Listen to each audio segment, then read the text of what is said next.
Good evening, folks, and a hearty welcome to our drive-in theater. We have a wonderful evening's entertainment lined up for you, one that will provide several hours of pleasurable relaxation and diversion for you and your family.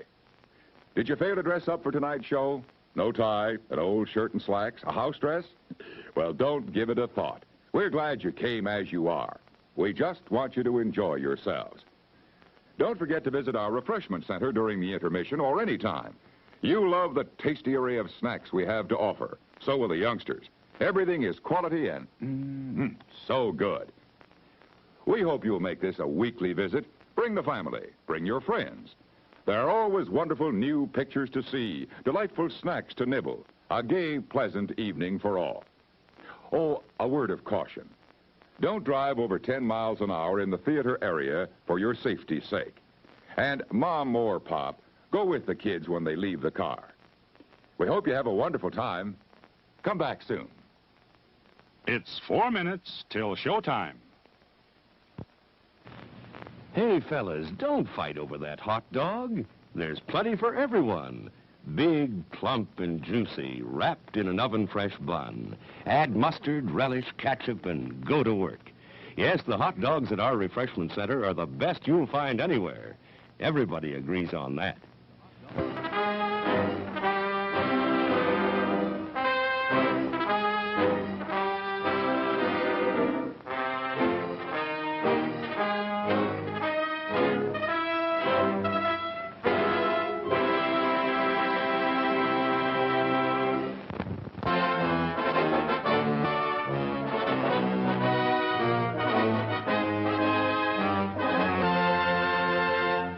It's 3 minutes till showtime.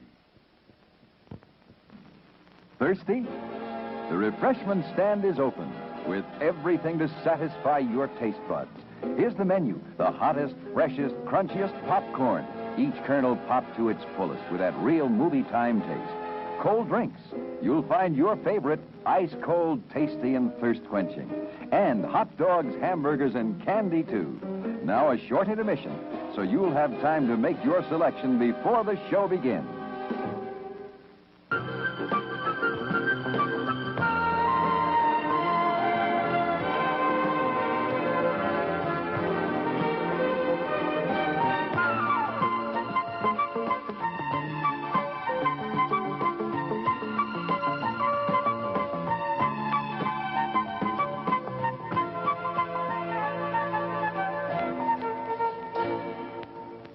It's 2 minutes till showtime.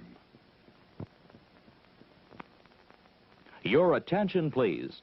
All new hotshot electric in-car heaters have been installed for your comfort and convenience. Just insert heater through car window and turn on the switch. When leaving, please turn switch off and replace on speaker post. Warning, high voltage. For your own safety, do not attempt to repair or remove wires. Do not attempt to open heater unit. If you need assistance, please notify the theater box office or concession manager. Top quality hamburgers, the most popular snack in the country. We serve them plain or garnished to your taste. There are words men live by, words of strength, of wisdom, and of peace. We urge you to find the spiritual comfort and guidance we all so greatly need by attending your place of worship regularly.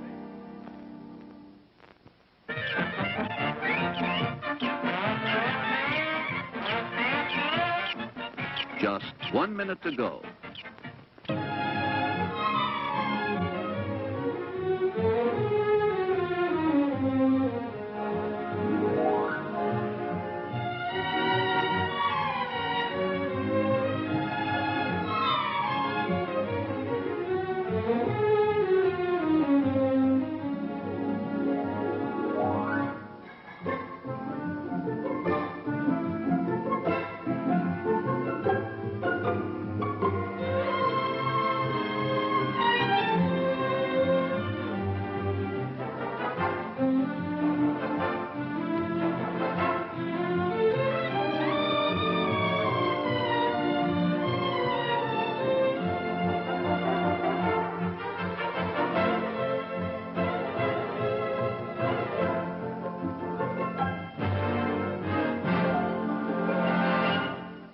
And now, on with the show.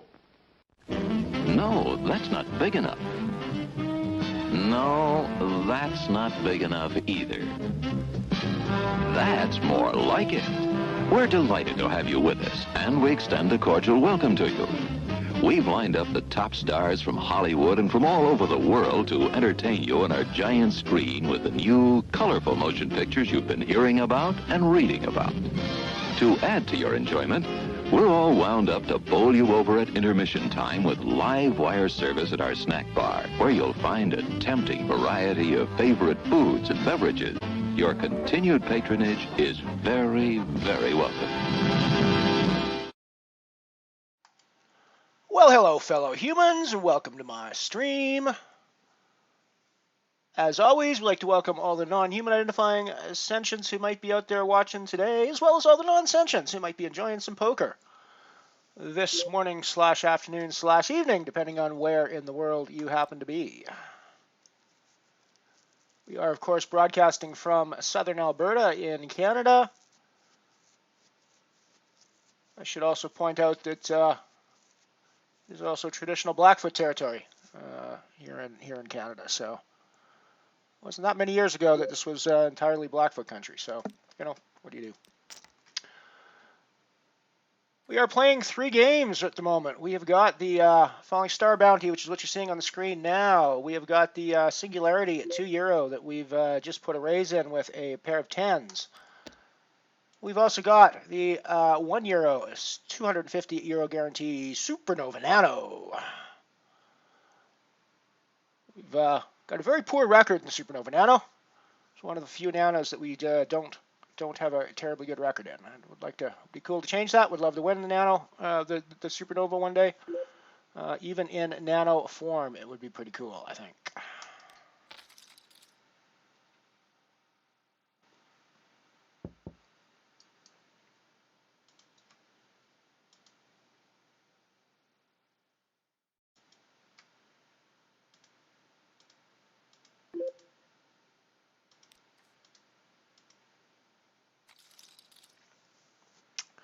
Saving my 4th slot for the €5 Falling Star that will start up in approximately 40 minutes time from now. So we'll have another table of action going. I had an interesting evening last night. I was watching Vanessa Cade for most of the evening and cracked a beer while I was watching Vanessa Cade, and then she went offline at about 10:30, and I was just about to kick off a game on Unibet. And I thought, what the hell? Why don't we do a drunk stream? So we did a drunk stream last night. A drunk-ish stream, anyways, last night. Visration, good to see you. Good to see you. Welcome, welcome, welcome. So we did a drunk stream last night. Drunk-ish stream. Anyways, we didn't get like fall over, pass out drunk, but we certainly drank some beer and streamed some poker, and astonishingly, we won like €43 overall. We took down won a €5 Calypso game, and cashed deep, went deep in a €1 Zenith as well. Bubbled a €5 Falling Star and bubbled a €2 Omaha Shooting Star. So it was a pretty good night, and as I like to joke, small sample size, hashtag small sample size. Maybe we should be drunk streaming more often if our result is going to be an extra €40 on the bankroll. And as you can see, a fairly nice spike on the bankroll graph this morning.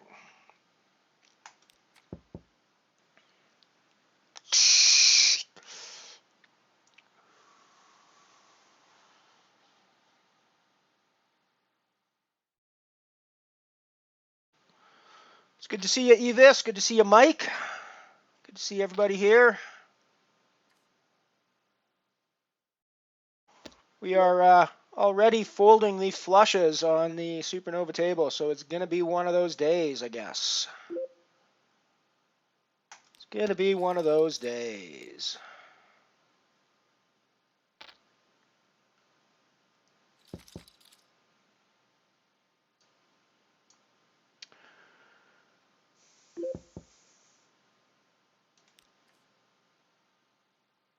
course, that run out, I'm not sure that the flush was any good, to be honest. I mean, it turned out that I think it was, but you know, you're never going to be sure on that river. Yeah, I mean, it turned out it was in that case, but when the third six comes on the river, it's like, well, any pair, any 10.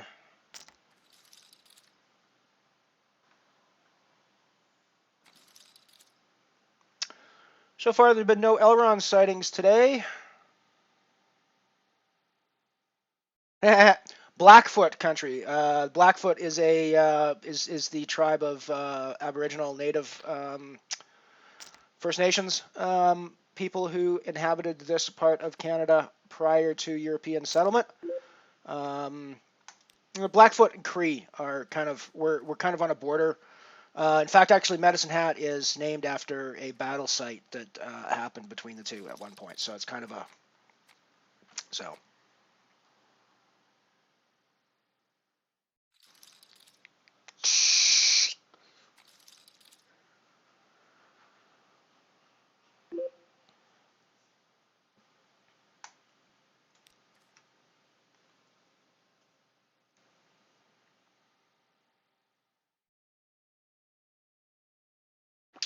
Borderlands, never played that game. I'm actually not a big guy on the shooter type games. I played them a lot when I was younger, but I don't know, lost interest in it at some point. Used to play a shitload of Quake Arena with people I worked with back in the day. That was sort of our lunchtime activity for a couple of years. Was we'd all have our lunch at the desk and fire up Quake 3 or Quake Arena and just run around and try to kill each other.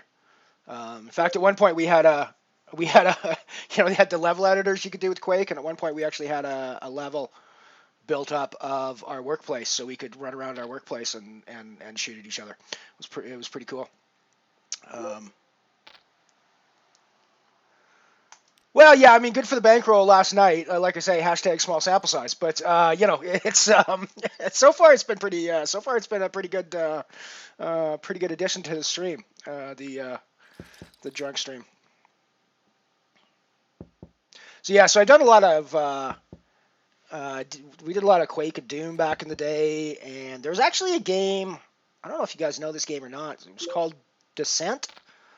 And it was sort of a shooter, but you were first person inside of a little spaceship sort of thing that you were flying around through these cave systems, trying to kill robots, and eventually, it's like every sort of game like this, you get to the end boss and you try to kill the end boss. And there's also a melee version of it where you could battle with other players in like a LAN party sort of thing.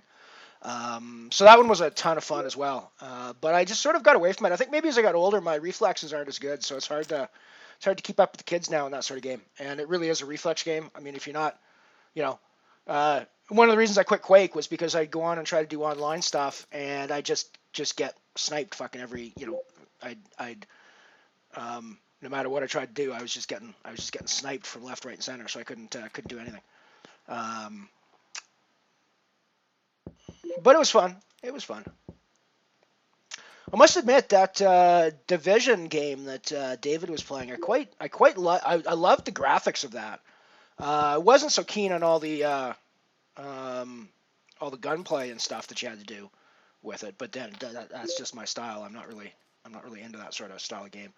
But I think I said this before when he was playing it. I'd love to see that graphic engine and that city layout in a puzzle type game where you're not actively trying to kill things at every turn, but you're running around trying to find information, exploring the city to figure out what happened, whatever. I mean, there's a whole bunch of stories and questions you could come up with in a place like that. And in fact, you could make. I mean, there's probably going to be like one overarching large narrative, and then there's going to be smaller stories throughout the city that you can find and play as well. So, is the way I would do it, but. I have heard of the Sourdough Cocktail. Yes, there's a famous bar in the Yukon that has a very famous sourdough cocktail that they do. was just reading a story recently, actually, about some dude who was going to drink one with his own toe, which is a little bit weird. But yeah, the one in the Yukon, actually, a few years back, there's a big controversy with it because somebody came in and bought the drink, ordered the cocktail, and then drank the toe. You're not supposed to drink the toe. You're not supposed to drink the toe. You're supposed to leave the toe for the next person.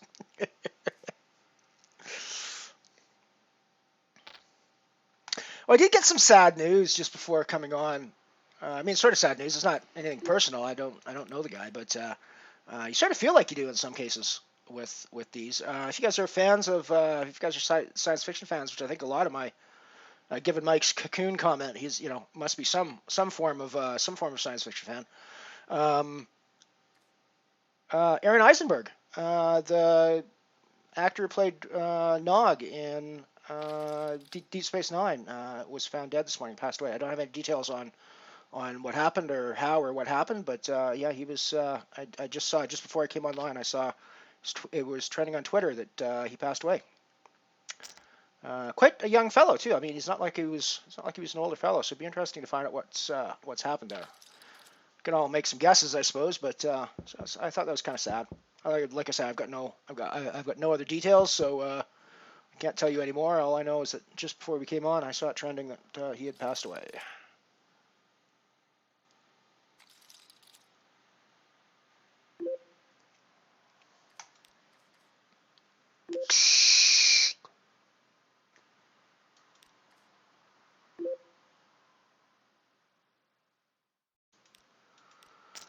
Put in a raise with my ace-9 here.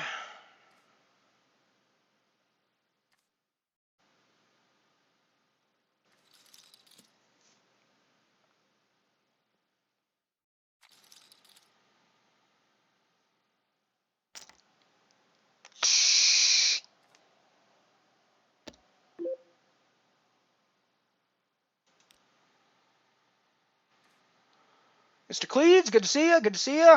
Welcome to the stream.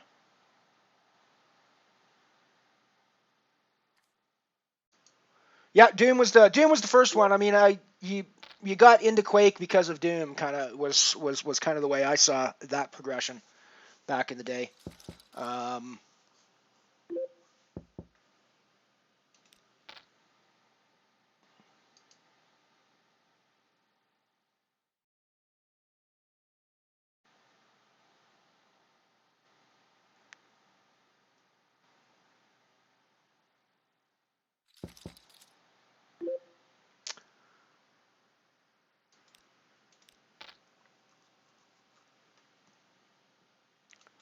Got things happening on the Falling Star bounty. We've flop top pair. We put in a it was like a lot of limping pre-flop. We limped with our suited ace, big suited ace, and we flop top pair, top kicker. So we're in a pretty good spot here.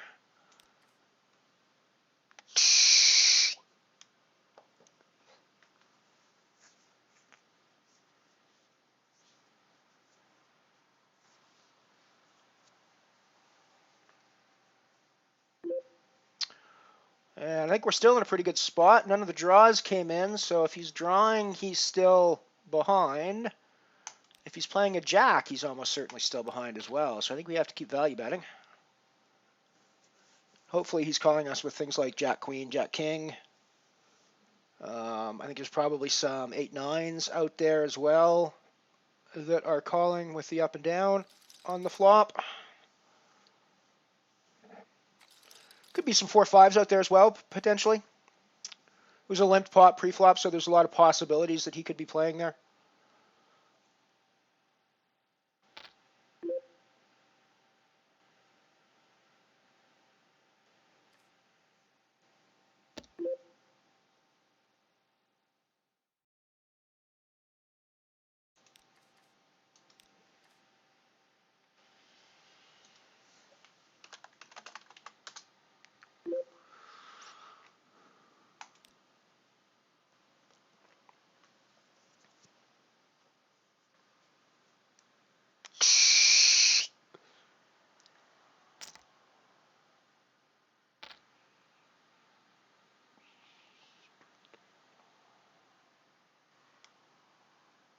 Yeah, for the record, you're not supposed to drink the toe. You're supposed to leave the toe for the next drink.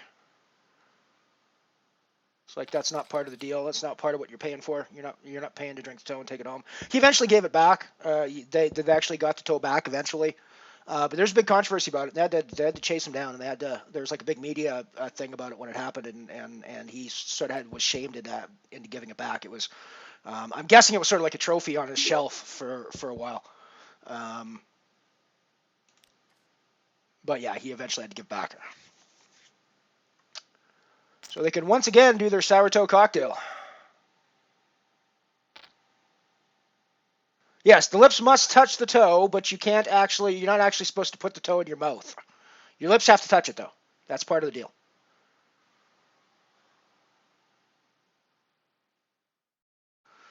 Yeah, so this is probably a really dumb way to have played this. I probably should have 3-bet this fairly chunkily here.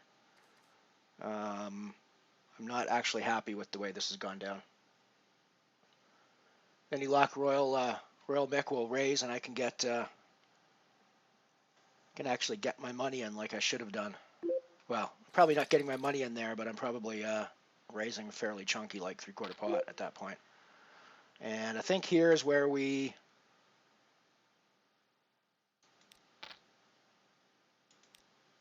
put in our raise. See if we can't take a stack.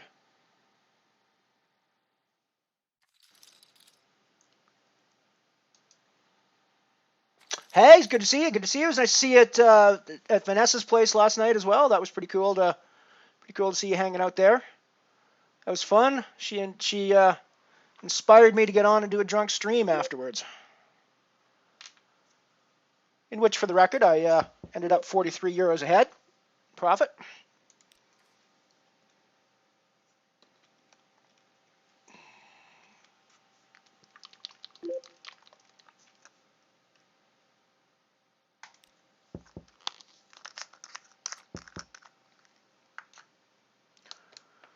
So I guess the moral of the story is we should fly this mothership drunk more often. I guess that's the moral we should take from last night. That is probably a bad moral to take from any situation, but hey, what the hell, you know? We always learn lessons. I never say we learn good lessons. I just say we learn lessons always, right?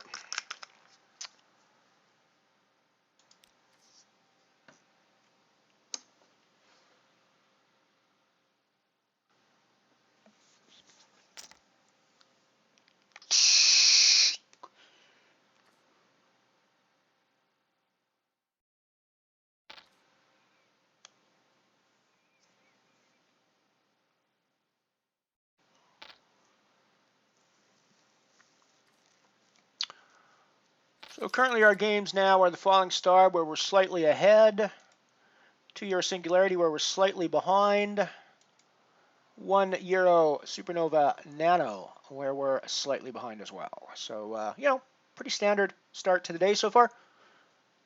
I'm not too concerned. I'm not too worried.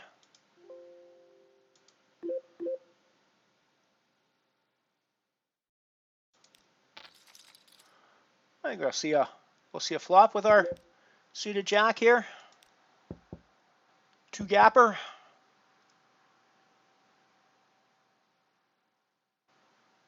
I mean, with only backdoors here, and with the pair on the board already, it's probably not that great of a... So with no one betting the flop, and us now turning top pair, I think we have to start putting money into this pot. Clear out some of the riffraff and or get some value.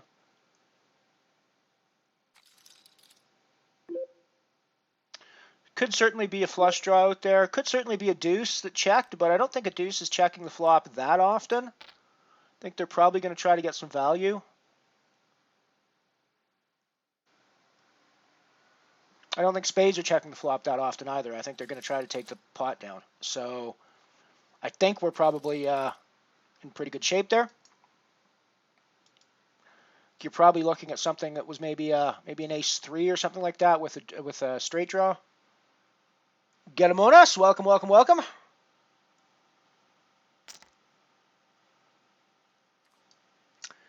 The toe is a sour toe cocktail where it's a human toe that's I think the original story is that it was a human toe that was frozen off. It's a drink in the Yukon.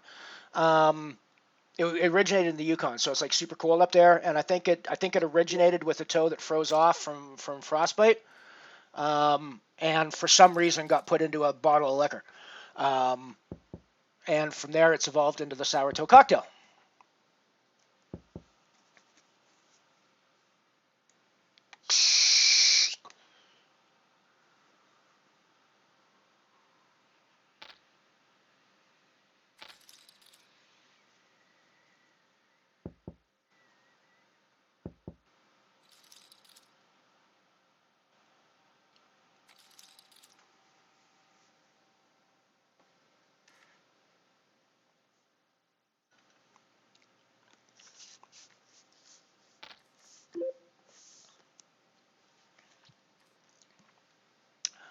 Had a newcomer come by and visit the stream last night too, and follow Moofy. Hopefully he comes by again.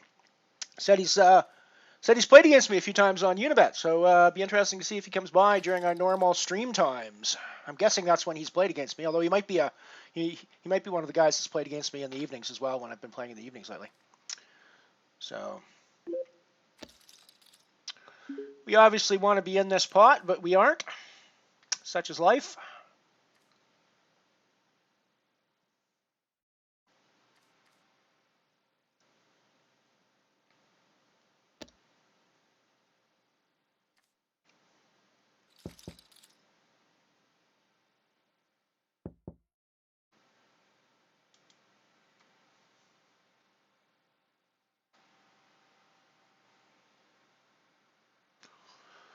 It's great to see everybody here today. It's always good to see you guys around. I'm just putting my entry fee into the Falling Star Booty, €5, which kicks off in 20 minutes time.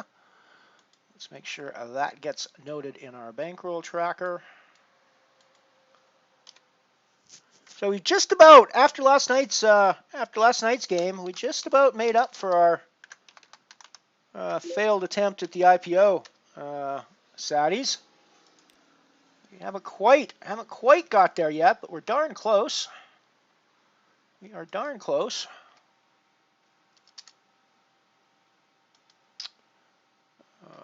So we have got a €500 Falling Star bounty. We're going to come up on table 4. We are being optimistic and assuming we're not going to bust anything between now and then.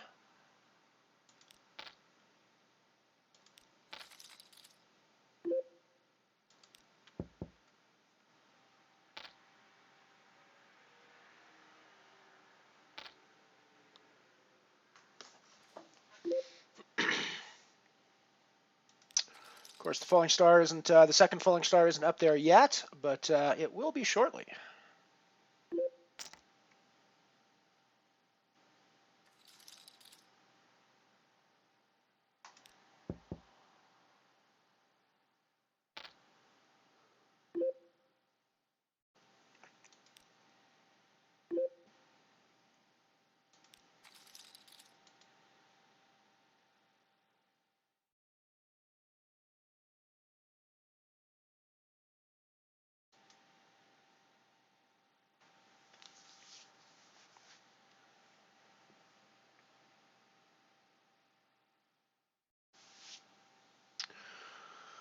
Still waiting for my emote to be approved. We're a week into that, but we did actually get Vanessa.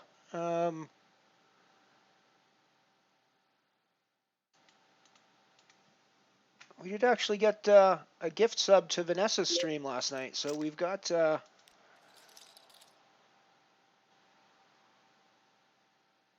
some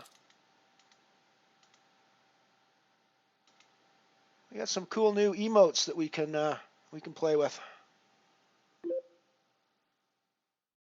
Oh, it's awfully nice we just flopped the nuts, eh?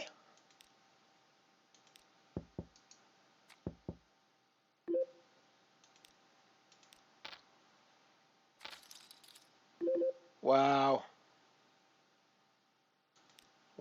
We sort of hate that, actually, don't we?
I see we've got some other Vanessa fans in the audience. I think, yeah, you were there last night. You're one of the gift subs as well, weren't you?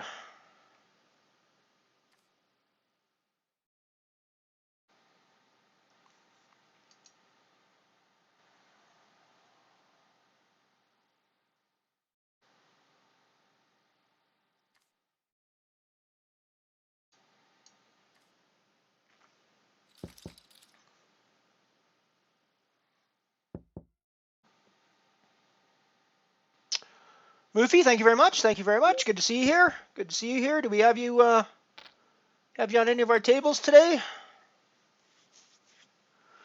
Moofy's the fellow who came by last night. Ah, yes, I need to look at that home game on Stars. Thank you, Mike. Thank you, Mike.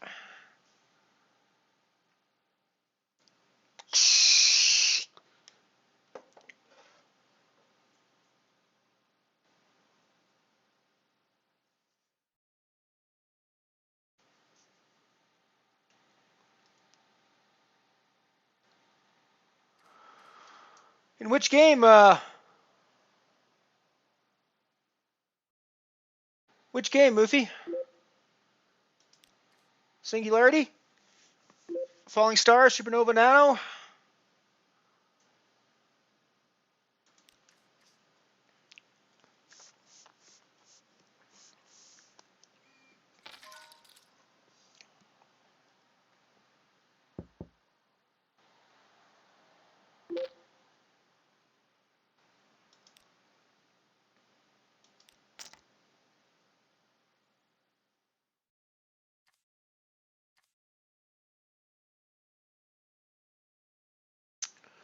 Put in a raise from the cutoff here on, I guess, the hijack. Flop top pair.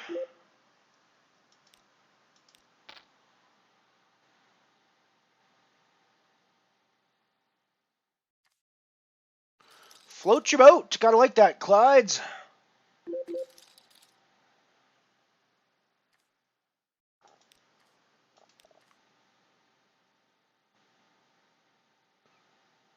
Oh, Mr. Mersey's a Vanessa fan too. Gotta like that. Gotta like that. Vanessa's definitely worth a follow, everybody, for the record.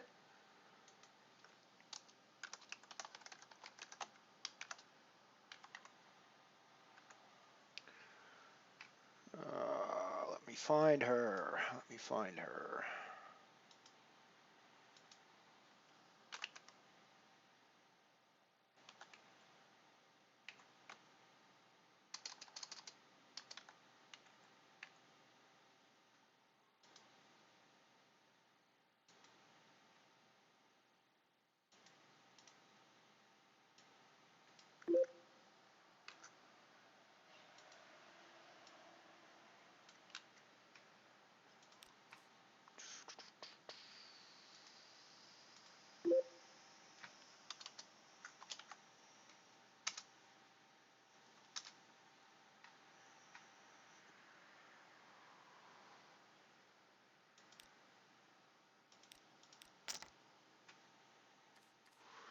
Big hand possibly on the Supernova Nano. Put in a 3-bet from the button with my queens. We get 1, 2 callers.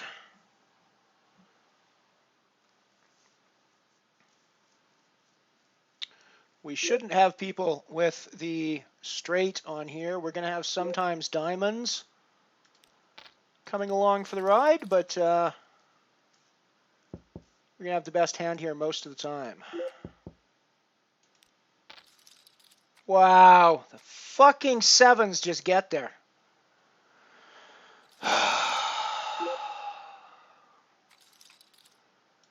Me and the Supernova just do not get along. Me and the Supernova just do not get along. That happens way too often to us in Supernova. Oh well.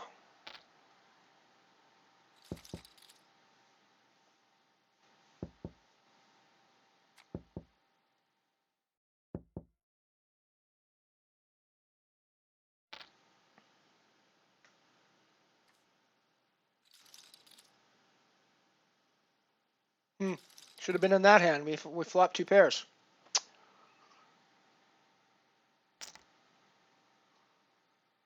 Nice one, Moofy. I see you there to my right in the Supernova. You just watched me gift my stack to Daymar because he just fucking got there.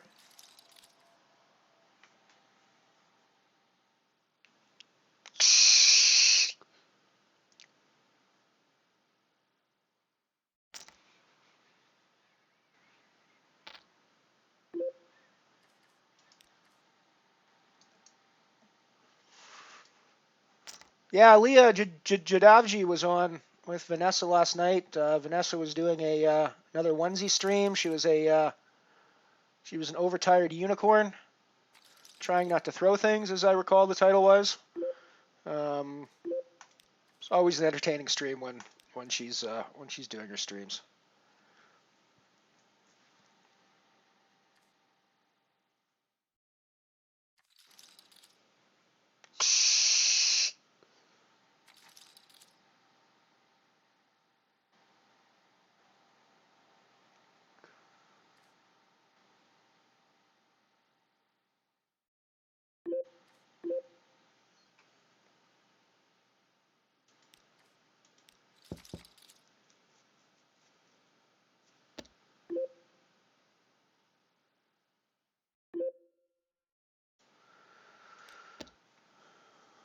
Well, I have top pairs, so I don't think I'm going to go anywhere.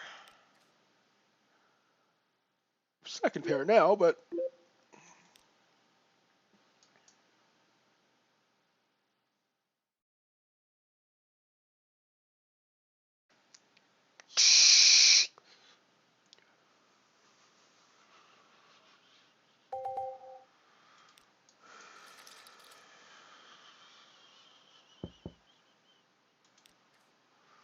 too much got there with the turn card.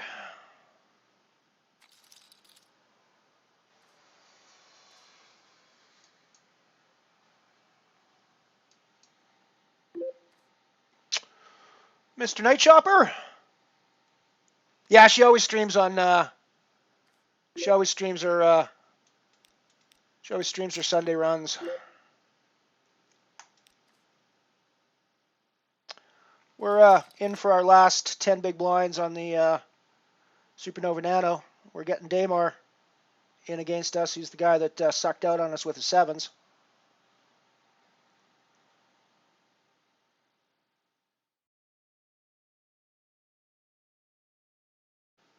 I like that he's isolating. Gives us a better chance just going up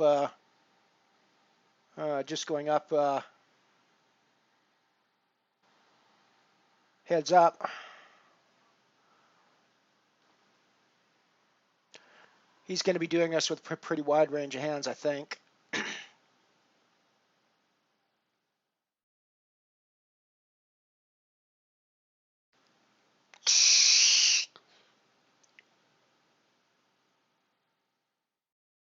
Wow. Fuck.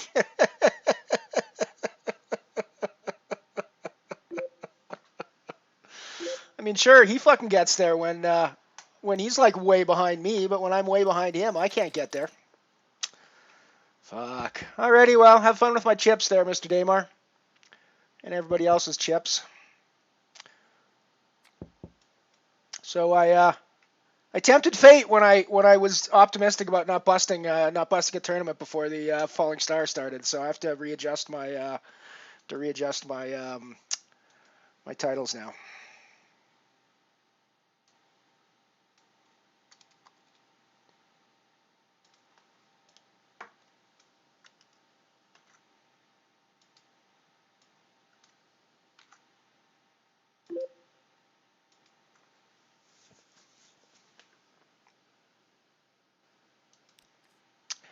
What are you gonna do? What are you gonna do? The dude just has fucking aces.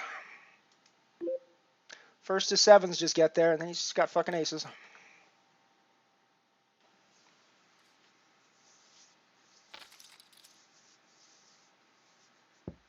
Mr. Simpson? Mr. Simpson? Where's Mr. Simpson?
Alrighty, it is definitely going to be one of those kind of days. We we definitely tempted fate by suggesting that we weren't going to bust any tournaments before the before the next Falling Star started. So this is the poker gods paying us back for tempting fate as we did.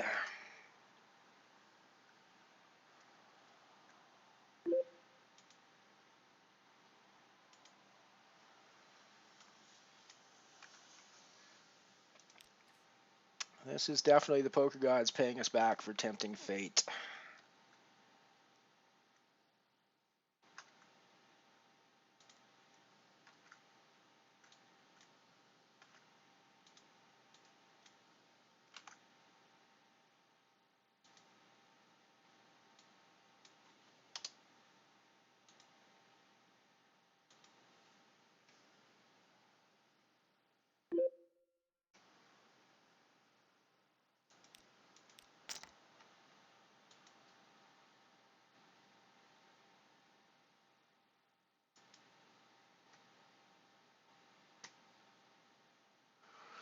Yeah, I like the structure too. Unfortunately, the structure does not like me very much. We are done with the 2-year singularity today, and we are done with the supernova as well.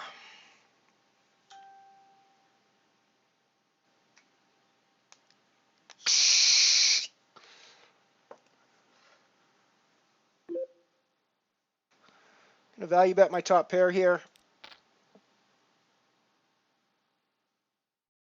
Value / C bet my top pair.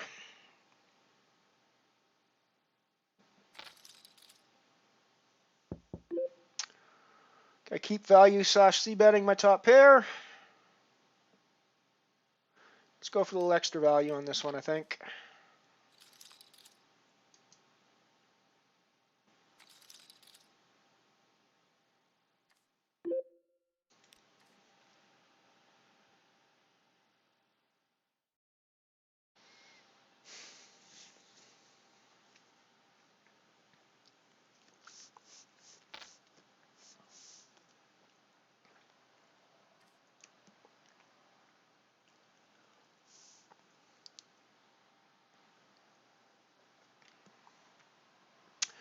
Speaking of Mr. Simpson, actually, did he end up bagging any chips on a day one, or did he make it through to a second day at all?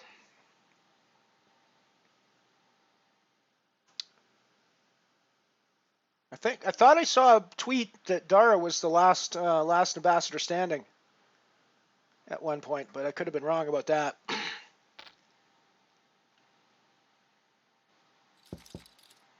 Ah, right, I gotcha. It's Sunday, so I'm the Mr. Simpson today. I understand. I got you now. I'm good with that. I might be a little older than Ian wants to be associated with, but you know.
Alrighty, we just had the €5 falling star pop up here for us, so we are back into 2 tournaments.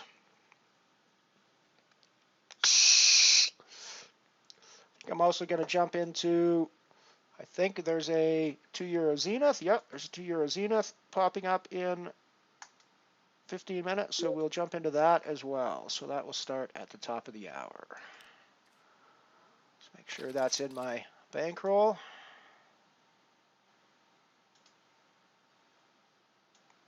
So the €5 falling star is, we now need the €2 Zenith.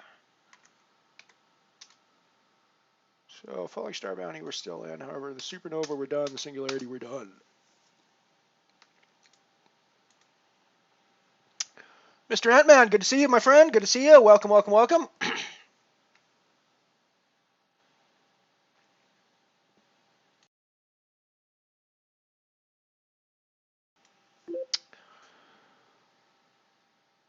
Say hello to our latest follower and subscriber. Hadn't noticed you were a subscriber too, Moofy. Thank you very much for the subscription. Much appreciated there.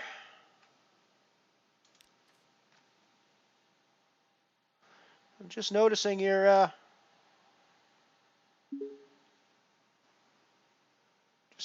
sub icon there, my friend. Thank you very much. Much obliged.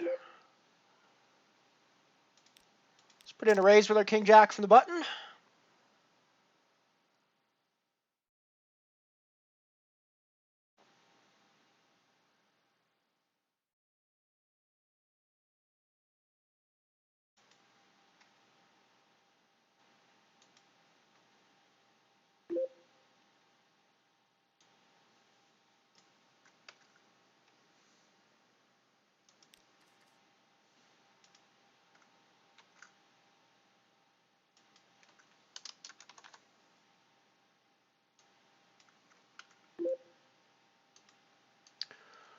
We got the Zenith registered now, so that'll be coming up shortly.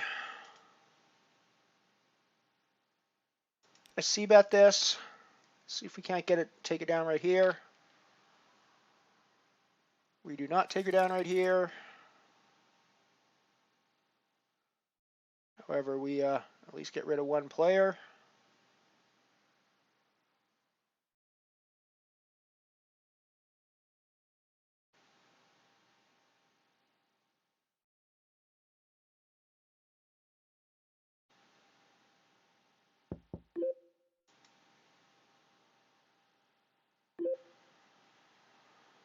Oh, that's too bad for Ian. We'll just check back on this one.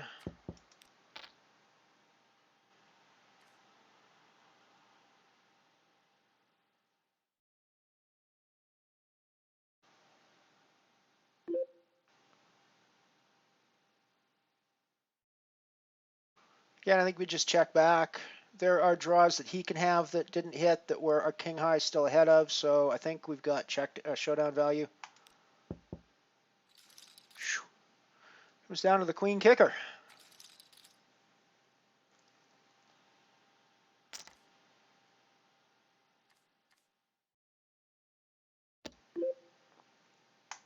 Yeah, for all the regulars in chat, say hello to Moofy. He's the new she, not sure. Don't want to assume anything. They are the newest member here, and very welcome as always.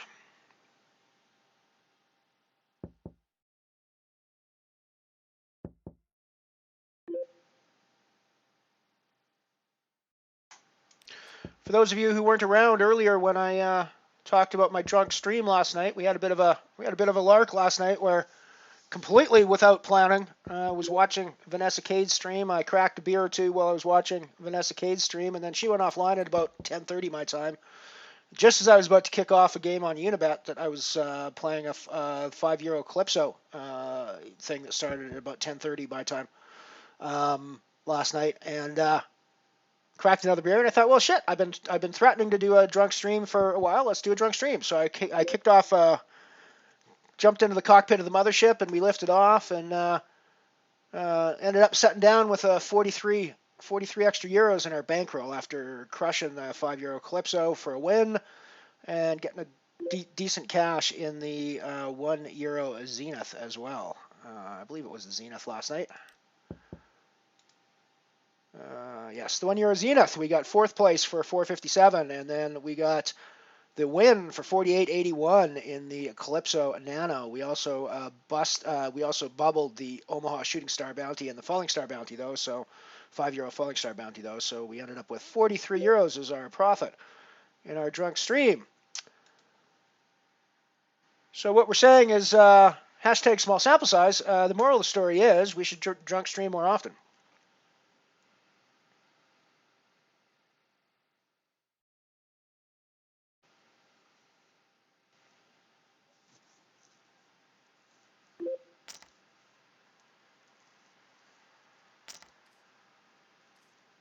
Nice, Moofy. That's a hell of a fold. That's a hell of a fold.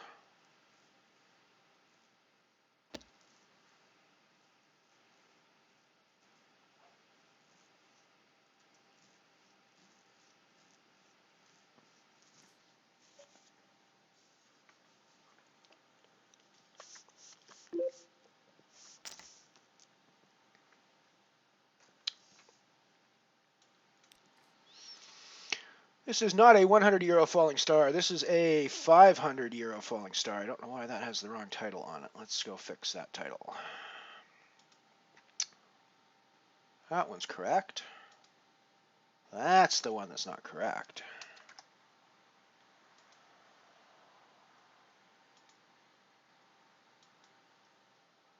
That one's 100. That one's 100, so that's good. Okay, cool.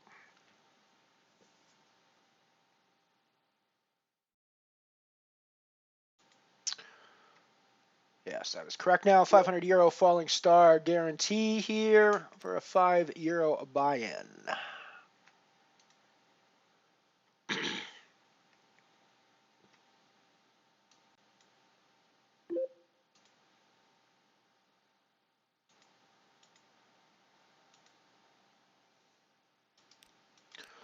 Put in a raise here with our queens, obviously.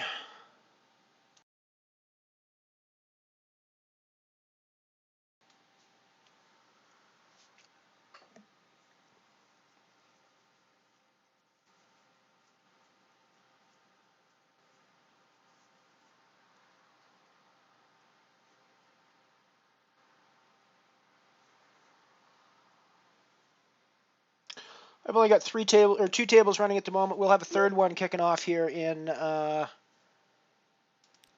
10 minutes or so with the Zenith.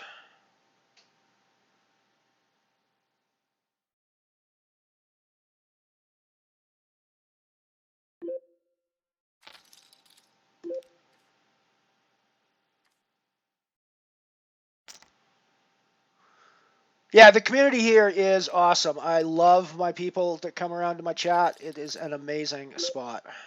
It is an amazing spot to come hang out.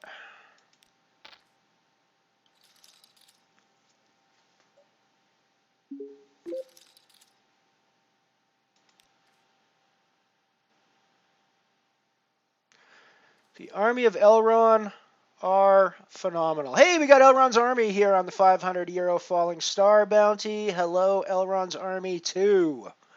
Welcome to the stream, my friend. It's the first Elron sighting of the day. Always love to have my Elron sightings. It is small. We're growing. We're slowly growing, and that's I don't actually mind that it's small. When it grows, I want it to grow organically with people who come here and love the vibe that we have and want to stay and contribute to that vibe. I don't really have any desire to grow it in an unorganic way where we try to attract hundreds and hundreds and hundreds of new viewers at any given time, because that's just going to cause grief in the chat. I think it's just going to have people who are not necessarily interested in being here for being here, and it's just going to make our chat less fun to hang around in. More toxic, less fun. So I'm quite happy with the situation we have. I'm quite happy with the way we've grown it over the past year or so. Not quite a year yet, but coming up on a year. I think we've been streaming for about 8 months now, and I'm pretty happy with the way it's grown. I'm sure we have. Yeah,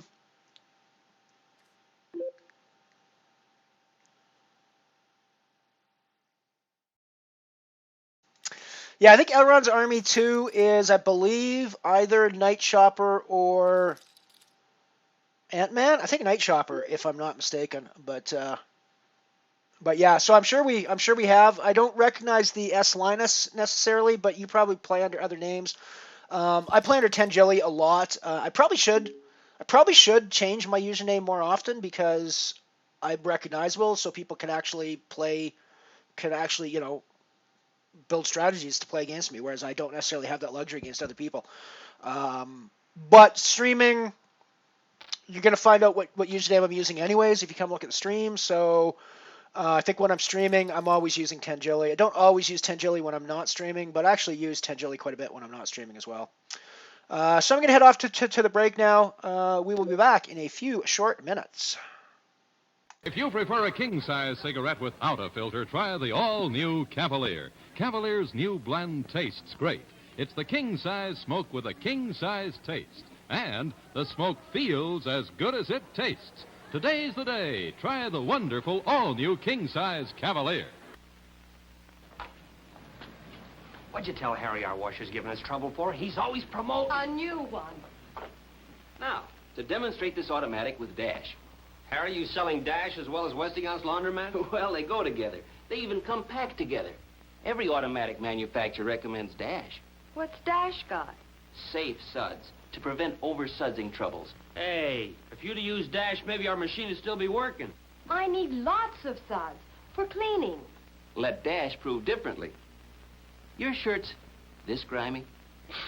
Heaven forbid. Watch Dash give them the best cleaning possible. This Westinghouse laundromat really performs. Multi-speed washing action tumbles wash 57 times a minute through Dash's safe, easy-to-rinse suds. Dash cleans divine, honey. Okay, we'll buy it. But I know. Treat it right with Dash.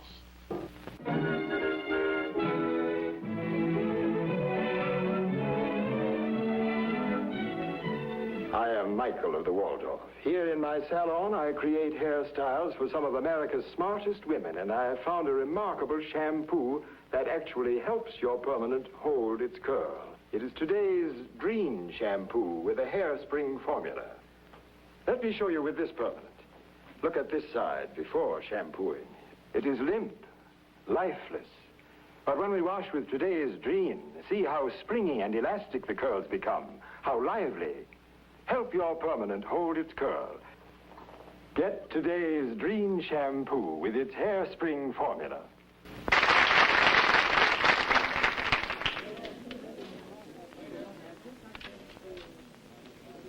You just turn a key on the dashboard and the trunk opens electrically.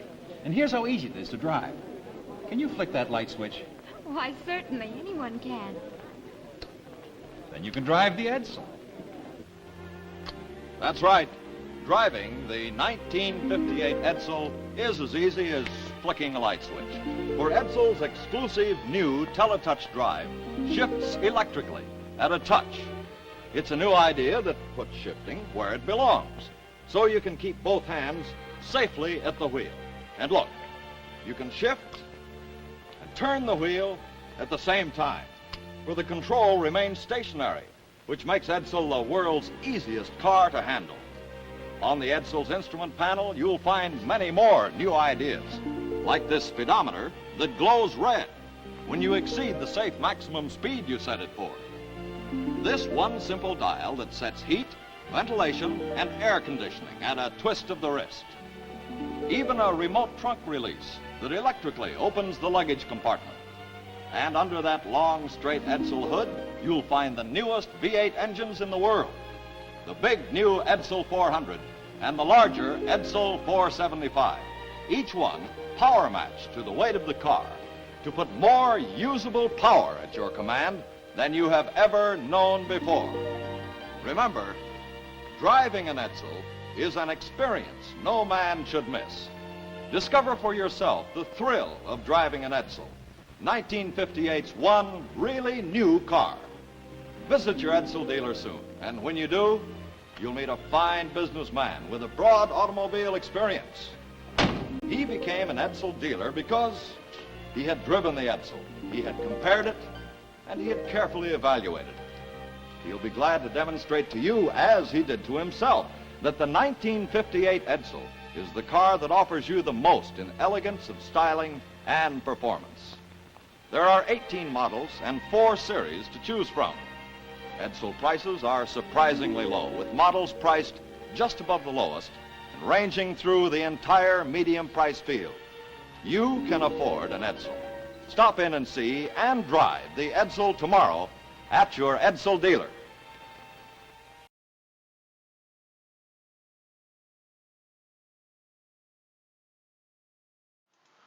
We're back. The Zenith is the first game up.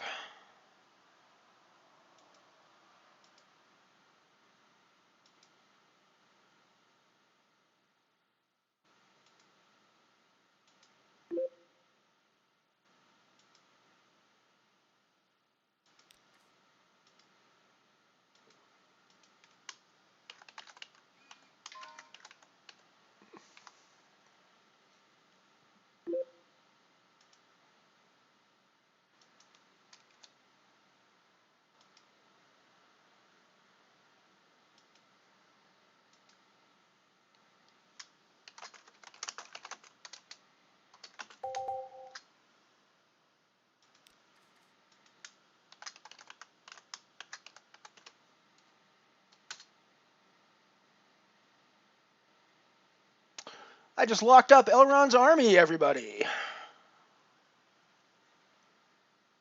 With the Wonder Woman avatar.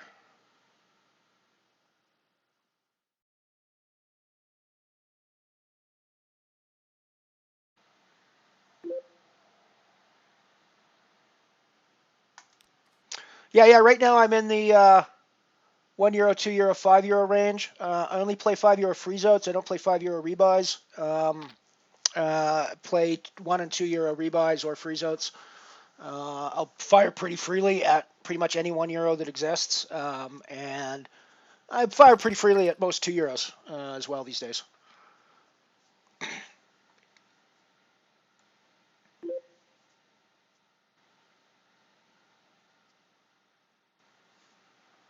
Hot Elrond 66. I have not seen Hot Elrond 66 yet. That is a new one in my lexicon. So always nice to see the new Elronds coming out to play.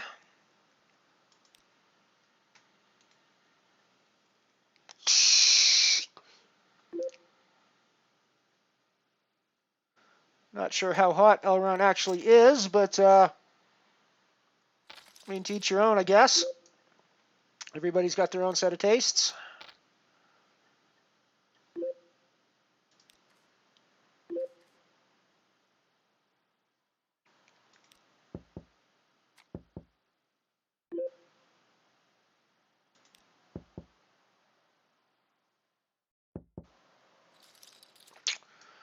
Queen just gets there. Alrighty. So we got away for the minimum there pretty much.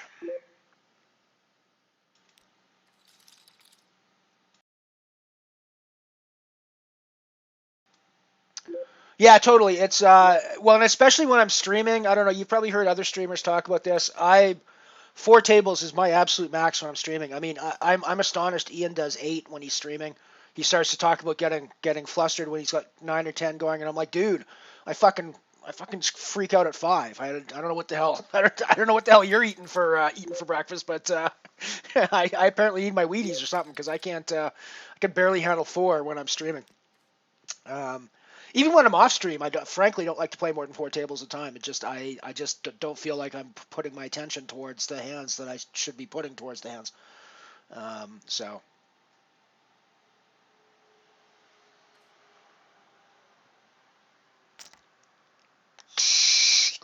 Yeah, I find the client super stable. I rarely have problems with the Unibet poker client. I would say far less so than any other. Far less so than any other client that I've played on. Every other client has had weird little glitches that pop up. The only glitch that I ever see, and it's an annoying glitch, but it's it's not particularly. It doesn't affect hands, right? Really, the lobby glitch. I wish they'd fix the lobby and the table balancing glitches on Unibet. That's my one. That's my one pet peeve here. The Zenith's like a super fast structure, so I think we've just got to 3-bet our jacks here and be prepared to call it off. I think we're also in a rebuy spot, so we can pretty easily get our money in and buy another stack of chips if we're behind.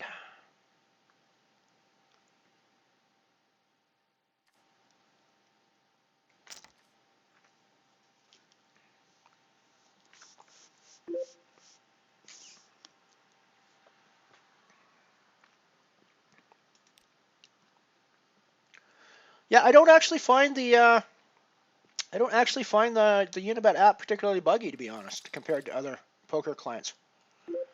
The one that I notice the most and that bugs me is the table balancing and the lobby bugs when the lobbies go wiggy and they don't balance the tables properly.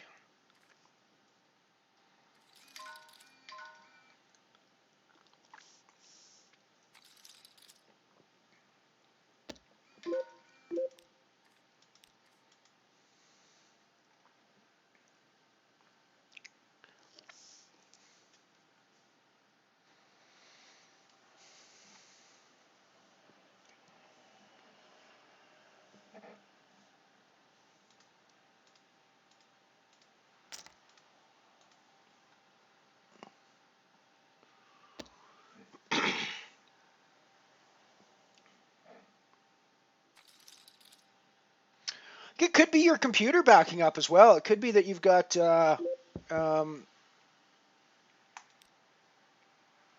when I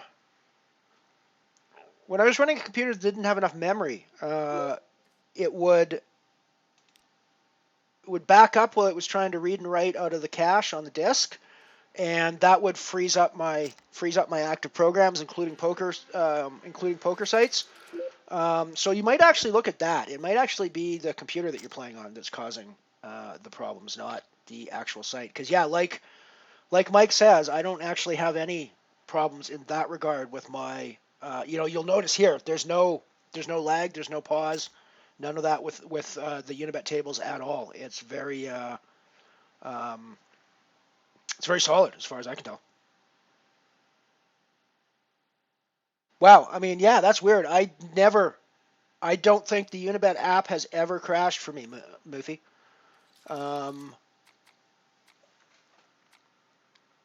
Yeah, I can't think of a time that the Unibet app has crashed for me.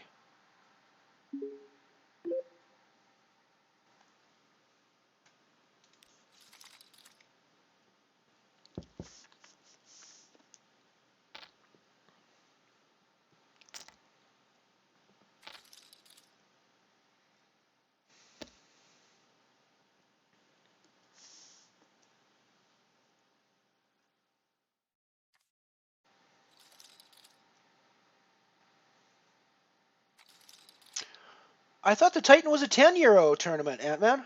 I always thought the Titan was a 10 euro. I've never looked at playing that one because it's out of my bankroll, especially as a rebuy, even at 10 euros. But yeah, I was positive that when I did look at, because I've won the Nano Titan like a bunch of times, right? It's the one that I've won the most, I think. No, the Dark Matter's the one I've won the most, but I've still won it a lot. It's the one I've won the second most for sure. So I was looking at moving up into the full-on Titan, and I'm sure I saw it as 10.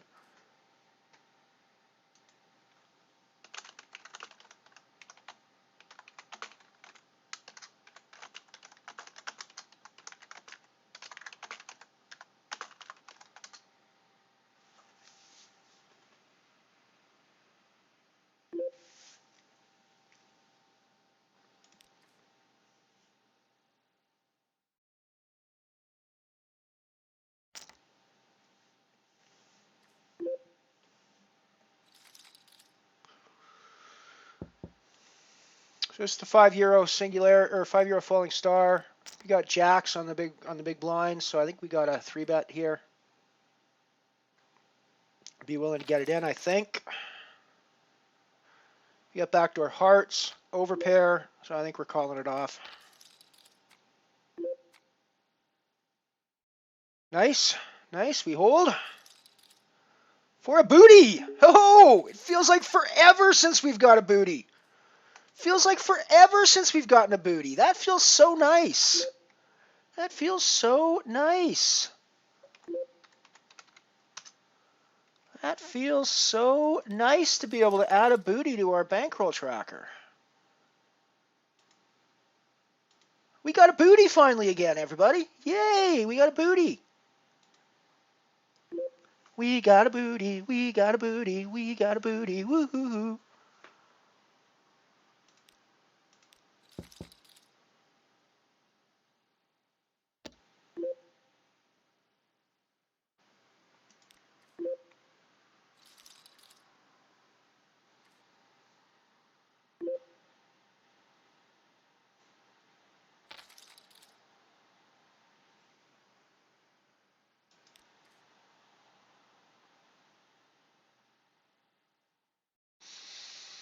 Yeah, the €10 or the Titan, I'm sure was a €10 rebuy add-on tournament before, and you could actually double buy for 2 stacks right away. Anytime you're under 10,000 chips, like if you have 99.99, you could buy for an extra stack.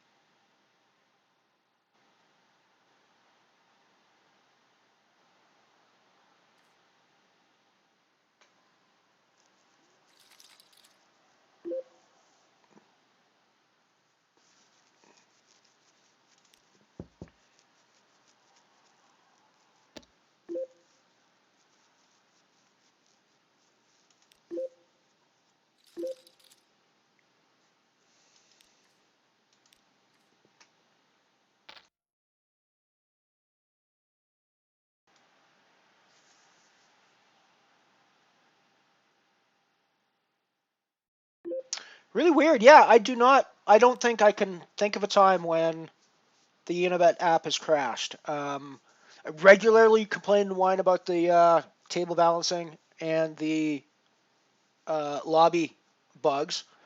And occasionally, I've started my client and not been able to see any tournaments in the lobby. That's very occasional, though, and usually a restart of the client solves that for me. I think one time it was an issue that stayed on for a couple of hours, and it was a server problem at Unibet because other people were reporting the same thing. And then I think another time I just restarted the client and it came right back, and I had a lobby again. But no, I literally can't think of a time that the Unibet app has crashed on me in mid-game.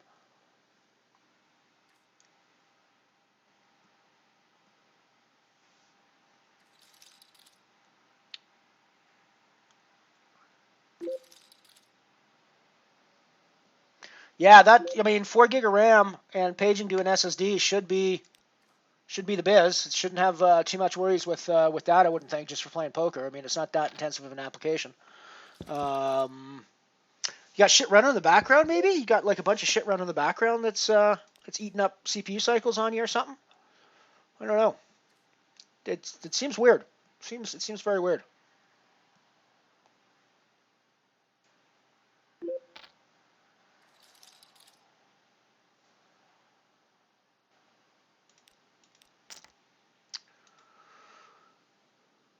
Thought that was going to turn into a hand. It was limped in, blind on blind. I put in the raise with my sevens, and he just folded. But I thought it was going to be more than that. I thought there was going to be more than that happening.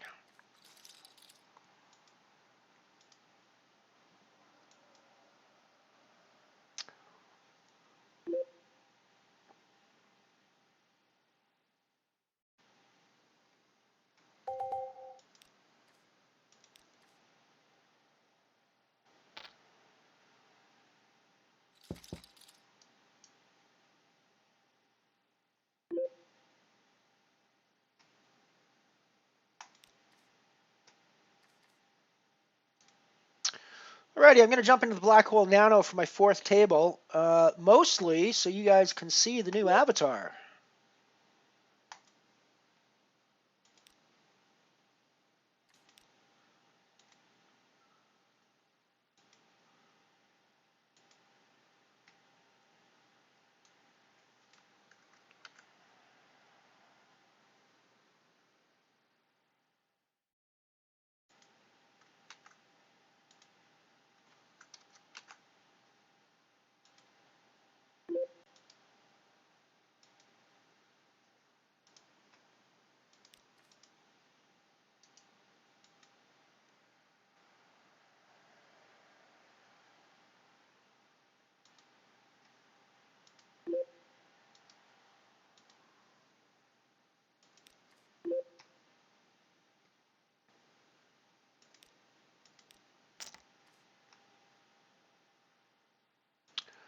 And voila, we have Elrond's army.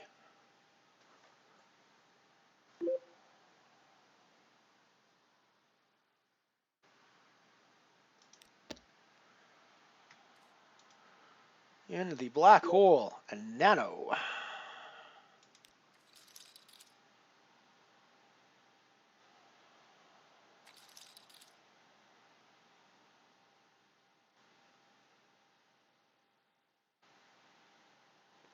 Could be that, Moofy. I would expect that more of us would be experiencing it if that was the case, though, if it was a thread programming error. Although it might also be the way our various CPUs handle threads. Could be CPU caching sizes, things like that as well. So it might be deeper issues. But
let's actually get some light, extra light on this situation.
So we've got 4 games going. Let's go around the horn for a quick rundown. We've got the Falling Star Booty 150 euro guarantee, €1 buy-in.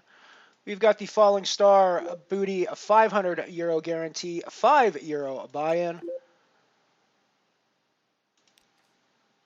We've got the 100 euro guarantee Zenith, €2 buy-in. It is a rebuy. We are 1 bullet deep so far. We have the Black Hole Nano, 50 cent to buy in, 100 euro guarantee. We are also 1 bullet deep in that so far. Probably willing to fire extra bullets in both of those rebuy tournaments. If we get sucked out on,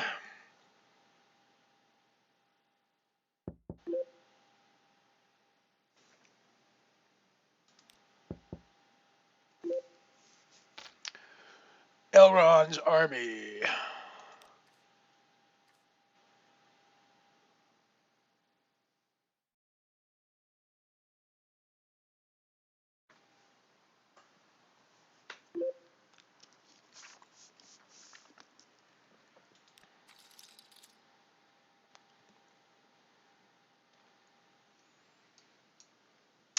Yeah, because if you don't have a processor that works well with threads, and this is a highly threaded application, you could have some serious performance issues with that. Threading is a fairly specific kind of application, and the processors are quite different for that, as I'm sure you're aware. So yeah, the way the processor handles threading is probably going to be a key issue for you in that case.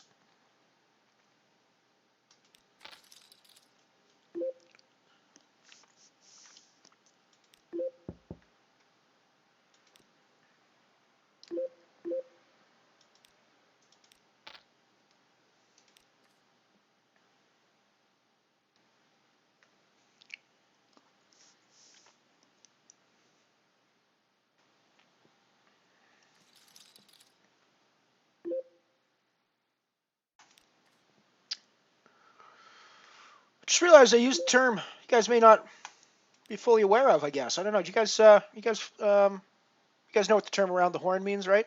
It's actually a term that we use in baseball over here, and it occurs to me that since my audience is mostly European, you're probably not as versed on baseball terminology as we tend to be over here in North America. But yeah, basically around the horn is when you're warming up in baseball or after a big play in baseball, the infield throws the ball first base to second base to third base to the shortstop back to the pitcher. That's called around the horn, and you it's like the way you sort of end a play or what you're doing during practice kind of thing. So it applies here in the sense that I'm going around the horn of my tables. I'm going around the four corners of the tables I'm playing. Crazy Papa! I haven't seen Crazy Papa in ages. Maybe I've moved out of Crazy Papa's. Yeah.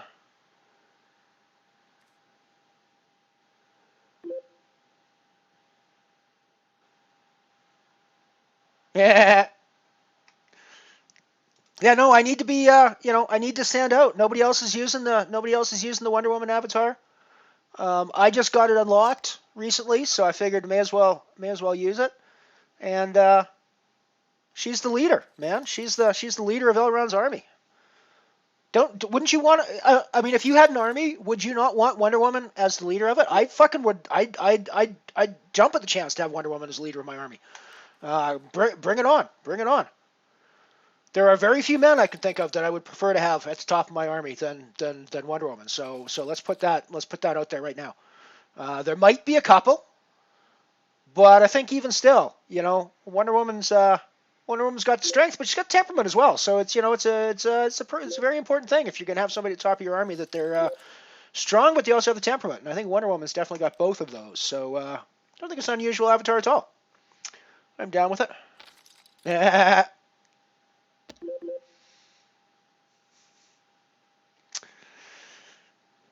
Good luck, Mr. Greenstein. Good luck, Mr. Greenstein.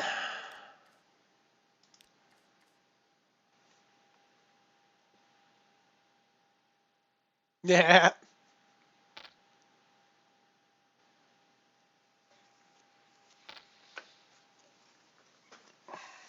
I mean, it's funny you guys are complaining about the Wonder Woman avatar when you've been following me. Well, not complaining, but you guys are making jokes about the Wonder Woman avatar when you guys have been following me as Tangilly and like the glamorous girl avatar for like 8 months now. Come on, I mean, are you surprised that I picked a girl avatar after I've been playing with Tangilly for like 8 months?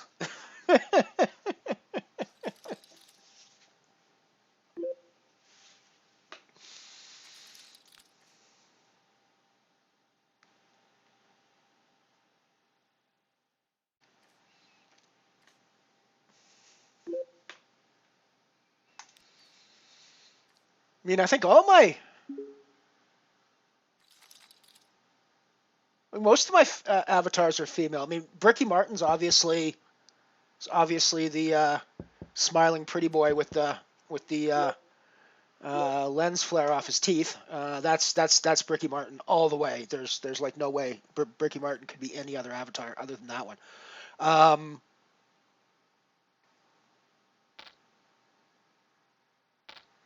And my Elron Maurice avatar was one of the male. I think there was the king was one of the male card avatars. I think the King of Spades or something like that. But I mean, Elron Fudd is the girl with the pistol. Of course, Lady Nuts is the Lady Nuts is a girl as well. And then we got Tangilly, who's the glamour girl.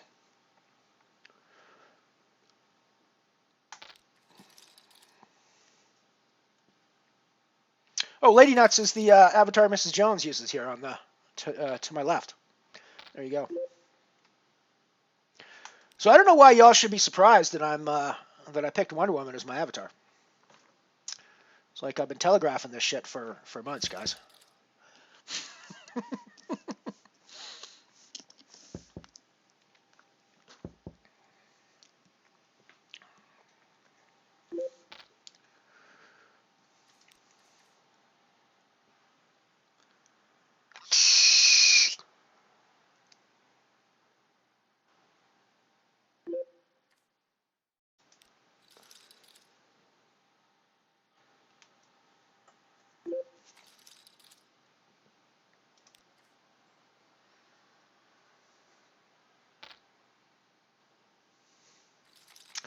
She does have ridiculously big hair, though, and I must admit that the hair does not fit. The hair does not fit us. What can I say?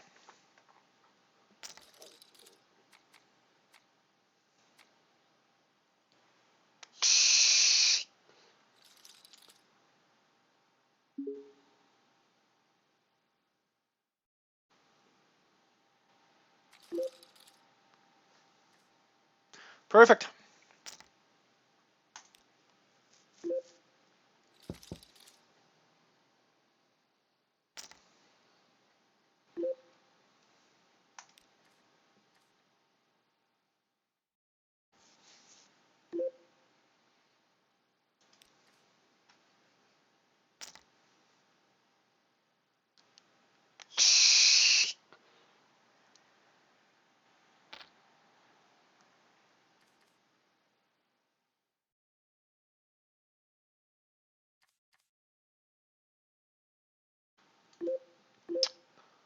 Back where we're still playing Tangilly, we've got a suited king here where we flop top pair into position. So I think we're gonna bet that when we get checked to.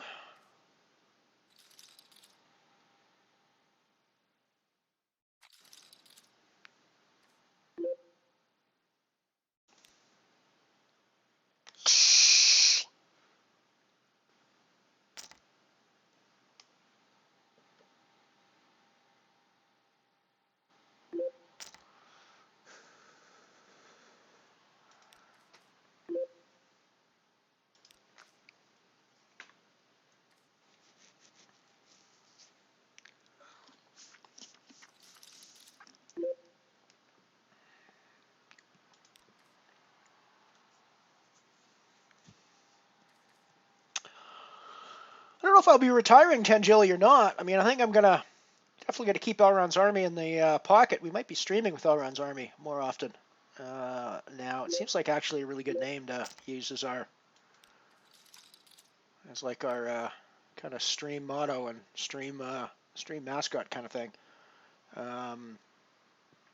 But Tangeli's won me so much money. It's like it's hard to give her up. She just wins. She just wins and wins and wins. I love Crazy Papa. I played Crazy Papa for ages when I was grinding the nanos. It was every day, 2 or 3 tables. Crazy Papa would be to my left. Crazy Papa would be to my right. Crazy Papa would be across the table from me. Really good player. And like I always joked, I can't speak to whether or not he's a Papa. I can tell you he is certified fucking crazy. In a good way. He's a good player. I have no idea what the hell's going on in his head. He's really hard to play against. He was really hard to play against. One of the hardest nano players out there to play against, in my opinion, was good old Crazy Papa.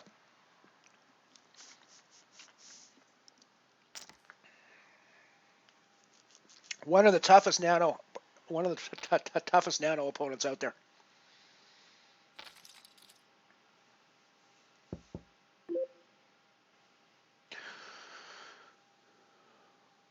Yeah, he's been around for longer than a month. Crazy Pop has been playing for like I was playing him months ago in the nanos. So he's been around for a while. I might ask for that. Here's the weird thing. Okay, so remember back when Evisceration wrote that post and we got our free roll set up. That was great. It was wonderful. It was awesome. Stube Unibet responded to Evisceration's post really quickly. Set up the free roll. IM'd me with all the details for the passwords. Yada yada yada. We ran the free roll. I sent him back a couple of messages saying how much I appreciated the free roll and, thinking that it went really well and that we'd be interested in doing more of it. Haven't heard a thing back from him, like literally complete radio silence. So it seems to work better when it's requested through the community rather than me trying to organize it. Not that I'm pushing anybody to like make any posts or anything like that, but it does seem that they respond more to the community talking about it than me talking about it, if that makes any sense.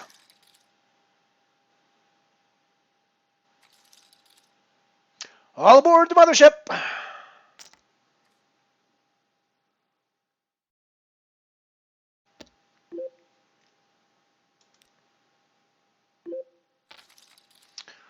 Alrighty, so I guess we're going to be putting our chips in the middle here on the 5-year falling star. Looking for another booty. Looking for another big booty here. Looking for another big booty here. Come on, hodl. We hodl. There we go. We got another big booty. Pull another plus 169. Oh, it feels so nice to get those booties. Oh, those booties feel so nice. Those booties just feel wonderful as they just kind of slide down your throat.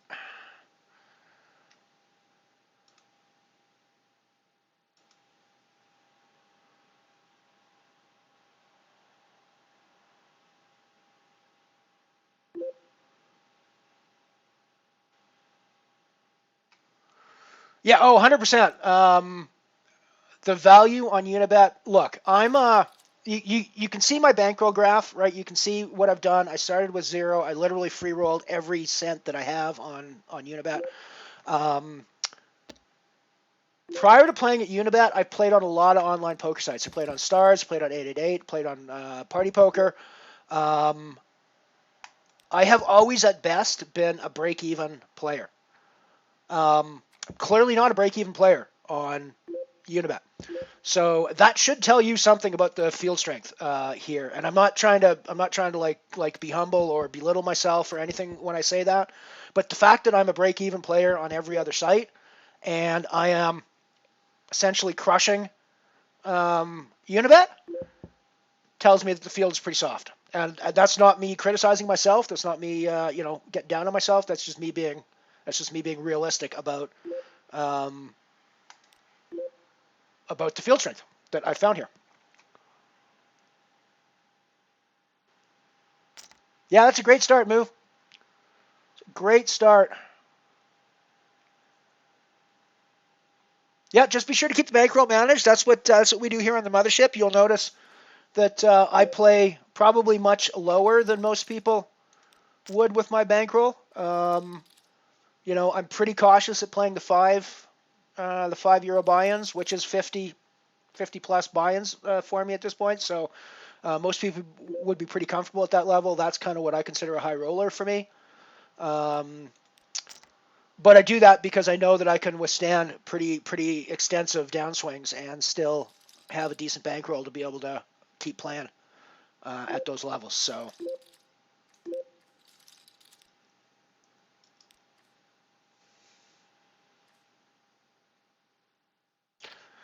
Like I always like to say, tournament poker especially is as much a bankroll management game as it is a card game.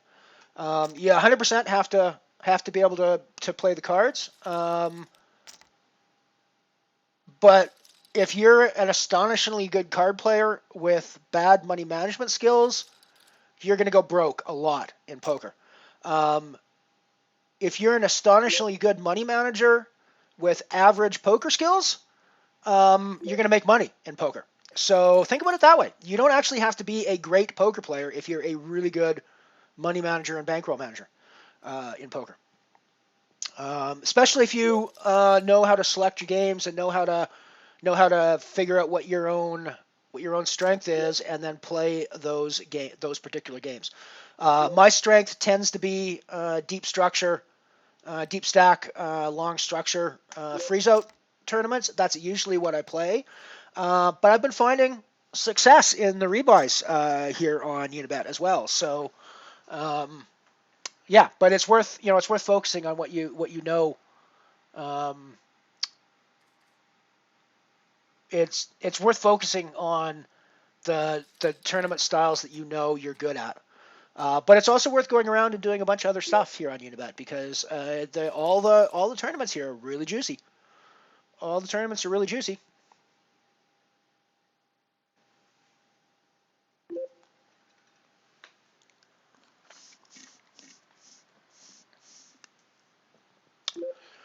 So I guess my sevens are probably never any good here.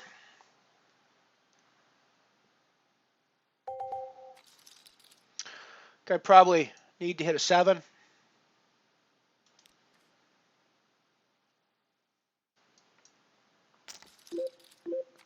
Wow, my 7s were good until the 2 queens came, of course.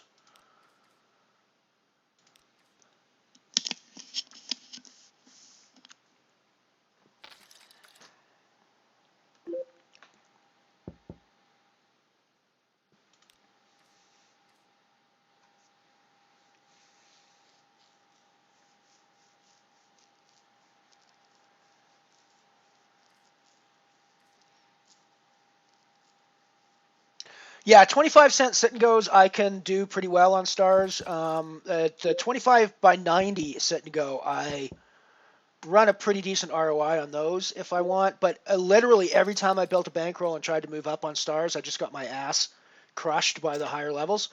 And so far that hasn't been happening here on Unibet. I've been moving up pretty easily and finding. Not really finding it all that difficult to keep my win rate. I mean, I've dropped. I was at about a 36 to 40% ROI when I was playing the nanos all the time. We're now down around 25 to 30%, but I actually think that has to do with the fact that the nanos don't have a rake here on Unibet, and the rest of the tournaments do. So basically, once I moved out of the nano, I started paying rake, which means my ROI is naturally going to drop because the rake is affected where it wasn't affected before. So I actually think my ROI is pretty much the same as it was when I was playing nanos. It's just that the rake has reduced it, if that makes any sense. So my raw ROI is less, but my adjusted ROI would be the same.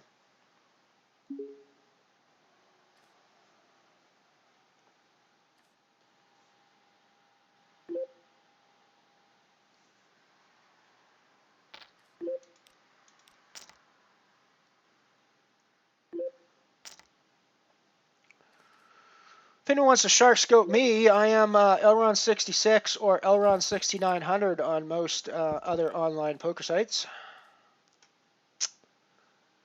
Well, the Zenith here, I guess we're in rebuy mode. We're still in rebuy mode, right? Yeah, we're still in rebuy mode. We do not hodl. We do not hodl.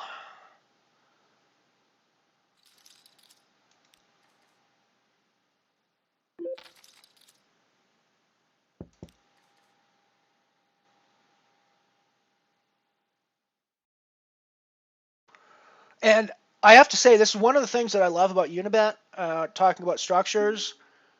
Unibet runs the best deep stack long structure tournaments online by far. When they say deep stack, they fucking mean deep stack. And I don't know what it is, but 6-minute levels on Unibet feel twice as long as 6-minute levels on Stars or 888 or Party Poker. I don't know why that is. I have not been able to work out what it is about the dynamics of the table. Maybe it's the way that the structures go up more slowly or something. But even what they call turbo tournaments on Unibet feel like tournaments that have twice as long a blind structure on other sites. So a 3-minute blind level on Unibet would feel like a 5 or a 6-minute blind level on Stars or 888 to me.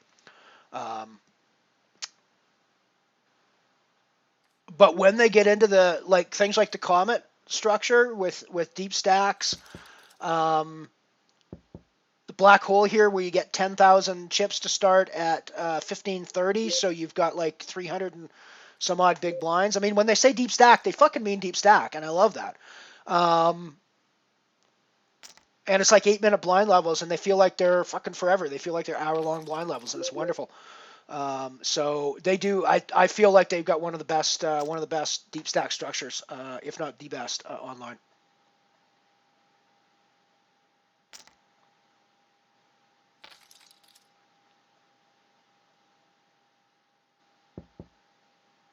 Nice one, Muffy.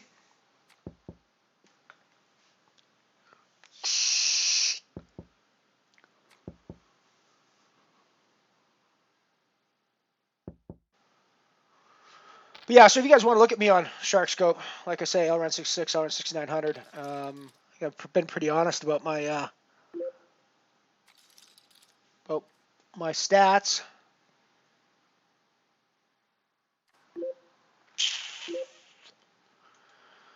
I think we're going to go for a booty here. I think we're going to go for the booty.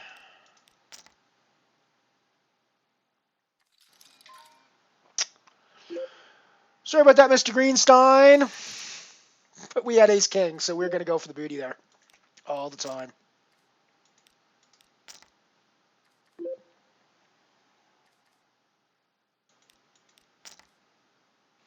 We are all in the €1 falling star with ace king against 7 deuce. We hold, it looks like. Yes, we do. Yes, we do.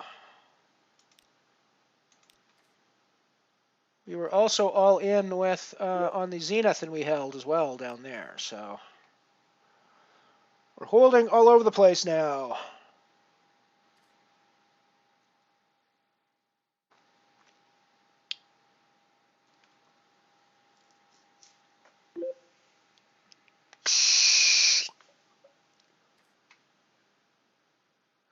All in again with our ace jack here.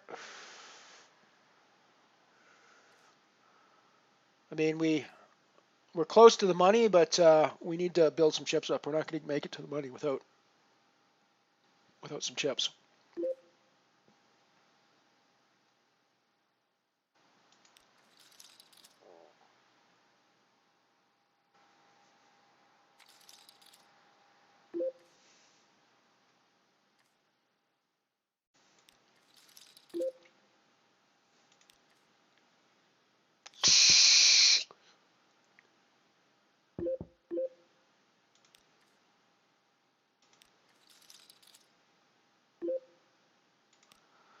So yeah, I'm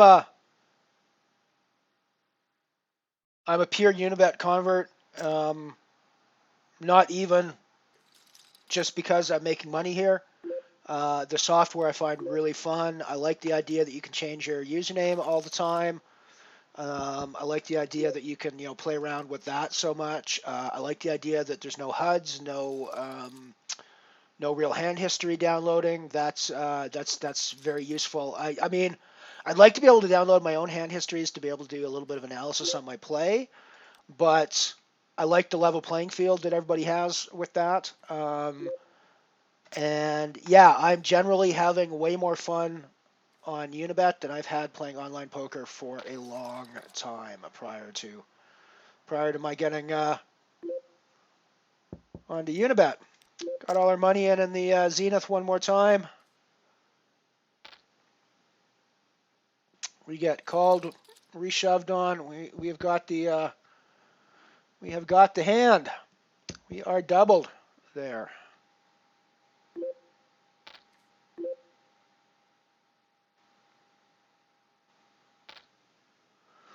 What a lucky idiot is such a common refrain in the poker world. I was watching poor Vanessa last night. She was just getting trumped on the same way. She was getting aces cracked, queens cracked all over the place. It was gross.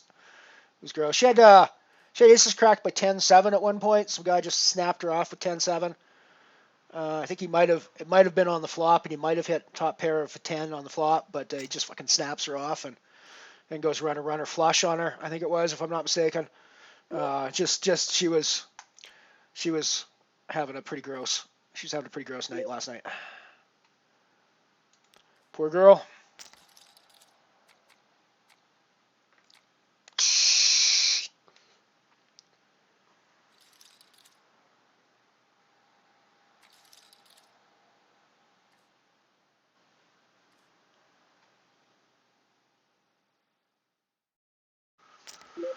It's been a great stream so far. We've had a consistent viewer total of like 14, 15, 16 through the whole stream. I'm super impressed by that. You guys are awesome. Thanks for coming out on a Sunday. Of course, I don't have Ian to compete with, so that certainly makes my market a little bit larger, perhaps.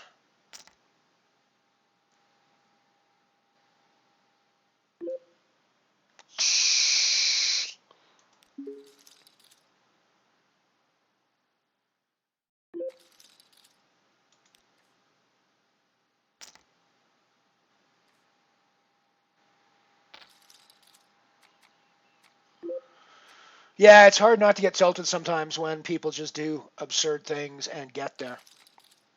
It's one of the challenges of poker, right? Being able to manage the emotions of bad shit happening to good people, basically, right?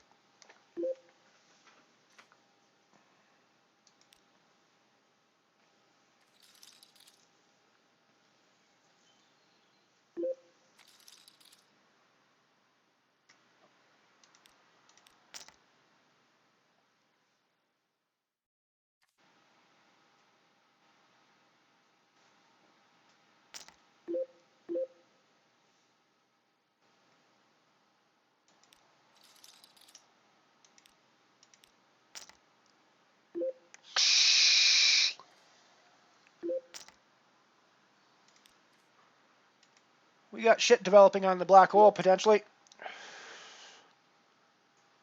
So you just have aces here?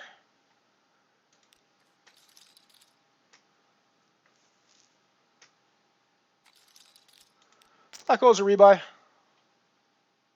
You want to play for your stack there, dude? Guess you want to play for your stack. With aces, I guess you do just have aces. Alrighty. Exactly, Cleeds. The game would be dead. If this was golf, where the best player always wins, assuming that he doesn't make a mistake, nobody would want to come and play the big games. It's the fact that you can beat the best player in the game by getting lucky that brings people out to these games.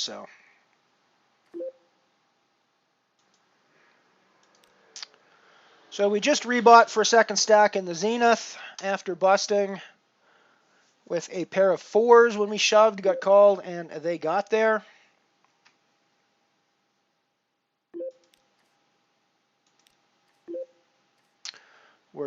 We doubled up in the black hole, as you can see. I think that's what I'm showing. Yeah, that's the one I'm showing. So we doubled up there.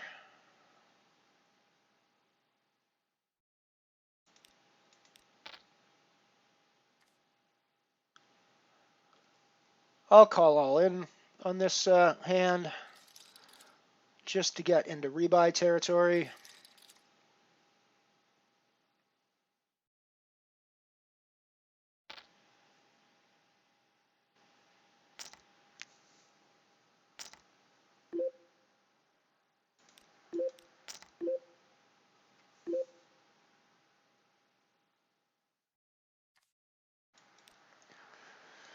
So we're going to call that. We've also got an all-in spot on the falling star, €5. We've also got an all-in spot on the €1 falling star. So we got chips in the middle all over the place here.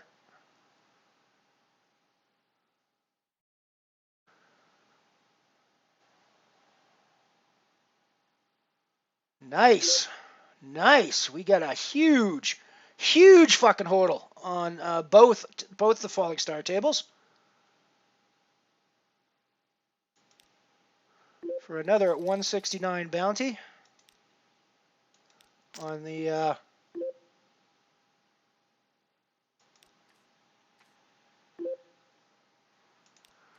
€5 table. We did not get a bounty on the €1 table, but that gives us our buy-in back in the falling star €5 booty.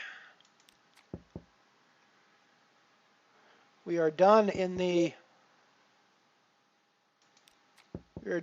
black hole, but we are going to purchase another stack in the black hole.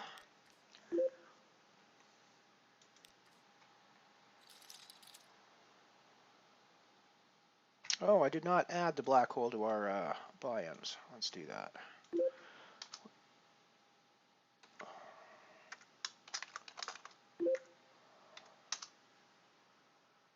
So fold the king 5, fold the jack 9, raise the 10 jack.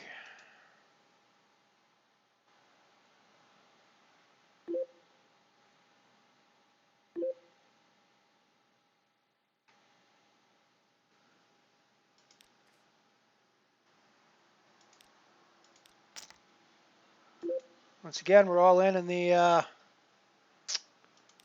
zenith with a pair of 10s this time. We got it through.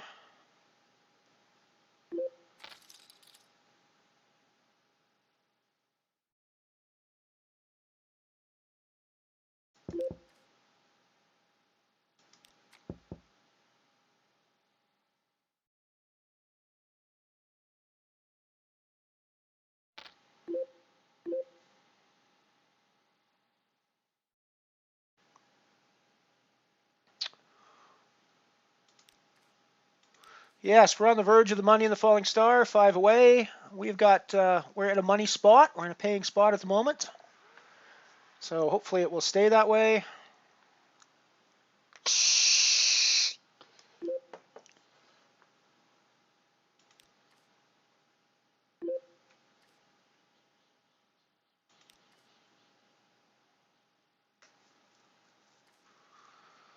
We're going to be reshoving our big blind here when it comes around to us with this pair of 9s. We're going to be calling off against clown makeup, I'm pretty sure.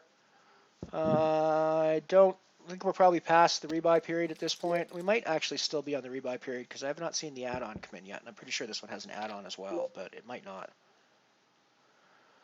Yeah, I think we're going to call off.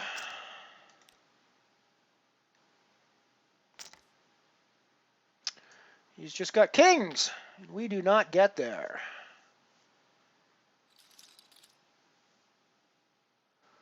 So we're past the rebuy period, so we are done in the zenith. We are done in the zenith for $0.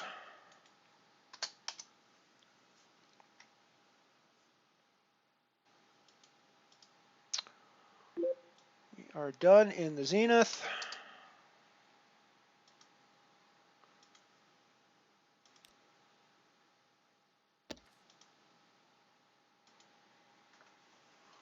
Why, thank you, Muthi. Why, thank you. Why, thank you. Why, thank you.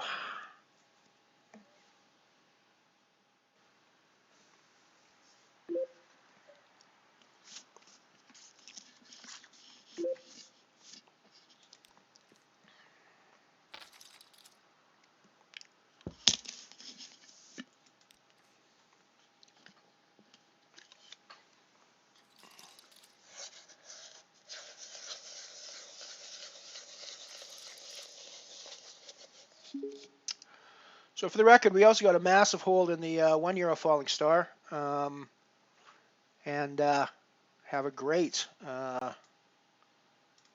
spot now there to actually get into the cash. We got a break coming up as well. I'm gonna fold out my King 7 here, so we will see you guys after these short commercial messages. Watch closely. This wall has just been painted with Super Chemtone. Now watch this decorating magic.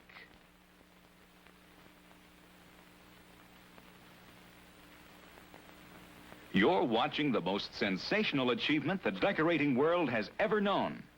Now, for the first time, you can actually roll a new kind of beauty onto your walls. It's called applique, and it's rolled over walls freshly painted with Super Chemtone. More than mere design, applique rolled over Super Chemtone gives you new dimension effects that will completely transform your rooms. The effects can be subtle or bold, soft or shimmering. They can actually change with the light in your room. You begin with America's favorite latex wall paint, Super Chemtone, whatever color you want. And then when it's dry, an hour later or at any time within 3 days, you're ready for applique. The secret of applying it is this double roller. You simply dip it in the applique and roll on this exciting new kind of beauty. You can't compare it with anything you've ever seen before because there's never been anything like it. Applique rolled over Super Chemtone is the fashionable new way to make the rooms in your home more beautiful than you ever thought possible. You paint your walls, roll on this new dimension beauty, and get a whole new room for little more than the cost of paint. See your Super Chemtone dealer tomorrow. See the thousands of effects in color and design you can achieve with applique, rolled over Super Chemtone. Then you too will want this beauty in your home. Fabulous new applique, rolled over America's favorite washable wall paint, Super Chemtone. Leading television experts, cameramen, soundmen, engineers choose Motorola. Leading television stars like Ruth Hussey, Edward Arnold, and Lorraine Day say, "See me at my best. See me on a Motorola." Your eye tells why Motorola gives clearer, sharper pictures. For example, only Motorola has Glare Guard, the curved screen that eliminates up to 98% of all reflected glare. You'll find Glare Guard on the beautiful new Motorola's. Stunning consoles, handsome combinations, 18 Fashion Award-winning cabinet styles, like this Motorola Modern in Elsa Maxwell's smartly styled apartment. On the other hand, you may prefer traditional furniture. You'll find no lovelier television cabinet styles than those created by Motorola. Motorola TV, the only television set to receive the Fashion Academy Award for beauty of cabinet design. For after all, when decorating your home, one of your first considerations must be the style and placing of your television set. Every Motorola, 4-way combination, stunning compact big screen table model, or any one of the handsome television consoles, whichever cabinet you choose will add to the beauty of your home. One of the reasons is Motorola's extreme care in selecting only the finest mahogany or rich-grained limed oak. Another reason, the painstaking finishing process, all done by hand, that gives your Motorola that soft, rich luster. The proof is in the seeing. Your dealer will gladly give you a free home demonstration of Motorola TV. Ask him about the truly generous trade-ins for your old set or even your old radio. And the terms are easy. 65 weeks to pay the balance after a small down payment. Yes, for years of outstanding performance and beauty, Your eye tells why leading television stars like Lorraine Day say, See me at my best. See me on a Motorola. Motorola TV. Motorola TV. Yes, the spring of the curl proves it's a prom. Prom, the easy new self-neutralizing home permanent. You're free to go where you please, even take a drive while your prom neutralizes itself. Prom is the only self-neutralizing permanent with a choice of 3 different lotions. So promise yourself a prom today.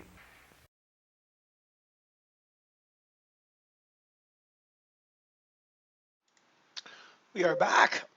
Excuse me, we are back. Got 3 games going at the moment. We got the Falling Star booty, a €1 buy-in, a €150 guarantee. We are 3 away from the money now, 21 of 29 with 26 getting paid. No booties here in this one yet, but still got hope. We have got 3 booties, 169 each in this one. This is the €5 Falling Star booty, €500 guarantee. 2 of 62, still quite a ways from the money, but I think we're done with registration by now anyways. So I think we're in the final stage of the tournament. And we've also got the Black Hole Nano going, where we are 2 bullets. I am lying on my PR. We are 2 bullets deep in the Black Hole.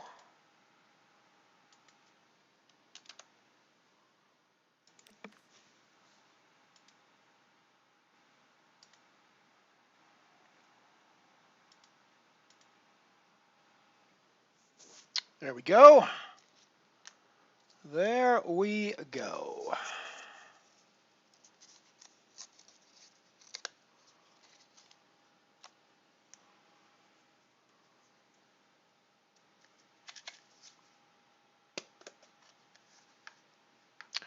And of course, in the Black Hole Nano, you can see the debut of our latest avatar, Elrond's army, with the everybody's choice for leader of your army, Wonder Woman. She's got the strength and the temperament to do it properly, I think. So I'm quite happy with that choice.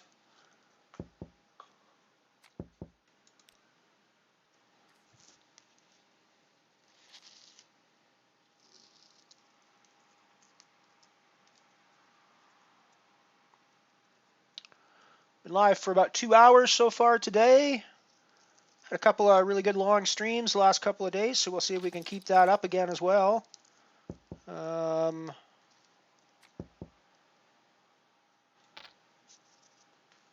mean, including the late night drunk stream last night. I think I did close to 10 hours yesterday.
Let's go focus on the tournament where we've got our biggest chance to make money quickest. This is the €1 Falling Star, where we're 3 away from the money.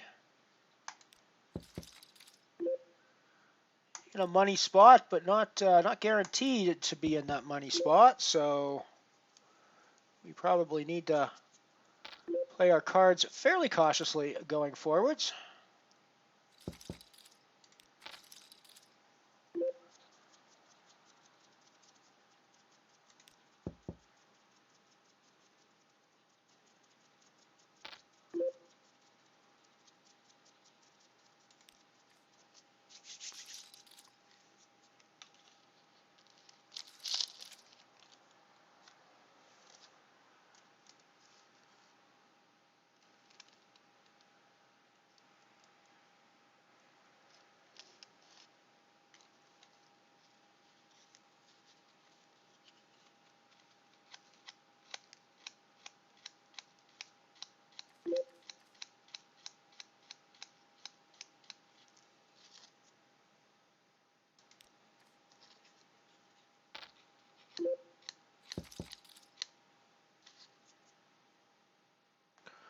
We're getting a table move on the €5 Falling Star, looks like.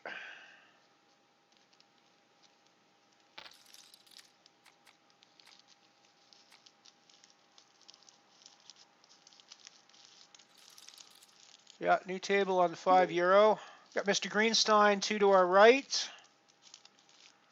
So welcome, welcome, welcome.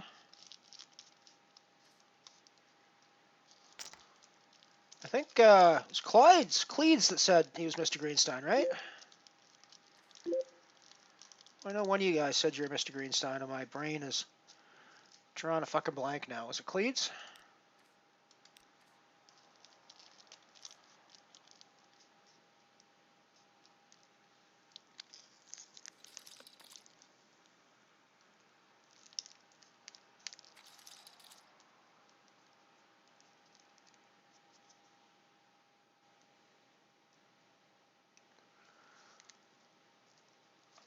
I think Ace-5 is a touch too weak in this spot when we're so close to the bubble.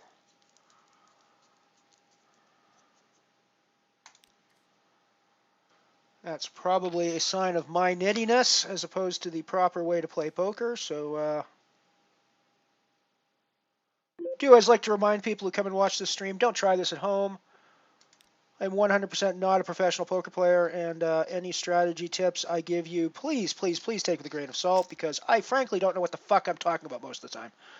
I just talk here, so.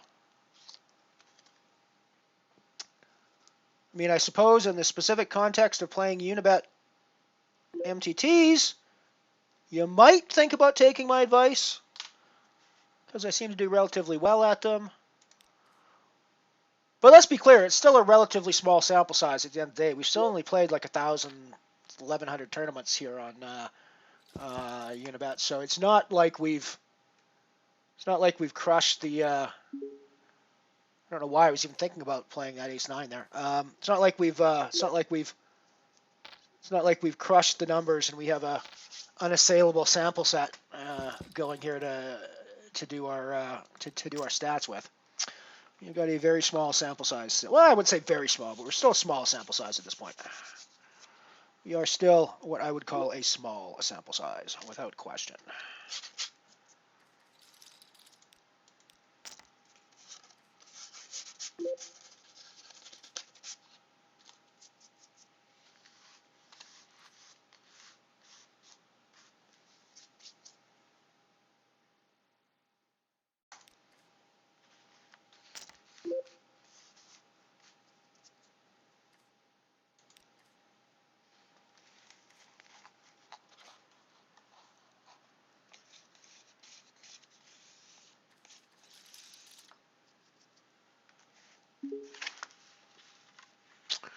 Alrighty, so we are hand for hand now in the Falling Star €1 booty. Guessing that means we're down to 27 remaining, although we could have gone hand for hand with 2 remaining. I'm not sure. I don't usually do that in the online, but sometimes it does for some weird reason. I mean, the free rolls, it does that more frequently than it does in regular ones. Nice one, Moofy. Nice one, Moofy. Gotta love that. Gotta love that when that happens. I mean, I love it when the chip leader is sitting there with a bunch of chips and then for some reason feels like they're expected to call super light to knock people out, and I'm like, yeah, no, that's not your job. Your job is to put pressure on people, no question. But your job is not to fucking call off your stack and double people up. That's not your job as a as the chip leader.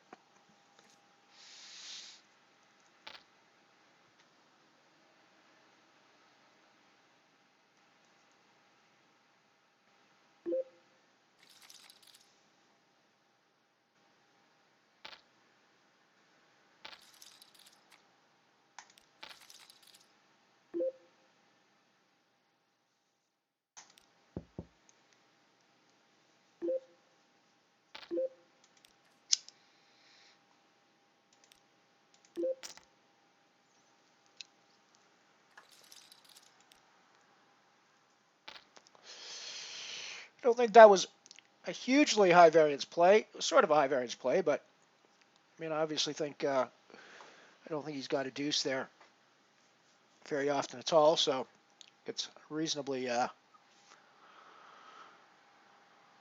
solid play.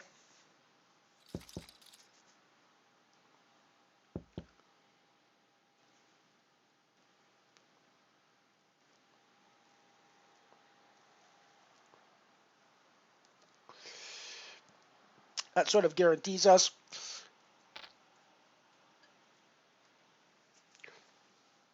a cash here in the. I should never say nothing's guaranteed in poker, but we're pretty likely to get a cash now at this point,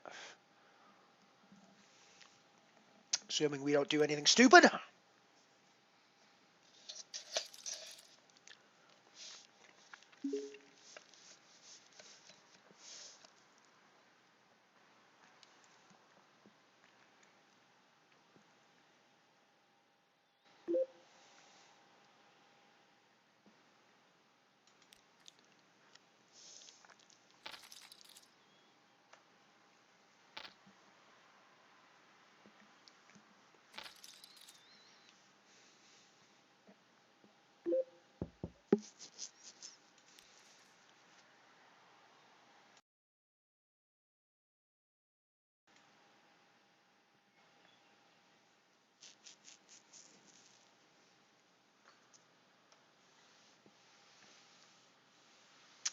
So I am going to start playing the anti-solar with you guys here pretty soon. My bankroll is definitely getting into the area where I can't really complain about €3 buy-ins anymore.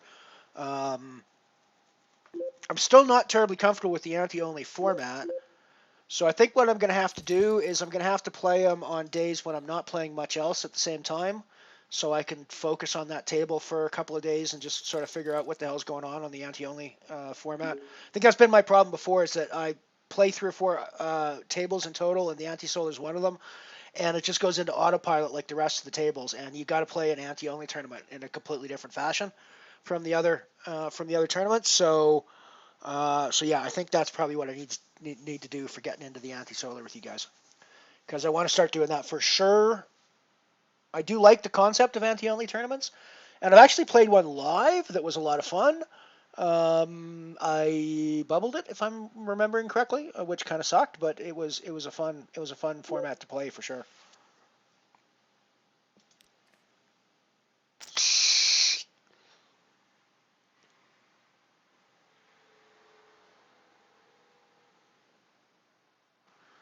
Alrighty, we are down to the Stone Cold Michael Bublé right now.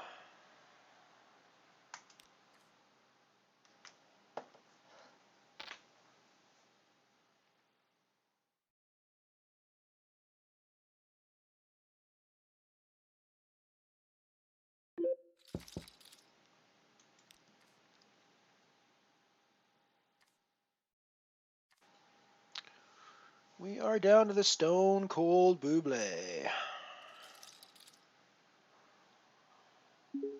Let's get them monies.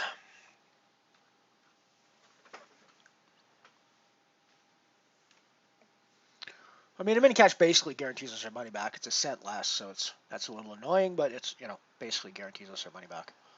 We have to go fairly deep, though, to get another ladder, I think, on this one, probably. Yeah, we have to get to 20th place before we actually get €1.04. Which I sort of expect we can pretty easily do, but just saying, the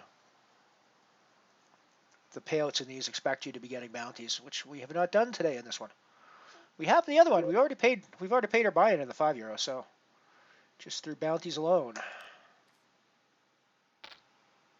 which is always the way I like to do it, if I can. And everything else you get on top of that is gravy at that point. And we likes our gravy. We likes our gravy.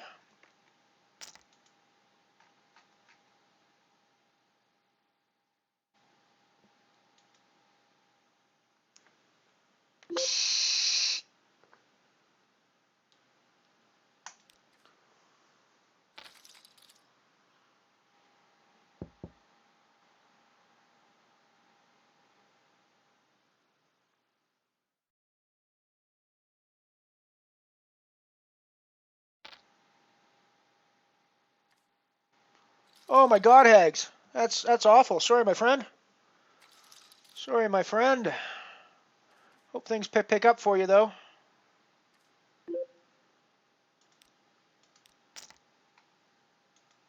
This could be another spot in the black hole nano. I think it's a spot we're going to be playing back aggressively with.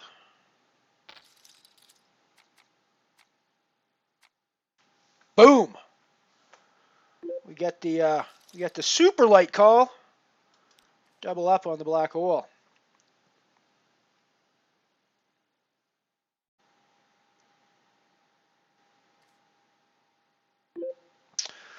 That's probably a good idea, Hags. I always find taking a break and coming back gives me a fresh head, especially when things have gone particularly poorly for me.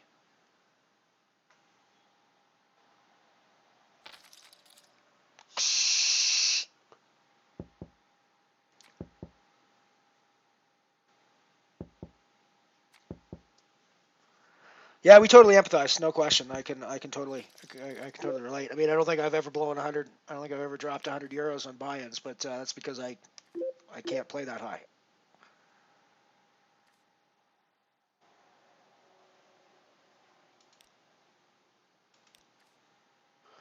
Did you decide to take a shot at some of the big ones? That always hurts. I find when I do that, when I take a shot at one of the big ones and then I don't make it. It's like I'm just like, why did I put that €25 or €50 into there when I could have bought into 10 €5 tournaments that actually have a reasonable chance of cashing in. So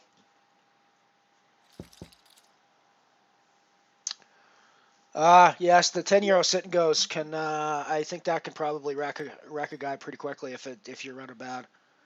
A lot of variance in those 5-handed tables, I think.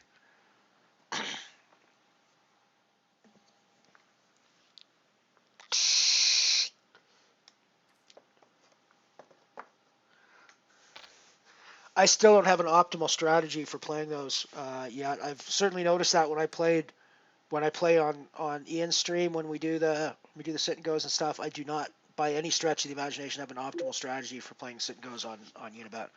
I think my strategy playing strategy for playing most MTT formats on Unibet is pretty solid. But I don't have a good strategy yet for the sit and go formats.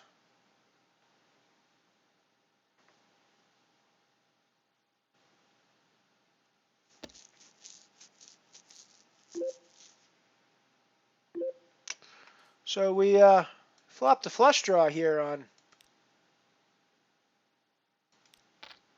Black Hole Nano. I think we're going to have to continue here. We definitely likes our gravy. definitely likes our gravy. I'm going to continue one more time. For the record, Undertaker Ace Ace is very familiar with our Tangili character, although he may not recognize us in our Elrond's Army disguise. That said, Elrond and Tangili are pretty closely associated, so at least he knows I'm one of the army of Elrons. So.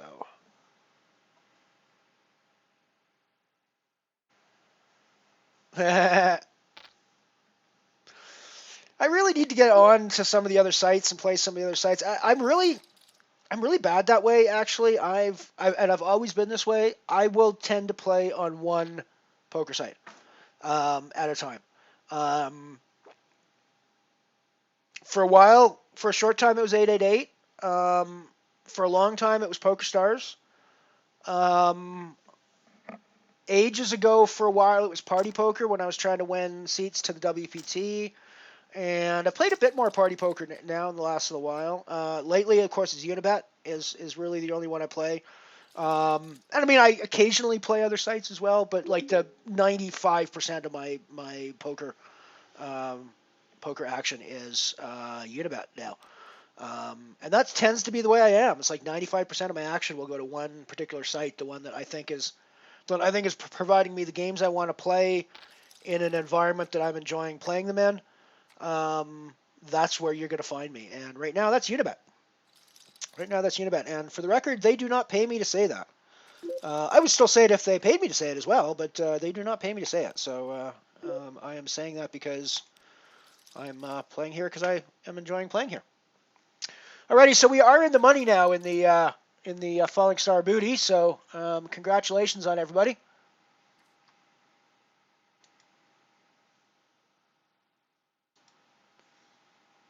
Congratulations, everybody else in the Falling Star Booty.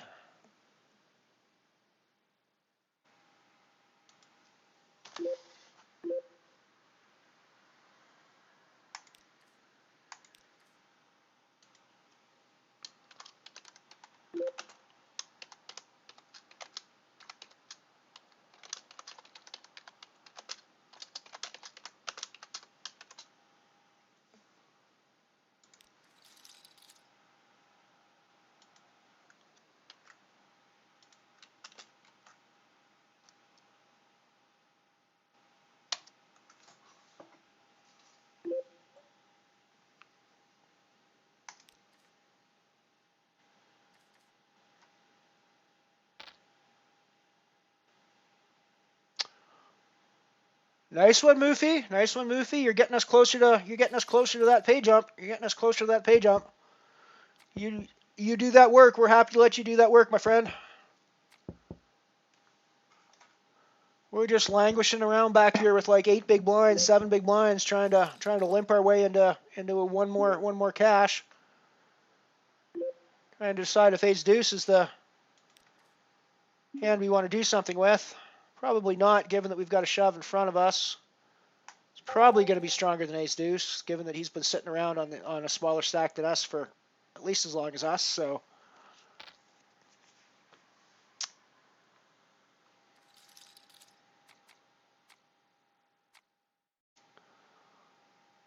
There's a good plan, Hags.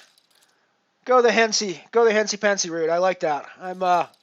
You guys have been on the stream long enough to know that I'm a total supporter of the whole 420 deal. So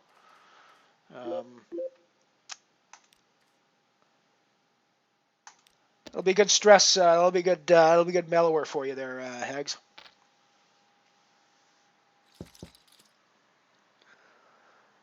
You have permission to go full Hensy on us, my friend.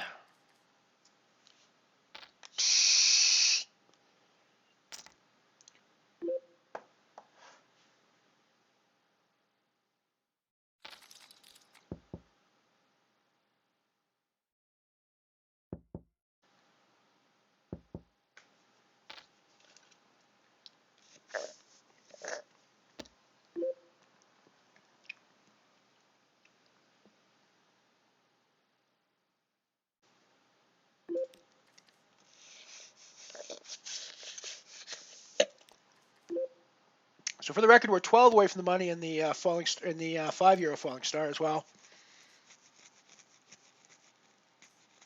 The 370 min cash in that one, but we've already paid our buy-in fee, so everything there is gravy, as I said. And we likes our gravy.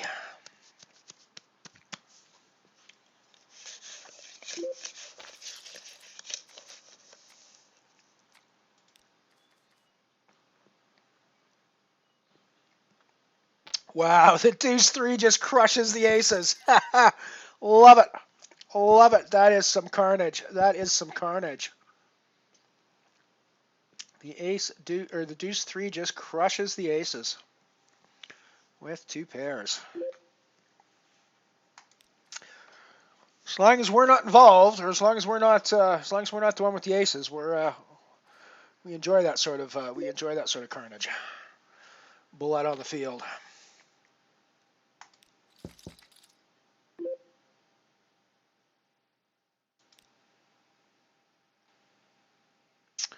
Alrighty, so we have now laddered up, which means we no longer have any excuse for not playing hands. So let's start playing some hands. Because I ain't going to ladder up again without getting some chips. Well, that's for damn sure.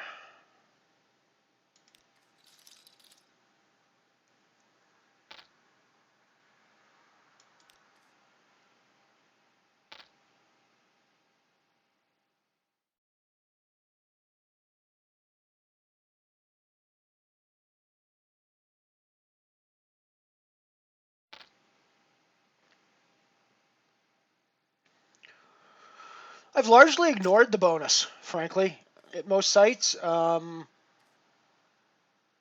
It's never really been anything that's significant in the bankroll sizes that I play or anything like that. So it just isn't really worth my thinking much about.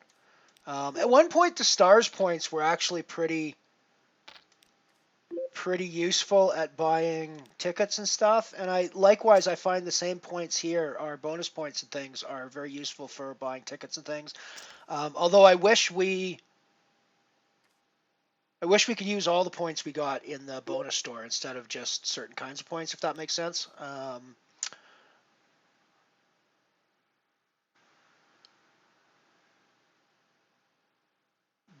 But yeah, bonus has never really mattered to me. It's the it's whether I'm enjoying playing the games and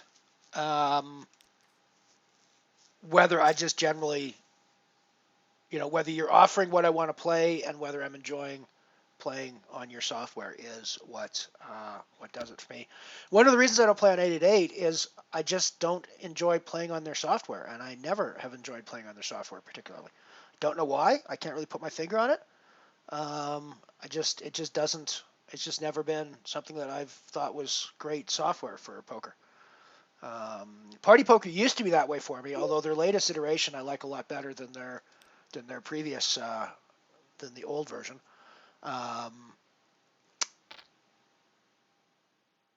And as much as I dislike Star's business model these days, they still have a pretty decent poker interface, and it's still the best. Possibly next to Unibet here would be the best one out there, but.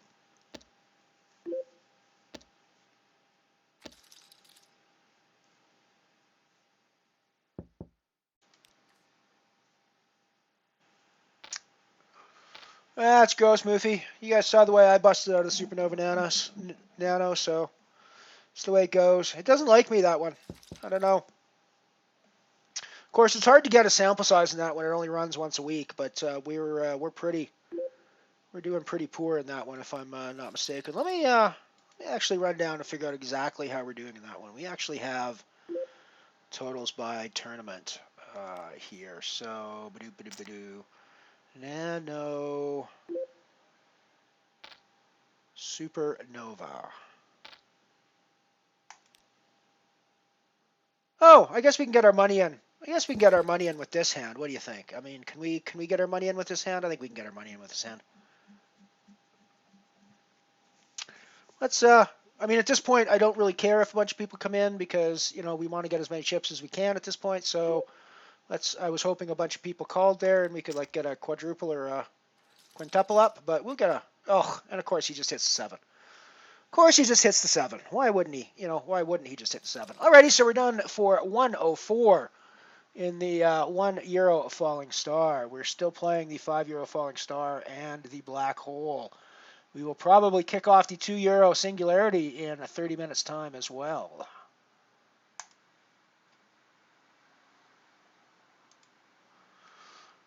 Right, so for the 10-cent Nano Supernova, I played it 3 times for 30 cents. We won 210. So we did reasonably well in the 10-cent Nano Supernova days. The 20-cent, or in the 10-cent Nano Supernova days. In the 20-cent Nano Supernova days, I played that 19 times for a 380 spent and a 769 profit. So 102% ROI. So again, we didn't do as badly as I thought we were doing in that one. I thought we were doing even worse than in the 20. In the 1, since it's gone to a €1 buy-in, we played it 6 times. We've won $0 for a minus 100% ROI on the €1 Nano Supernova. So we're not doing so well since it's been a €1 buy-in. Hopefully that variance plays out eventually, but yeah, it's not been so hot for us. It's not been so hot for us on the Nano Supernova trail since they bumped up the buy-in.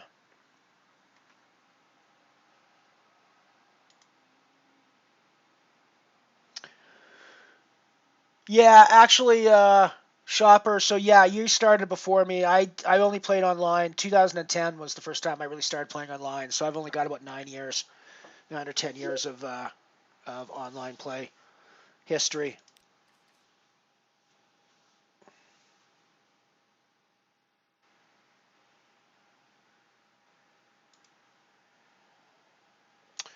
I'm an old guy, but I'm actually relatively new at the whole poker thing at the end of the day. I wasn't even somebody who played a lot of live poker before I started playing online. I'm kind of embarrassed by this now. But before I started playing poker online and started to actually learn about the game, I was one of those people who just lumped it into the same gambling category as like roulette or craps or shit like that, where it was just where you're always losing and it just made no sense to. I mean, like I've always played games like blackjack where the house always has an edge, and I do it because I enjoy playing the game, but I never actually expect to be a winning player necessarily, or at least not on a regular basis. And so when I would hear about people talking about poker, professional poker players, and I'm just like, well, you're just a gambler who's getting lucky. I mean, how can you possibly be a professional at a game of chance? It's just absurd. It's like the most absurd thing I've ever heard. And stop fucking screwing with my head. Get the hell out of here. That was my attitude prior to about 2010 when I started playing online. It was only then when I started to sort of figure out that no, actually poker is a totally different beast from those other casino games. It is still a game of chance, but there is way more skill involved than any of the other games, and there is not a house edge. You just pay the house a flat fee to allow you to play the game, and all of the win or loss in poker comes from the other players, not from the house. So it's an entirely different beast. But I was unaware of that, and it would have been, prior to like 2010, I was the kind of guy who would look at poker players and scoff that you're just degenerate gamblers, and you should probably do something with your life, you idiot. Now I look at it a little differently. a little differently. Yeah, I mean it's ace, and I've only got, it's the way poker goes, right? One time out of 5, that bus is going to come out of nowhere and fucking run me down when I try to cross the street, right? So just got to be able to deal with it.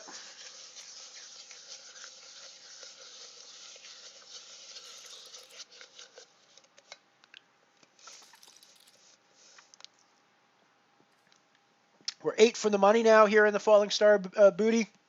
€5. We have 3 booties already. I'm not averse to getting more, of course.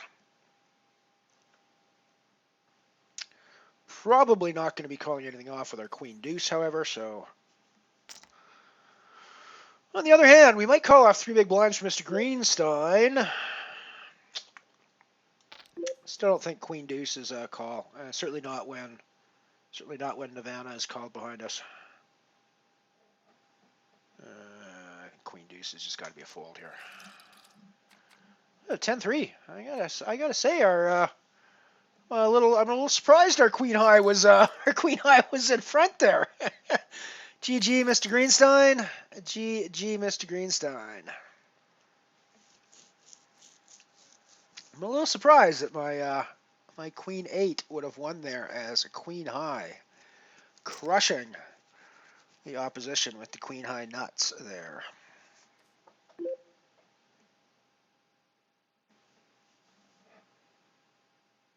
And it was only 3 big blinds, so I guess it's not that surprising of a wide call, but.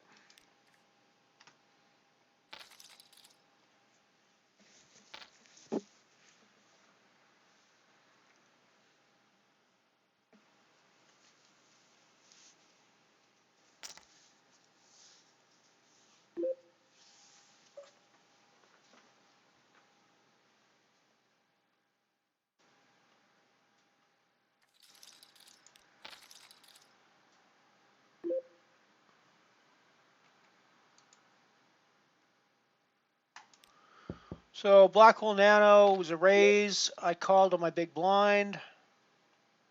We are going to check call this flop. We're going to check call this turn, I think.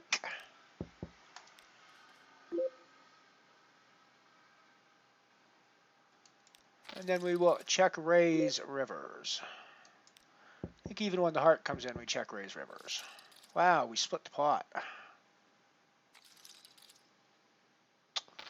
Both playing ace jack there. That's a little surprising. I didn't expect him to show up with an ace jack there.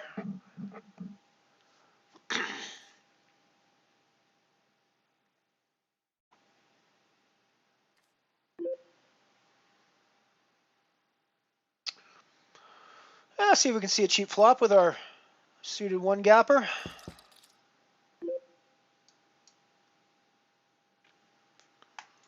Those sevens hit right in the sweet spot of our backdoor straight draw, but I think we have enough else going for us here to keep putting any money in this pot.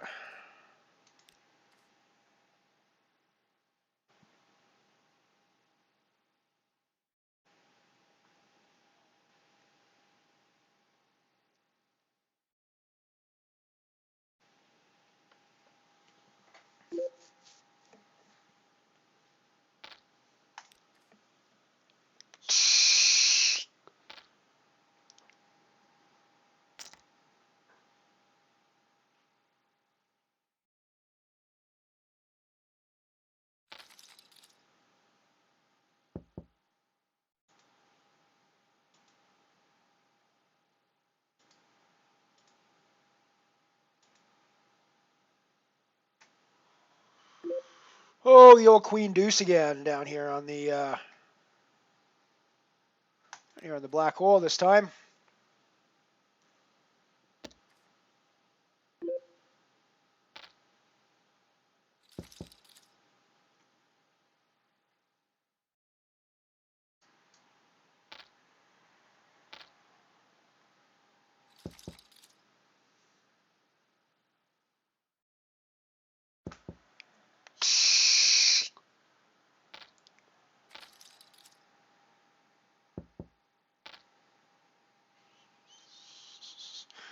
Yeah, right? I mean, the Queen Deuce, how's the Queen Deuce ever fucking the Queen High nuts in that spot?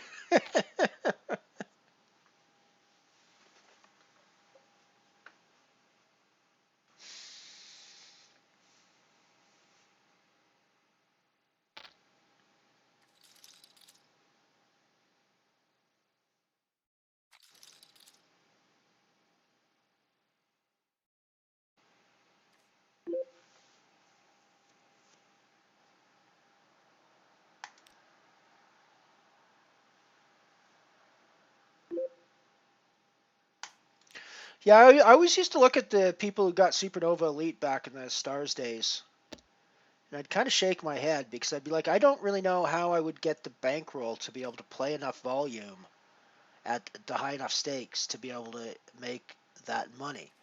And I mean, I don't think all of them were winning players necessarily. They ended up making money from the rakeback that they got by getting the Supernova Elite status. But their actual poker play was like a break even or even a loss in some cases. But I could never figure out how I would get a bankroll that would allow me to actually play that level of volume at the stakes that would need to get played, and at the same time be able to withstand the losses that might inevitably come while I was trying to become Supernova Elite. So I never did quite work out that little logical problem, but apparently some people did, and you know it was good living while it lasted, I suppose.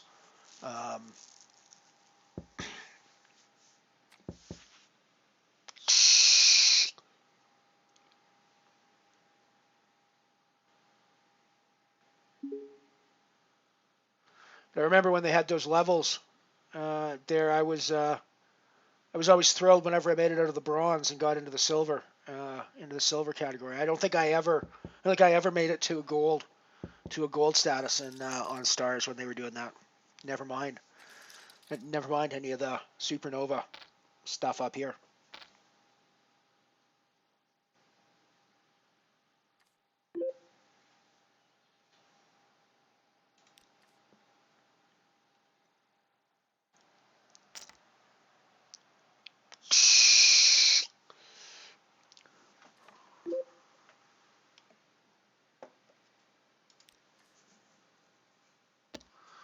So it's interesting. I've been reading the stories about these lung issues with people vaping in the state. Big news in the States, it seems like. A couple of limited stories here in Canada. Haven't really heard much from overseas. So far, everything I've heard, it's specifically related to off-market cartridges that you put in those cartridge vape machines. People are either buying off-brand. A lot of it seems to be associated with off-brand marijuana THC cartridges, and other stuff seems to be associated with just off-brand nicotine cartridges, but it all seems to be associated with a particular emulsion agent that they're using in it to make it the proper vape stuff. At least as far as I've been able to tell from the research, but it's kind of interesting to look at. I've always said it's not something I consider to be healthy. I consider it to be more healthy than the pack or pack and a half a day smoking habit that I had up until a couple of years ago. So I never say that it's healthy, but I will consistently say that it's healthier than what I was doing before.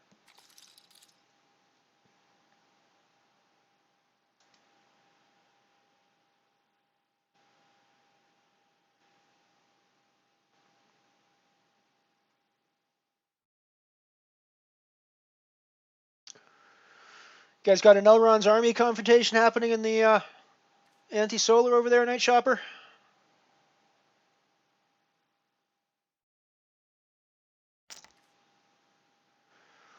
So we have a raise from a smallish stack here in the black hole.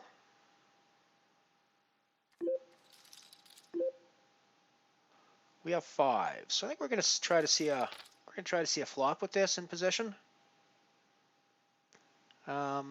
We might actually be throwing away our chips because it's chance Angel could have come over the top there.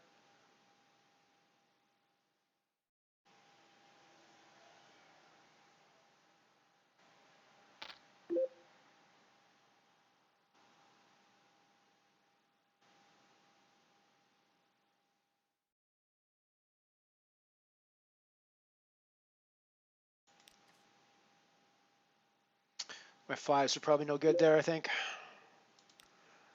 He's feeling like he's got an overpair there. Possibly something like an ace queen, but I'm actually thinking he might be on like tens or jacks or something like that.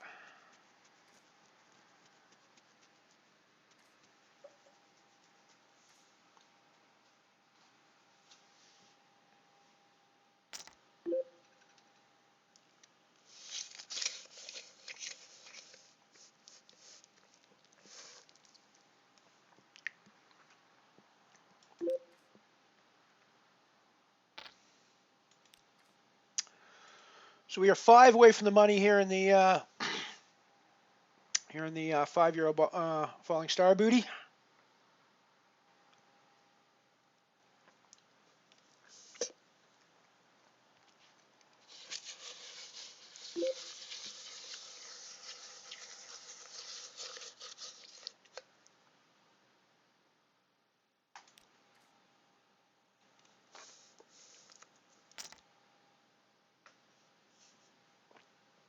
You have to go pretty deep in this one to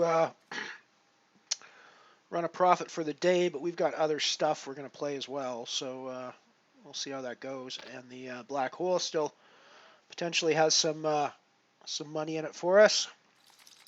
€60 up top in this €5 falling star, so that'd be pretty cool. I don't think we've ever won one of the €5.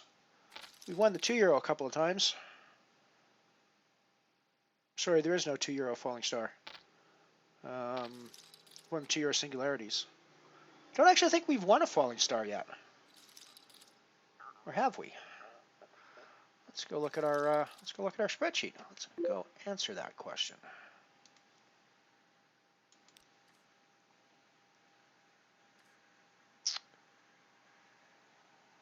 No wins in falling stars. We have got 2 seconds in 2 seconds and 2/3 in €5 falling stars, but we've got no wins. And we have no wins and no seconds in the €1. We've got 2/3 and 1/4. Those numbers are not 100% accurate though, because I didn't actually start tracking where I finished in these events until recently. I did try to go back and backfill some of my old stuff, but I don't know for sure that I caught everything, if that makes sense. So there might be some missing. There might be some missing final table results from. I'm sure I caught all the wins. I just don't know that I caught all the seconds and thirds and fourths and fifths, because I didn't always brag about the seconds and thirds and fourths and fifths. So I may not have always necessarily caught them and know what position they were. So.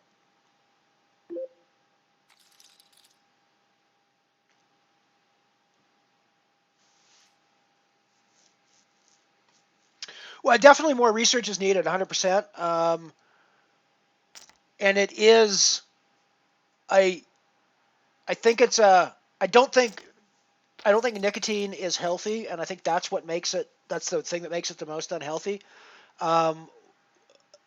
What it does, or what it's done for me, is it's allowed me to taper my nicotine off in a very controlled way. To the point I still am vaping nicotine. I won't deny that I'm still vaping nicotine, but I've reduced my amount by more than 1/3 from where I started. I started at 18 milligrams. Yeah, actually like 1/6, because I started at 18 milligrams and I'm at 3 milligrams now. So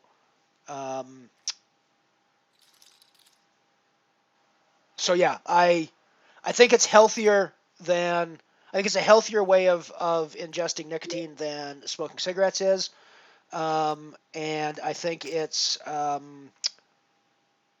don't think it's healthy in itself, but I also think it's especially that was the other thing with the diseases.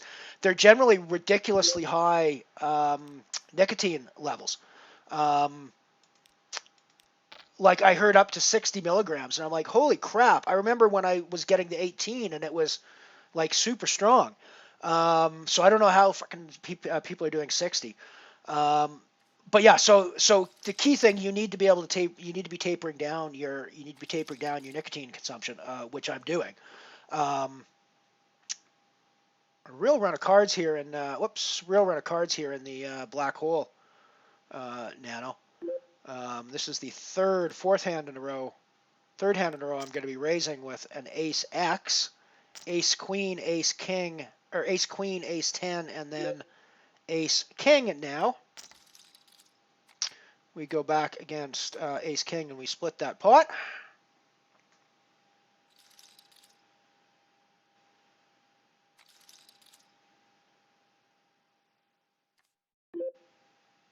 Yeah, that's certainly. I mean, I think there's definitely more research needs to be done. Everything I've seen says that it's associated though with off-brand cartridges using a specific ingredient. Um, and also with either a high nicotine or a THC content with them. Um, and I mean, that's the thing with what I do. I actually know the people that make the juice that I'm doing, and I literally know everything that goes into the juice. So it's from what I've been able to gather, this is a completely different mechanism than any of the ones that have been associated with the lung diseases that they've been having. But I'm certainly keeping watch on myself as well. So I mean, but I thought I'd bring it up since I have been I do vape on stream and I've been hearing about these things. Everything I've seen though indicates that it is a different kind of vape, different kind of juice, and a different kind of way that the juice gets made. These cartridges are proprietary, and you don't have any way of knowing what's in them. Like I say, I know exactly what's in the juice that I buy, so that's a big difference.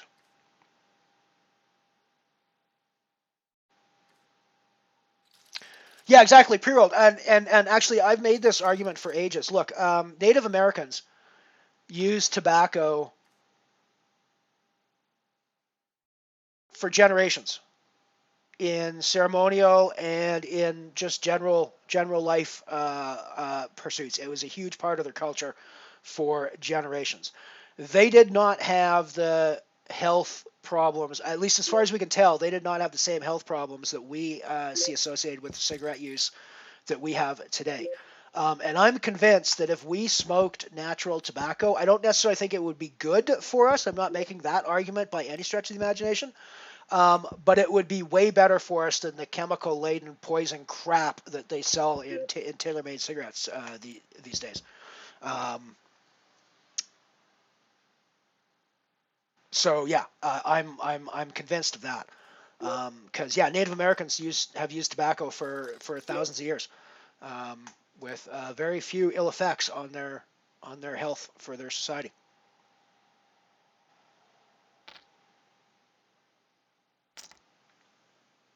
Those additives specifically came around in the 30s, 40s, and 50s when the companies were experimenting to try to make cigarettes more addictive, and that wasn't considered unethical necessarily or anything like that. So they just so they would just experiment with whatever, and they ended up with all sorts of crappy shit in there so that cigarettes were as addictive as possible. I mean, I think the nicotine is always going to be addictive to a certain point, but they really tweaked it through those times scientifically to try to make it as addictive as possible. So one of the reasons why I like to run the old cigarette ads is it's a reminder of how unethical the world was at one time and how much we've changed in those times.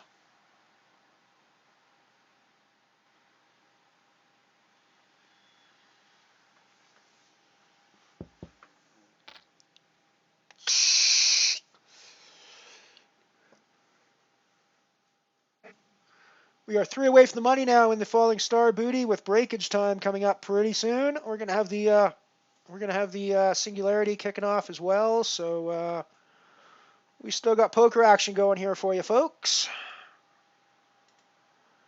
We'll still have the poker action going for you.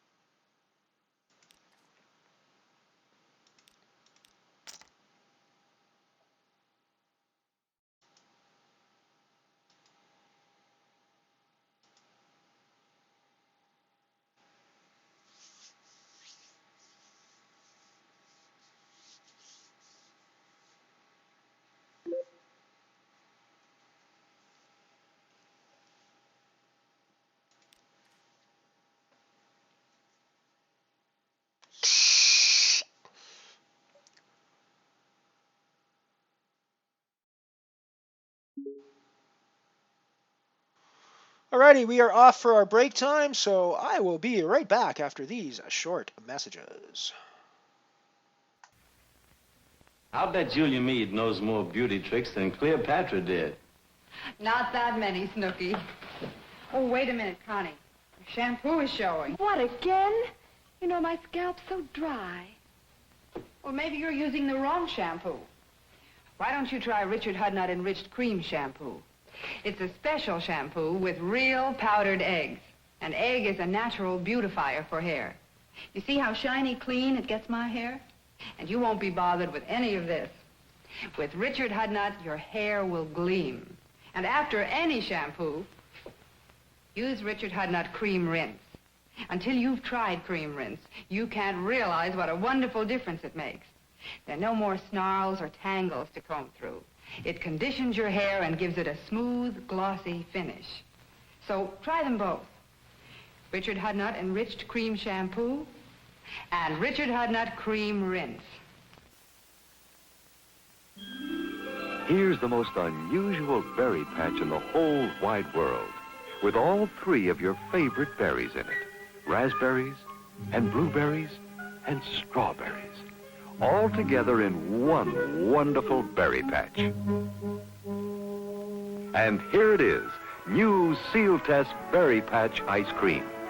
Seal Test combines the goodness of all three, red ripe raspberries, juicy blueberries, and luscious strawberries, plus that special Seal Test magic. Delicious. And you know what? You'll never keep the kids out of this berry patch, because Seal Test has put together the only berry patch in the world that gives you the wonderful flavors of all three at once. Blueberries, raspberries, strawberries. All the berry picking's been done for you. All you do is pick brand new Seal Test Berry Patch Ice Cream. Delicious.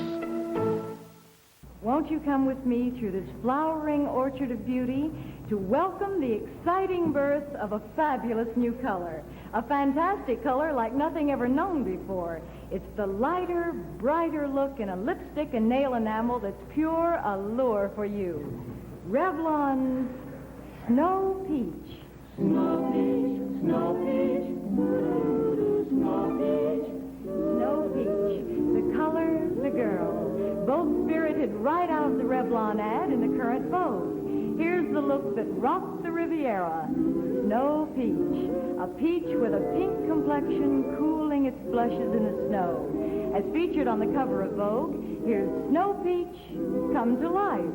Look how Snow Peach goes to her head with Mr. John's velvet bow topping. How Seal Chapman frames our Snow Peach princess in snow white file. And to add new summer brilliance, Vogue's choice for matching lips and fingertips. Snow Peach.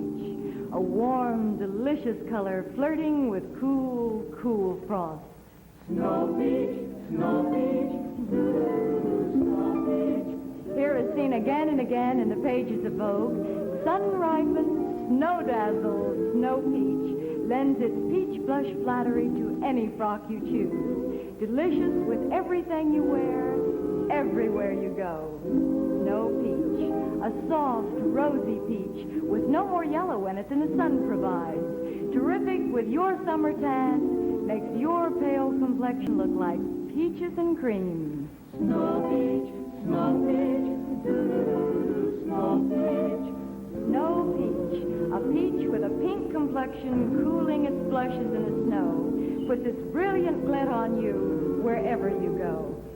Yes, whether you tan to a golden brown or stay really fair, Revlon puts beauty within your reach with never before Snow Peach. Snow Peach. Snow Peach. It's hot, it's cold, it's beautiful, it's bold. This powerhouse peach will make your summer. Girls, if I might suggest, you better reach for Snow Peach lipstick and matching nail enamel tomorrow. It's Revlon's greatest shade. Thank you.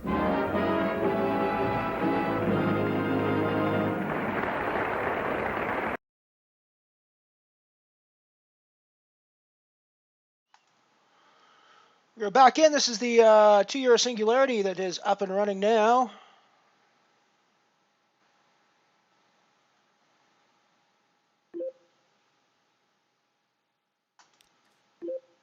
course, we've still got the €5 falling star booty and the 50-cent black hole nano running as well.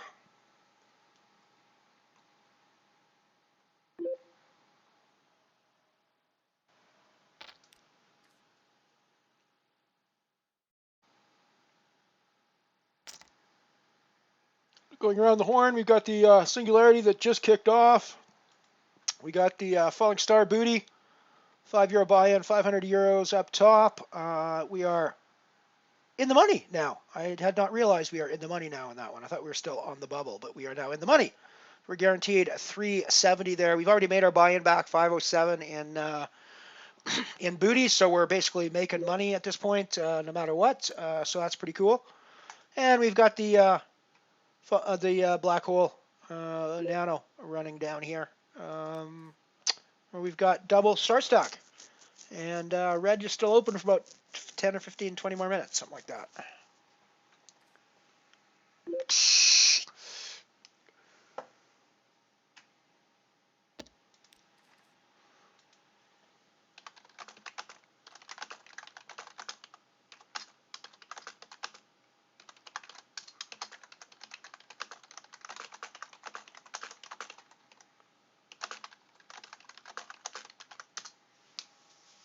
Yeah, I mean, I just find this the whole snow peach thing just astonishing. I mean, and it shows the creativity of advertising from the day, because they really had to overcome how do you sell a new color on black and white TV? I mean, honestly, it's an astonishingly difficult proposition to come up with an answer for, and yet here you go. And by the end of this commercial, I'm pretty sure I know what snow peach is going to look like, or pretty close to it anyways. So yeah, it's, I don't know, it's just one of those things.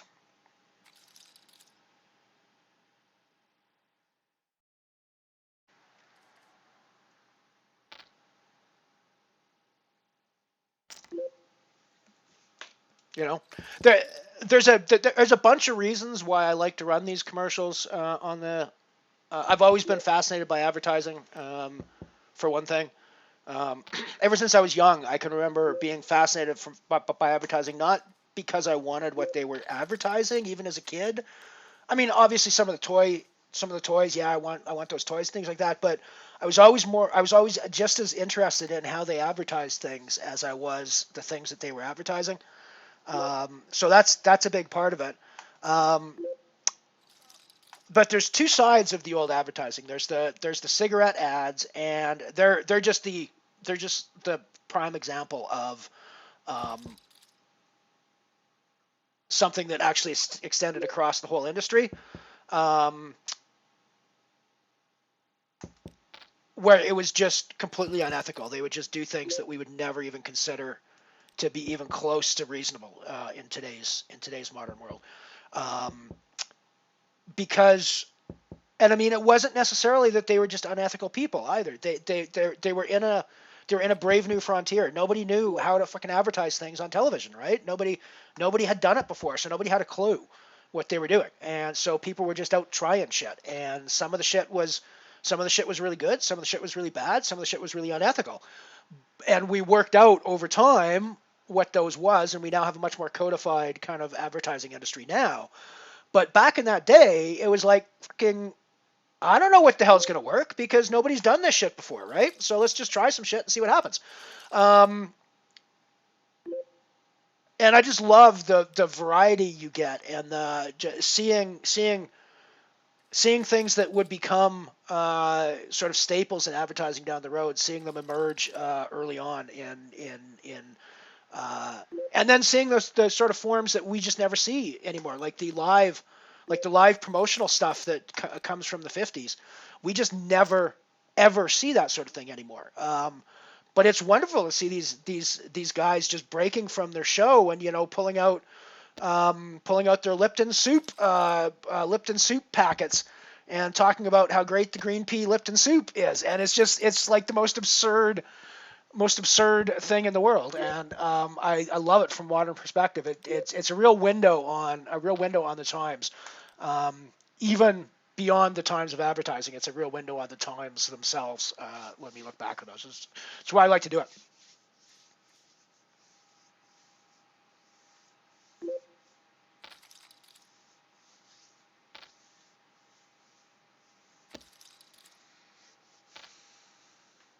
Yeah, I agree. If it's a re-entry, you should be able to re-enter from the lobby, even if you close the tournament out.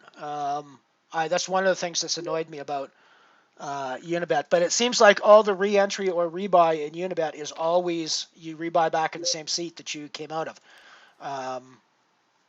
which is unusual because there should be a difference. One of those should be you rebuy back in the same seat. The other one, you get a new seating assignment. But on Unibet, they're both your only choice is to go back to rebuy back in the same seat again, which I find rather interesting. But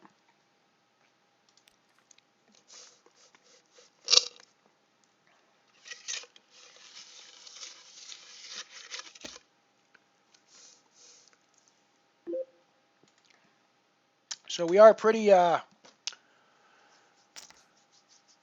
are in a bit of trouble here on the falling star. We got to do something if we want to go deeper than where we're at, which of course we always do. Some more gravy is better gravy.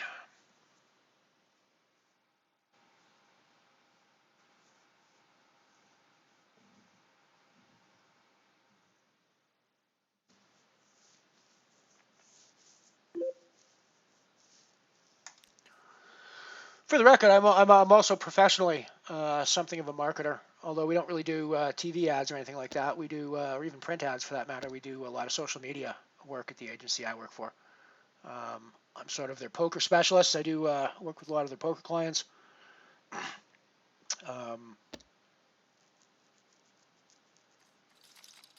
But yeah, I've always been fascinated by advertising.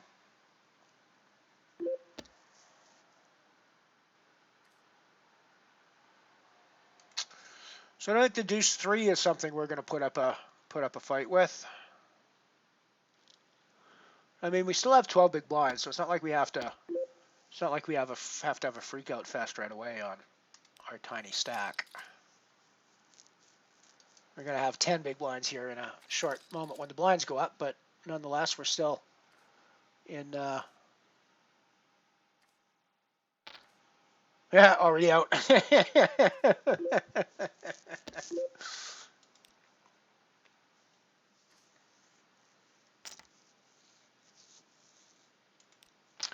See if we can see a cheap flop with our big 10 or big king. Not the sort of flop we really wanted to see with our king. So I think we have to get out of the way.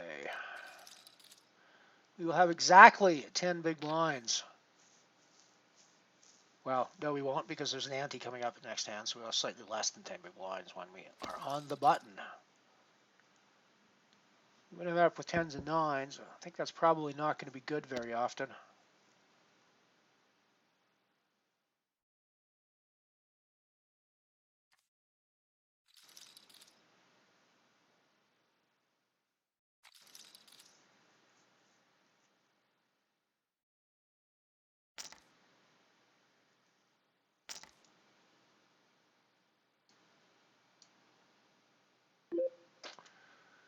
Getting all in here. We're not calling that there. We do have an interesting spot developing here on the black hole.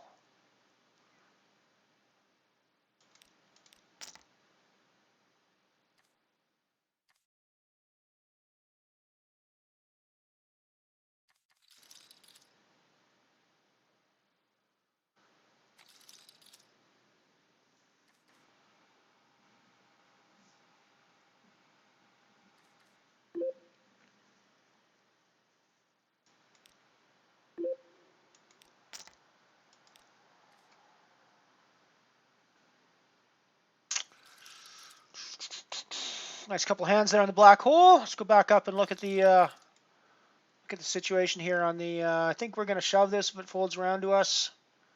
We're 18 of 18 at the moment, so we definitely have to get some chips.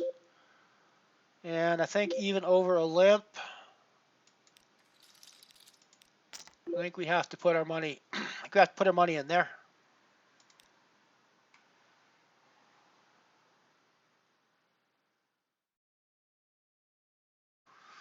Ace 4 is a little light, but I'd rather ace 4 than like ace 6 or ace 7. So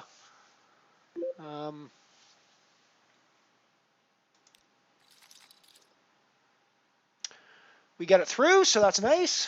Gonna live to see another round of cards, probably. Probably live through another orbit now. Nice one, Cleeds. Get the monies. Get the monies. You have to avenge my horrible gross bust out in like level 2 of that fucking tournament. Avenge me. If kings over 10s. Enar doubles up with the set of kings right off the top. Boom. Now tilt ban is the short stack.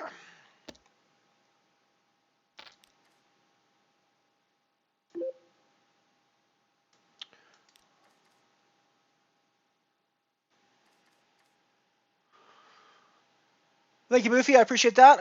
It is, like I say, it's one of the things that I quite enjoy doing. My regulars will probably be grumbling a little bit that they're watching ads over again for the 3rd time because I haven't cut any new ones recently.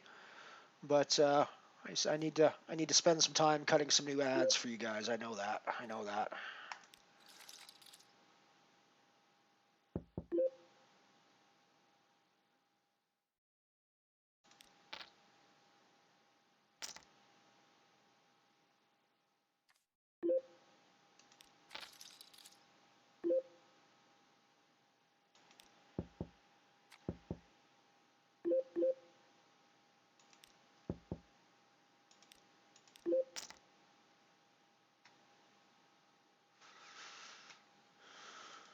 I don't think I can ever call here.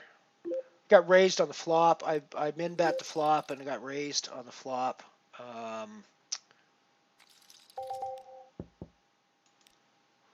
It's probably never calling there.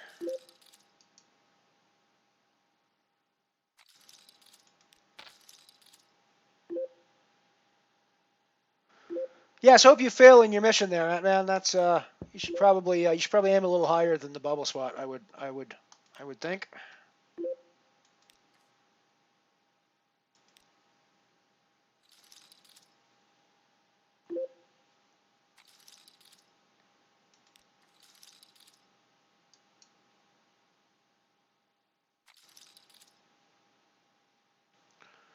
Let's go back up to the falling star booty.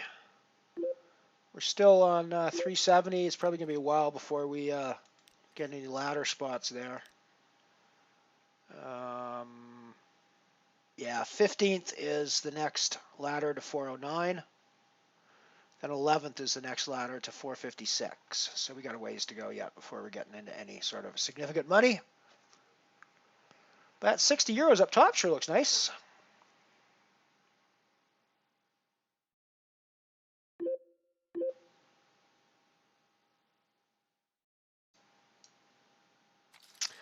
I have to say those suited connectors look real nice on the button.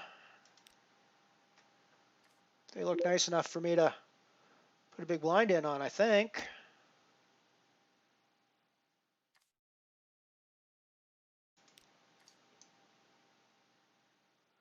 Second pair.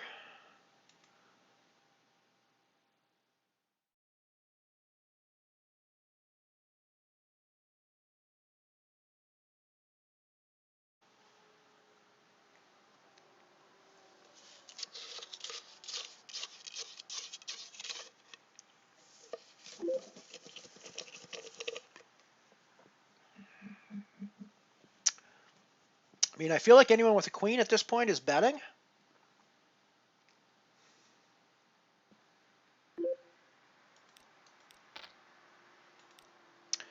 feel like we just want to take it down here.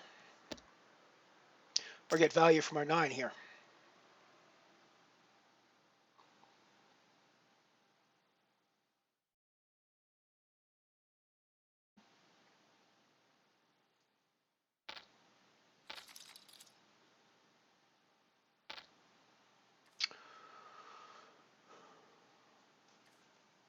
That's the power position. I mean, we might have had the best hand there, but I also think that there's well, I mean, that might not have been the, I mean, maybe we're only getting called by hands that beat us in that spot.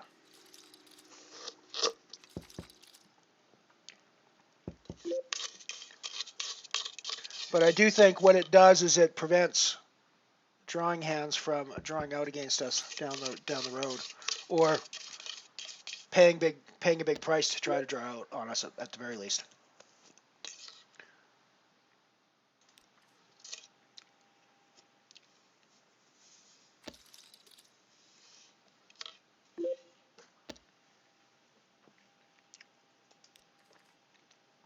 I'll be curious to hear what you guys think of the play with the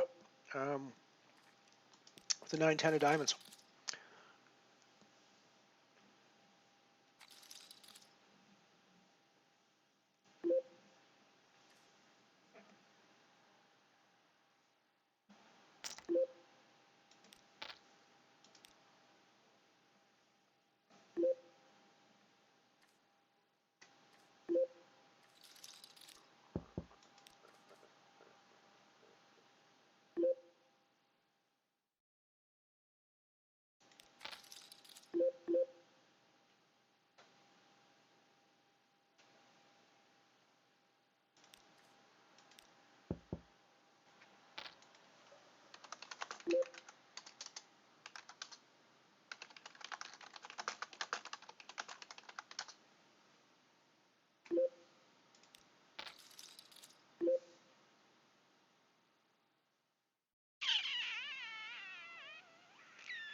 Less nitty player than me might shove that, but that would be a less nitty player than me.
Yeah, that was my concern after the fact. No value from worse. Only getting called by hands that are ahead of me or that are drawing to much bigger hands than I can possibly hit with what I've got. So yeah, that was my real concern at the end of the day.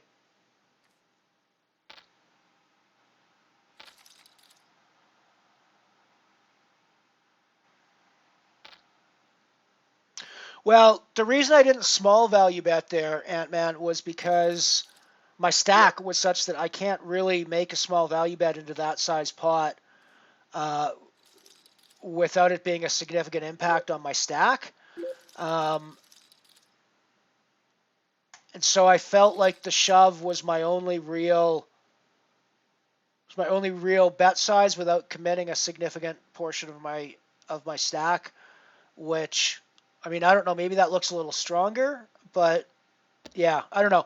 If I'd had a stack of 12,000 or 14,000, I'd have probably been more inclined to put in a half pot or smaller value bet there rather than the shove. But it was basically my stack size of 10K there was I thought was really awkward for the 6,600 pot size, because I'm probably putting a 3,000. I'm probably putting in a 3,000, 2,500 to 3,000 chip bet into that pot, which is a third of my stack, and that's starting to get into the territory, I think, where you should be thinking about shoving your stack instead of putting a third in, if I'm not mistaken. Maybe I'm maybe that's old school thinking, and maybe we've moved past that in the poker world. But that was always sort of the way I was thinking, is that if the bet you would plan to make was a third of your stack or more, you should probably just commit your whole stack at that point.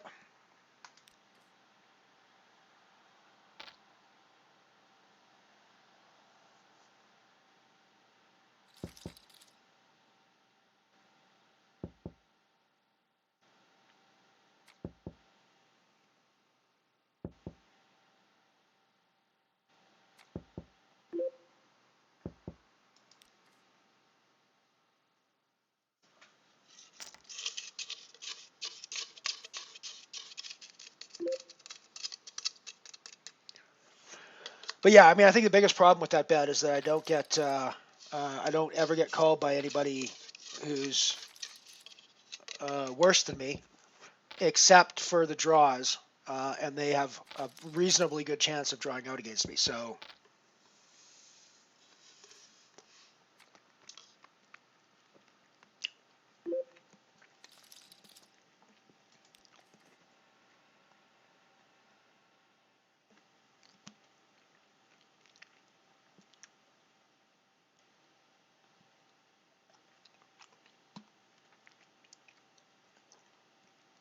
actually, when I was doing my interview last week with Brad Wilson there, Enhance Your Edge,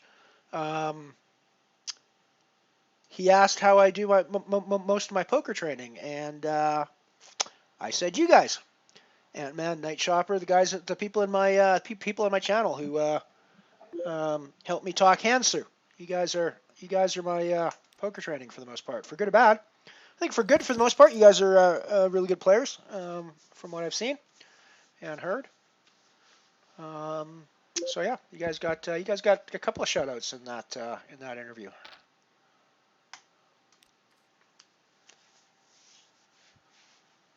Because we loves our chat. Yes, we do. We loves our viewers and our community.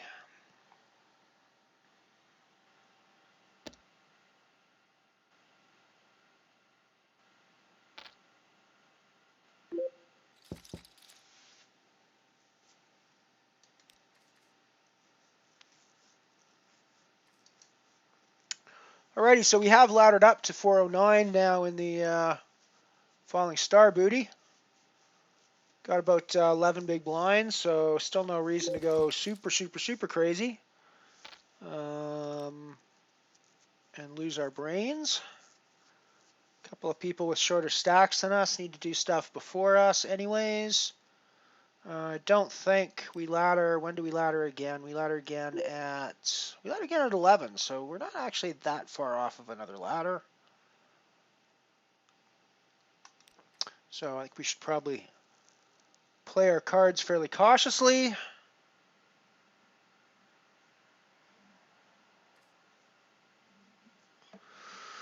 Yeah, so a quarter pot in that case would have been somewhere in the neighborhood of 1,500 to 2 grand. So yeah, I guess it's a little bit. So I guess I still have a stack with 10K.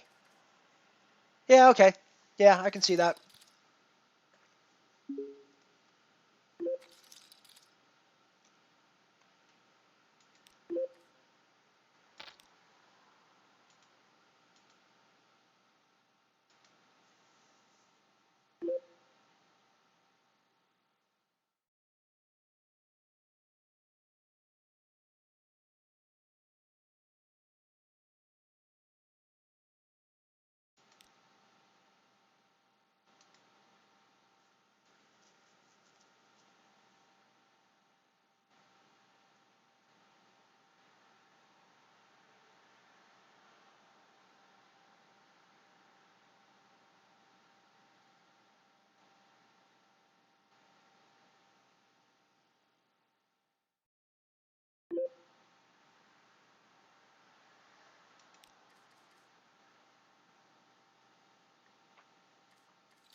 So I'm trying to decide if I should play a €5 shooting star.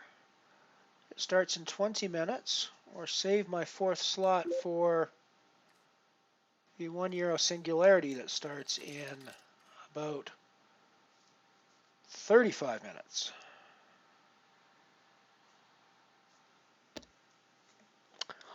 see what happens between now and then, and we'll make our decision as the time comes up. I don't normally play the shooting star formats as often as I play the falling star formats. Shooting star formats are a shallower structure, I find. I never play the Space Madness ones because I don't like the 90% bounty on them. As you've seen, I'm not necessarily a guy that goes out and gets a bunch of bounties in these tournaments. So it kind of sucks for me when I get all the way to the final table and I'm still making only half my buy-in back on those tournaments. It really pisses me off, so I just don't play them.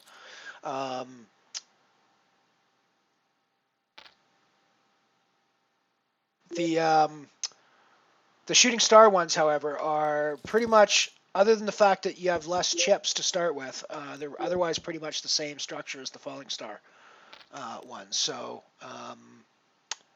they're an interesting and a fun tournament.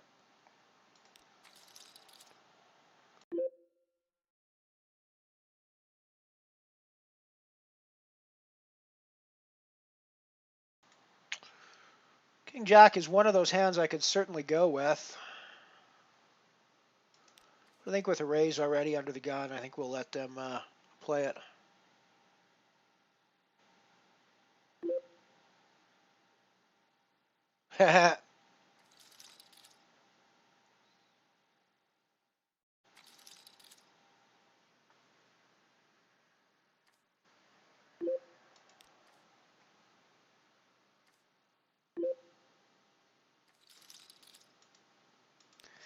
We're all in the black hole. King 5, blind on blind. Pretty certain we were going to get it through, but you never know.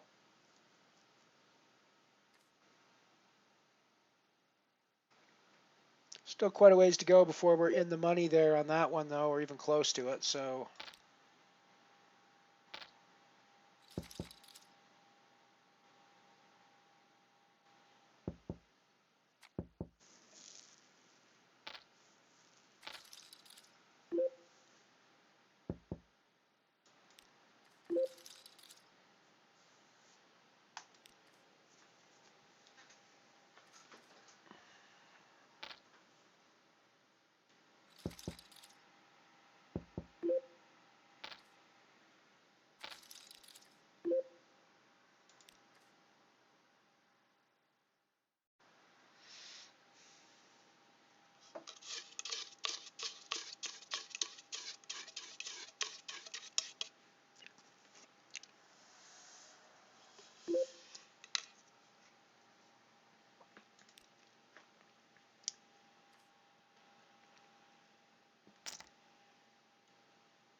yeah, I mean, that makes very good sense.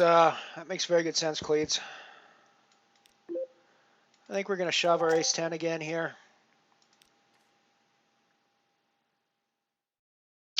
We get called off against the aces. We are down in the black hole. I don't think we can rebuy again. No, we can't rebuy again. So we're down in the black holes. We're down to 2 tournaments now.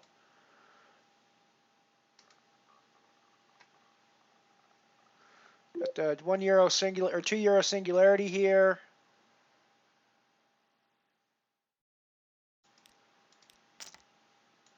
Plus, I'm all in under the gun with suited ace-3 here on the falling star booty. 13 of 14. We need to get to 11 in order to get another ladder up. So we need to get chips. The fact that we're getting called off by a short stack is worrisome. The ace-3 was probably wider than we needed to go. Hitting the ace is nice, but there could be other aces out there.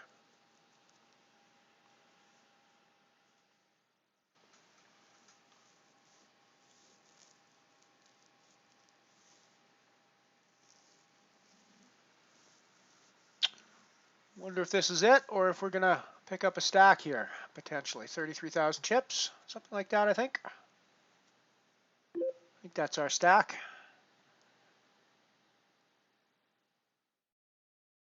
Wow, we get to split. Nice. I'll take it.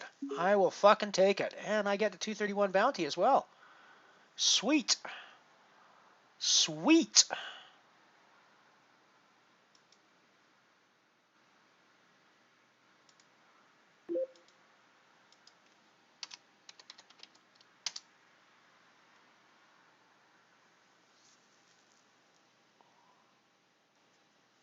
think I'm going to see a flop with my 10 jack. Yeah, I should have just folded. Should have just folded.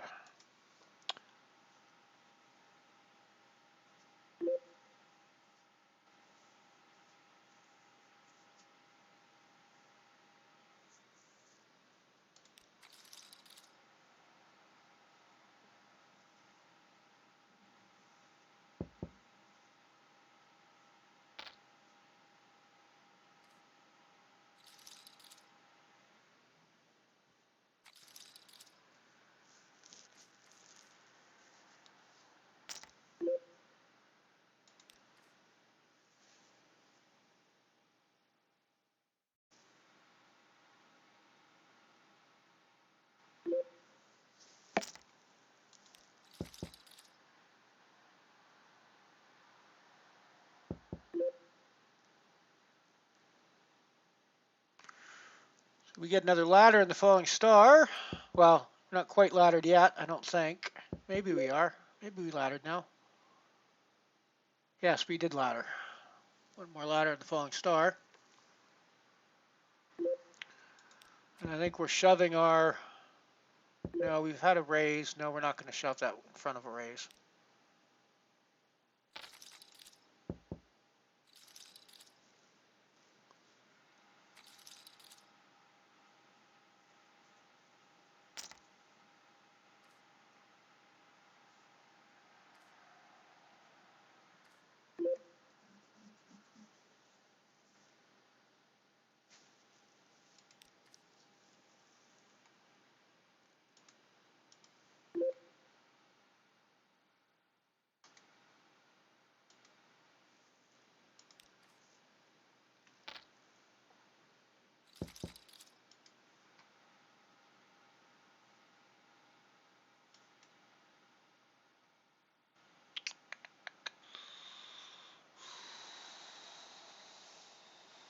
Where is the 500-euro falling star? There you are. So I guess busting the black hole makes our decision just that much easier, right? We can play both the singularity and the falling star.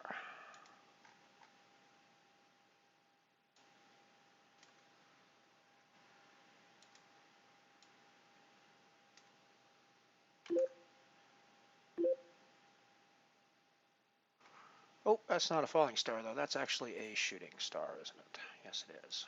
Yes, it is.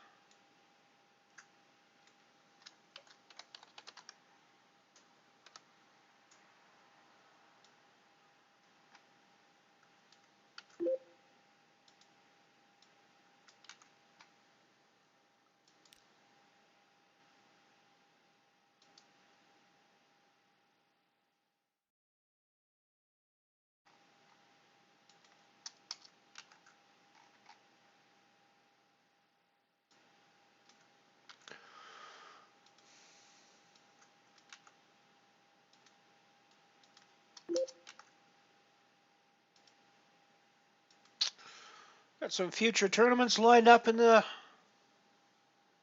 queue, so we'll... It goes from there. I think we're going to shove our ace-3 here. Ugh.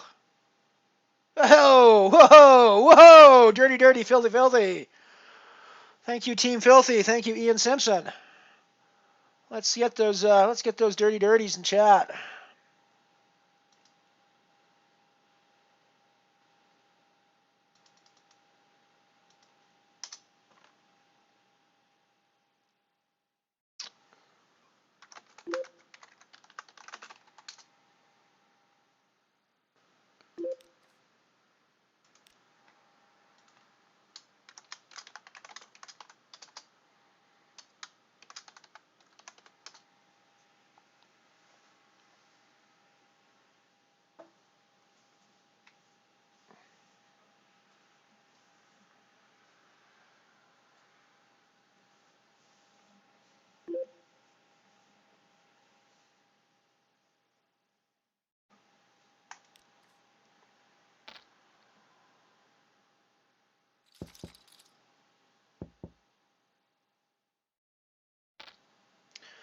That was filthy as fuck, but we'll take it.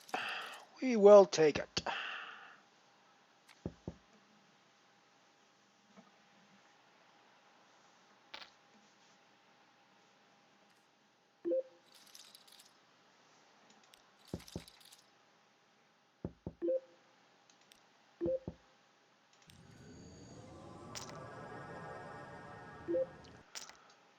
But Toolmansire, welcome, welcome, welcome to the Mothership.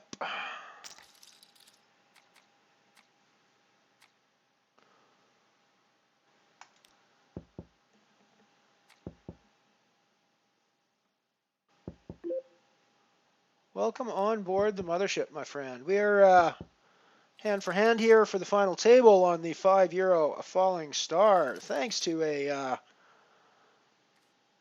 very dirty, very filthy little ace-3 run out there that worked out well for us. Cracking the old aces with our ace-3, hitting the wheel.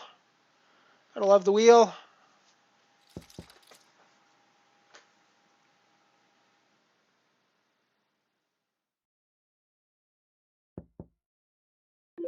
Boom, looks like we are going to be final table here shortly. Next hand. We're down to 8 players remaining according to the, here we go. Final table, woohoo, look at all the pretty final table colors.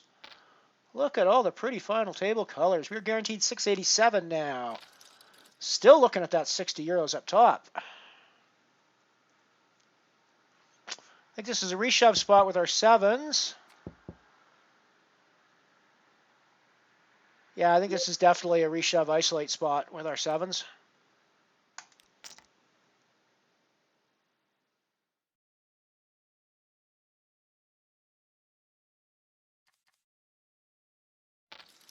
Ugh. Ugh. Ugh. Alrighty, so we're done in 8th place for 687. Not the worst result in the world. We would have wanted to go a little deeper than that, but what are you going to do? What are you going to do?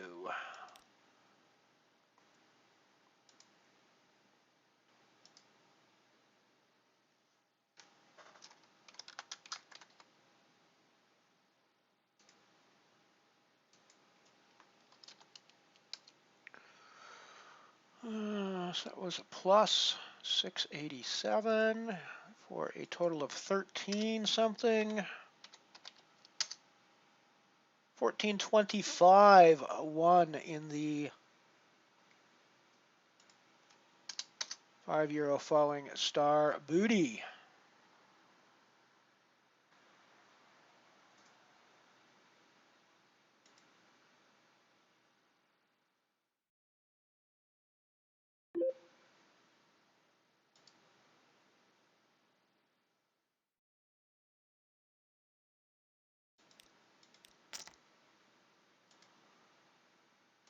Put in the raise there.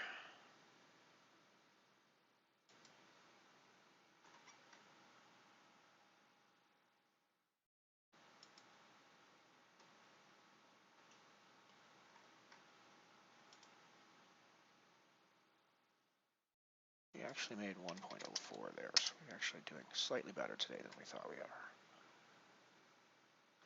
Black hole was a 0, so we have the singularity.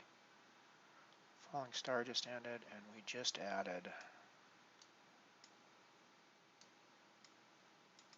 the 5 shooting star and the 1 singularity, which will be starting up in a few minutes' time.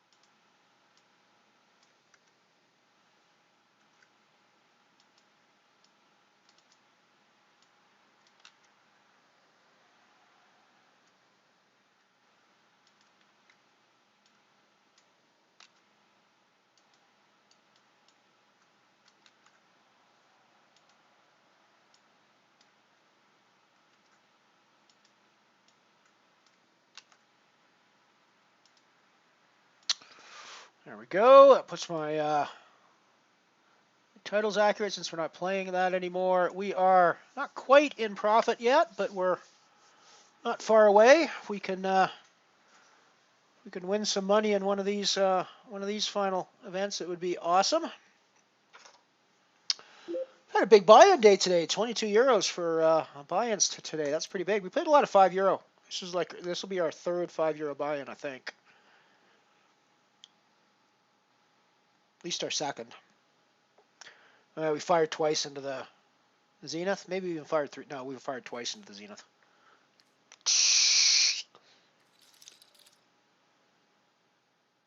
Fired a couple times into the black hole. Putting in a raise with our suited ace. Big suited ace.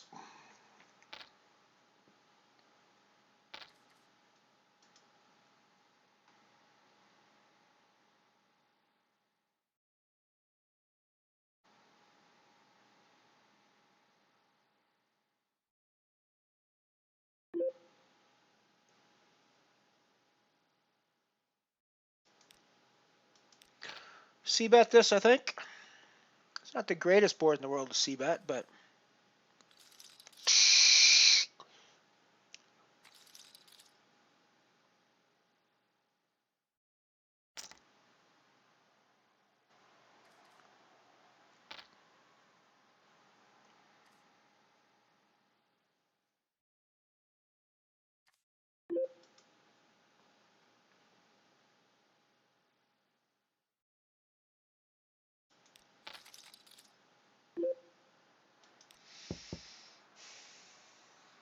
probably a pretty loose call there, but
see what the flop brings.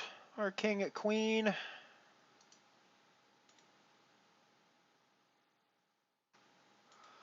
€5 shooting star just popped up.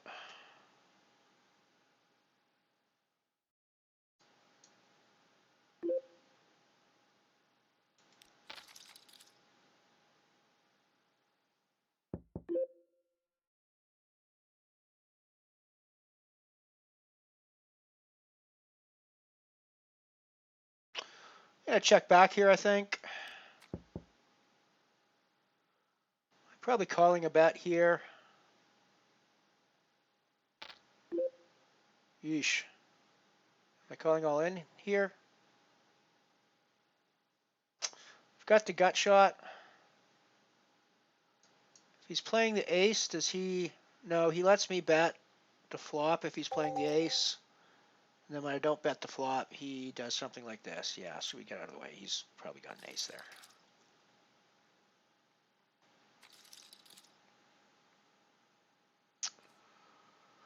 Alrighty, so the €5 shooting star popped up.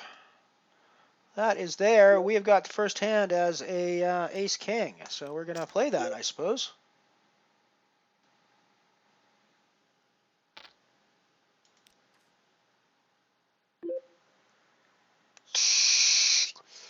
We'll see bet.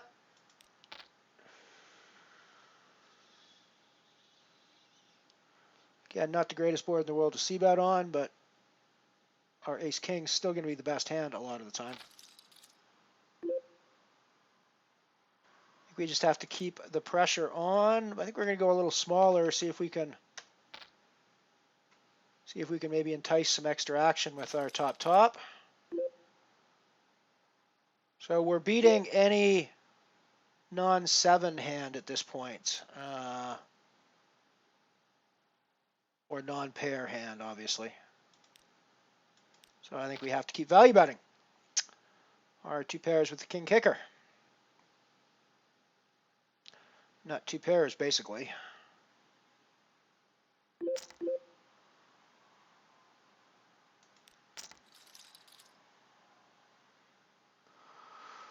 And we take a booty on our first hand.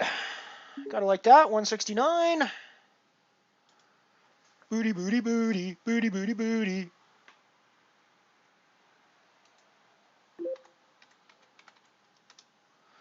Nice way to start the game out.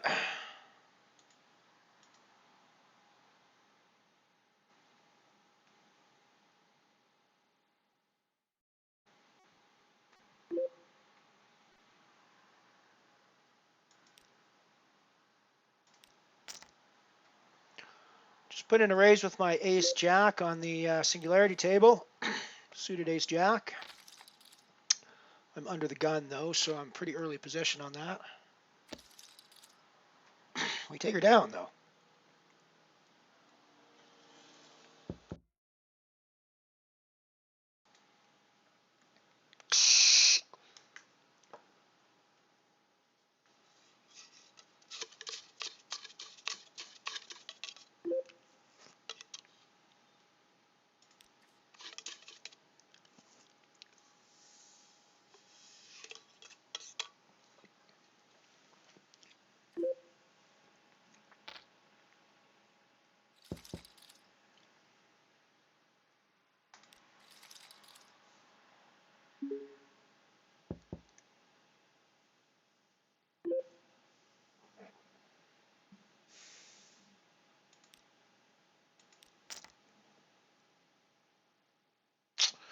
Elrond's Army is all we're playing today so far. Now, anyways, all the 10 Jilly games are done. We've now got Elrond's Army in 2 games, and we'll have it in a third when the next Singularity pops up as well.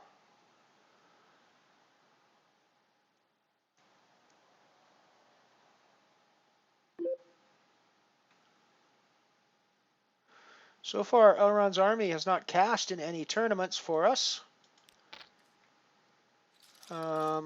Everything that we cashed in today was a 10 Jilly, so it's worth bearing in mind. She weighs, she wins all of our money. This is the table balancing bug that I'm talking about. There's absolutely no reason in the world that we should be fucking having a 2-handed table at this point. But here we are, playing 2-handed.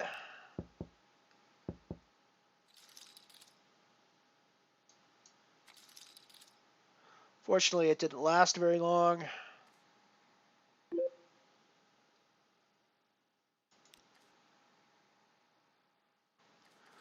We got our breakage coming up here pretty quick.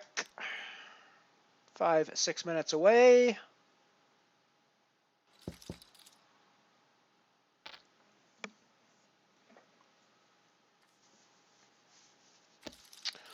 Oh, this is a 6-handed, shooting star 6-handed instead of 9-handed as well. That's another difference from the falling star I have to keep remembering.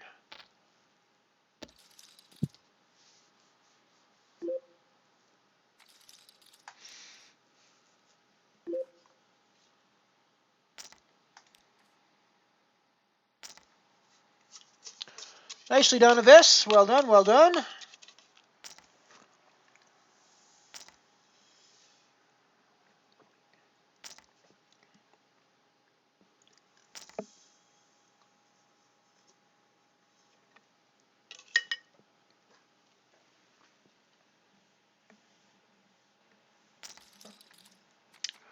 All right, we'll see you later, Avis. Thanks for dropping in. Thanks for coming by. Thanks for hanging out. Glad to have you around as always, my friend. You are always welcome here on the Mothership. Have a safe shuttle flight home. And we'll see you next time the Mothership takes flight.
Put in a raise from middle position with my king queen.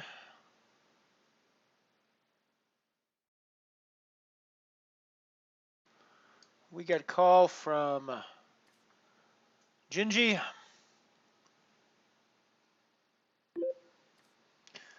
JNGHI looks like somebody just mashed the keyboard in a certain spot to get that, come up with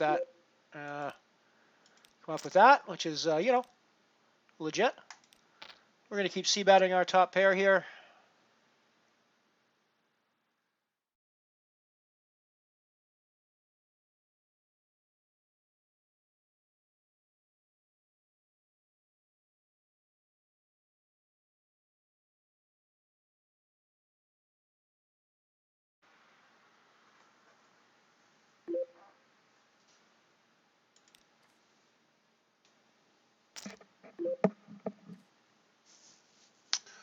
Quite the tank call we had there. I think we're going to continue value betting our top pair, though. And in this case, that means slightly less than pot size shove. Jesus, and he just fucking gets there. He just flops better than us. Alrighty, so we're done on the €1 singularity. For $0 and 0 cents.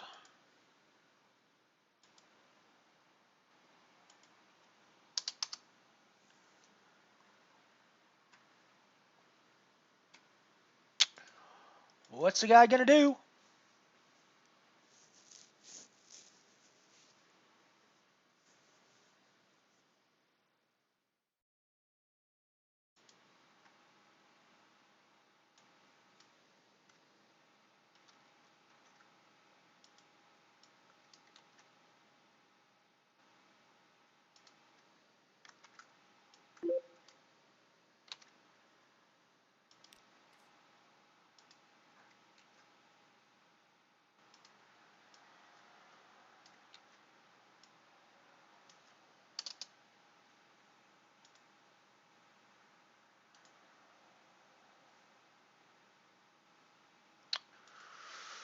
Alrighty, so we're down to 1 game at the moment, but 2 games once we come back from the break here in a couple of minutes.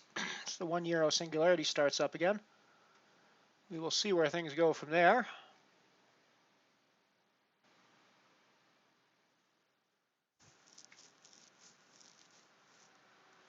So there's the break. I'm going to kick you guys off to the commercials, and we'll be right back after these short messages. I'll bet Julia Meade knows more beauty tricks than Cleopatra did. Not that many, Snooky.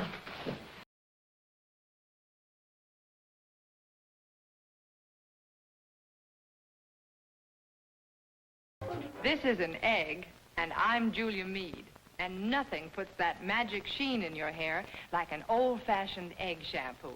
Except Richard Hudnut Enriched Cream Shampoo, with real eggs powdered into the golden lotion to give all the magic sheen of an old-fashioned shampoo the easy way.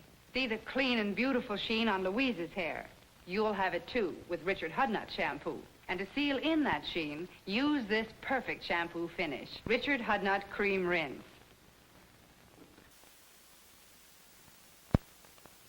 Now, a new creation from Seal Test. Cottage cheese in ready-to-serve portions. Handy envelopes bring you brand new convenience and ease. Zip, it's open, quick and neat. Just the amount you need, the easy way to serve cottage cheese. The rest stays moist and creamy, ready for next time. Are they handy? Cottage cheese in ready-to-serve portions. So easy to use, quick, and no bother at all. The rest stays really fresh, moist, and creamy. Yes, serving cottage cheese was never as easy as this. Seal Test's new square package with handy, ready-to-serve portions. Zip, it's open, simple as can be. The rest stays moist and creamy fresh. You'll love Seal Test cottage cheese in new, ready-to-serve portions. Get some soon. You know, with the help of a ruler and some ordinary household towels, I'm going to give you a simple demonstration right now. Just look at this, will you? The same number of towels in each of these stacks, and yet this stack is a full 3 inches higher. Now, the reason, of course, is that the nice fluffy towels have been rinsed with Stay Puft laundry rinse.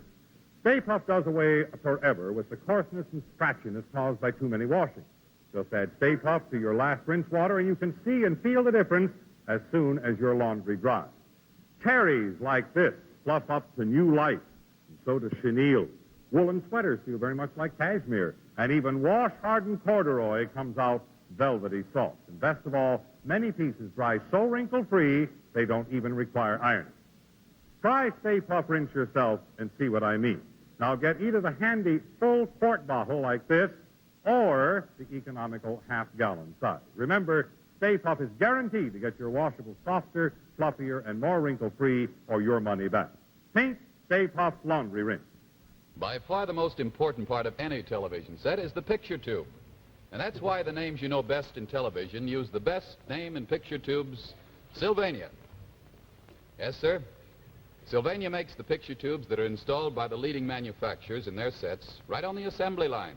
Famous names such as Admiral, Capehart, Crosley, Emerson, Hallicrafter, Hoffman, Magnavox, Motorola, Philco, Stromberg Carlson, Westinghouse, and Zenith. From A to Z, they all use Sylvania picture tubes. And friends, when your television set needs a new picture tube, you follow the example of these leading set manufacturers we've just told you about and insist on Sylvania. You can be sure of getting Sylvania picture or receiving tubes wherever you see this Sylvania radio and television service sign. For right there is where you will find experts with the latest up-to-date Sylvania test and repair equipment and with those precision-built, pre-tested, and really long-lasting Sylvania tubes. So let this sign be your guide to skilled workmanship, to quality materials, and to fair prices. The Sylvania radio and television service sign.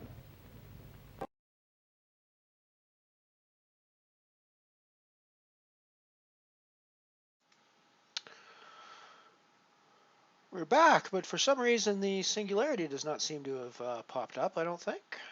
Why did the singularity not pop up? Did I not register in that? That would be why the singularity didn't pop up. I didn't register. Let's register. There we go.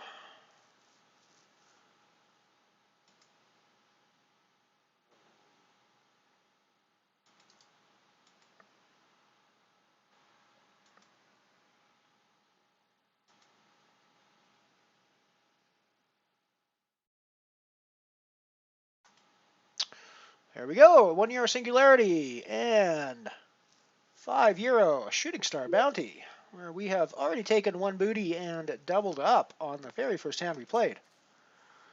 It's always a good feeling in one of these. Oh shoot, didn't pour myself any water while I was up. I'll be back.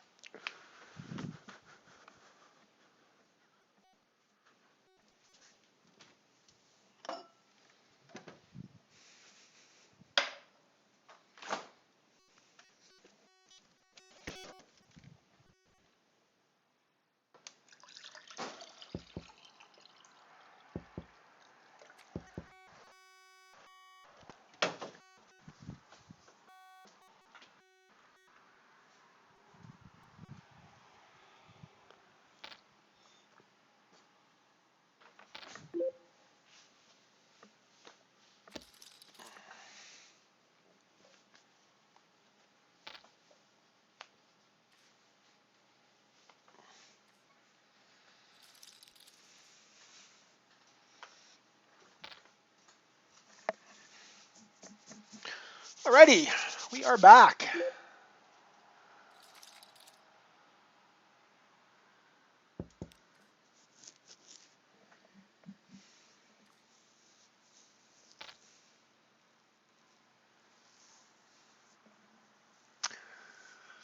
This ad where they're advertising how many people use their picture tubes is kind of funny because the way that they've done the ad, I don't know if it's because of the way it's recorded or whatever, but you can't actually read any of the names because it's so saturated with white, with light, with brightness.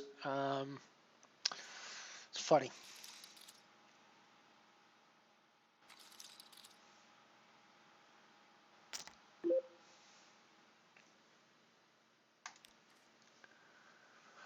I would definitely drink one when I go to the Yukon there, Mike. I would definitely have one at the source. I don't know if I'd be willing to make my own version of a sour toe cocktail, but I would definitely drink one at the source.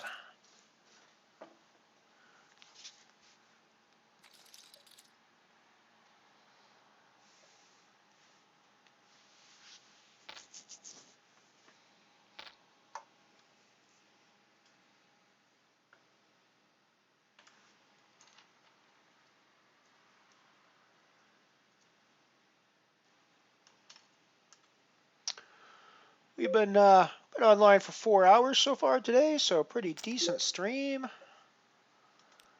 I'm never going to be one of those marathon guys that goes 12, 13, 14 hours in a row, likely. If I do it, it'll be on a special occasion. There's a charity thing called Extra Life that comes up in early November here in Canada that I have to spend a little bit of time figuring out what my schedule is going to be, but I might actually do that. What that is a 24-hour charity Twitch stream where all your donations go to a local children's hospital. In my case, it would be the Calgary Children's Hospital.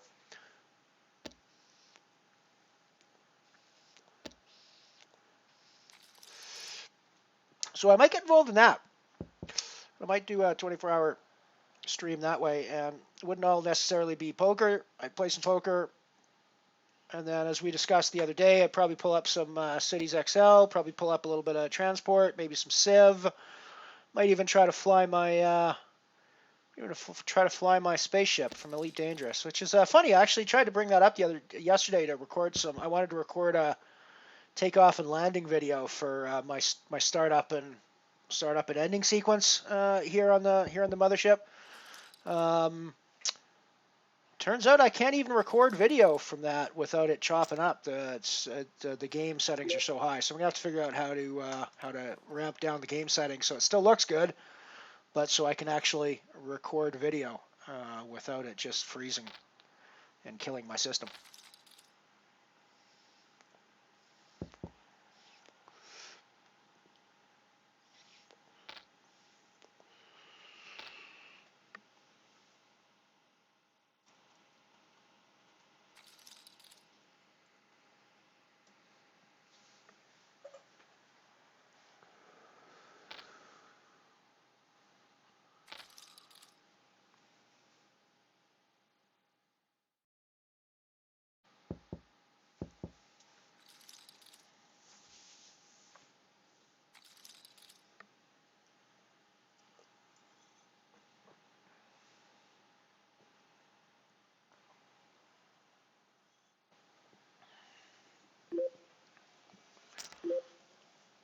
So I think once these two tournaments wind down, we will probably be done for the day.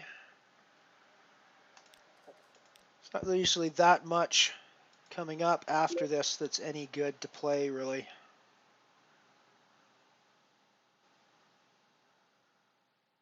I guess there is another €2 shooting star coming up in a couple of minutes that we could play.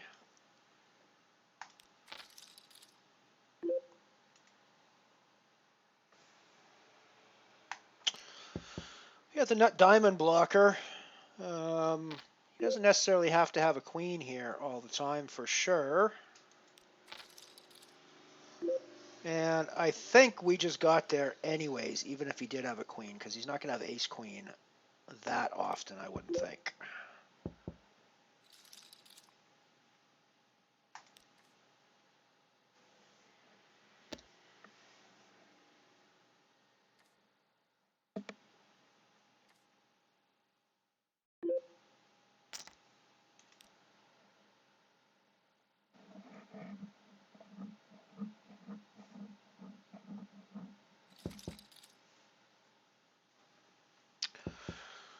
So it was yet another heads-up battle between Night Chopper and Ant-Man in the solar again, eh?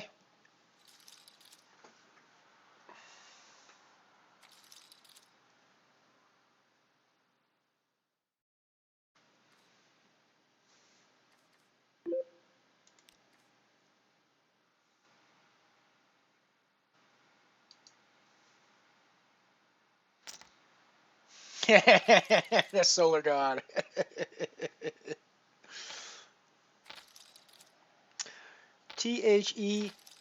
TheSolarGod. You can use the solar god as an alias, Night Chopper. It fits. It's not too many letters. It's workable. You could do it.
Of course, one of the reasons that my Elite Dangerous might have been crapping out on me when I was trying to record it was I was trying to record the 4K screen. Now that I'm thinking about it, that might not be a good idea. I should probably try to record it on a lower setting than the 4K. 4K max graphics is probably going to be on its own making my graphics card chug pretty hard. I've only got a 1060, which is probably getting pretty old, long in the tooth these days. It was a decent card when I got it, but that was many moons ago. At least in graphics card years, it was many moons ago.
I'm not above that sort of shit. I was I think I turned him into an Elron at some point, but for a while there I had the King Nano.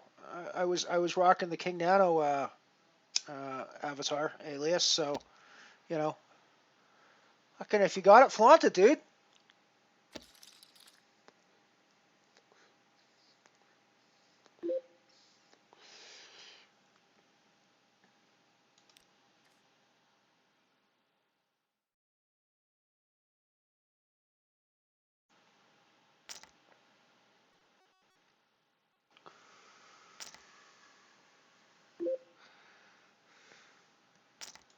It might well anger the poker gods enough to jinx you for the rest of your life in the solar if you did that. I will concede.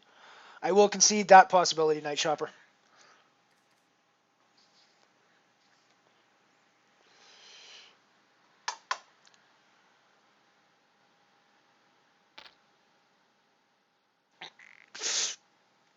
The solar dog, I like that a lot, actually.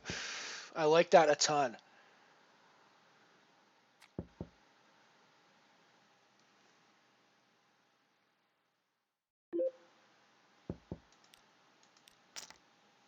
Put a raise with our jacks here.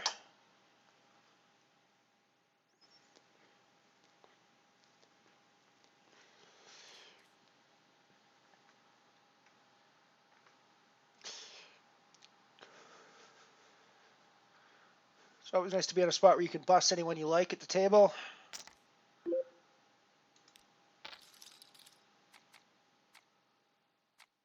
Booyah! Boom! One more booty. One more booty.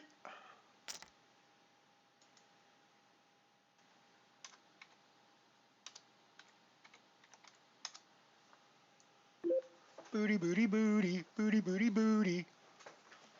We got the booties. We got the booties.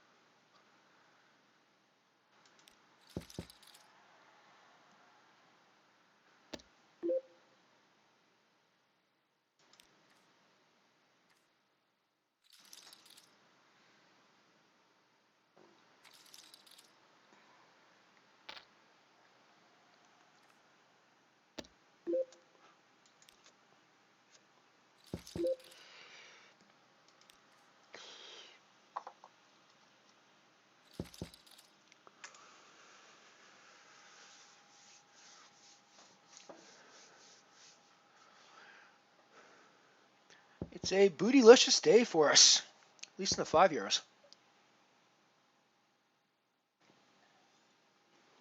It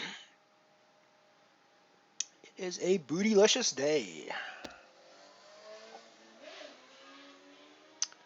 It's a very nice day here in southern Alberta. You might have heard, I don't know if you guys catch much background noise from my mic or not, but there's a bunch of motorcycles just rode by the back of my house and making me a little jealous to get out on my bike later, maybe.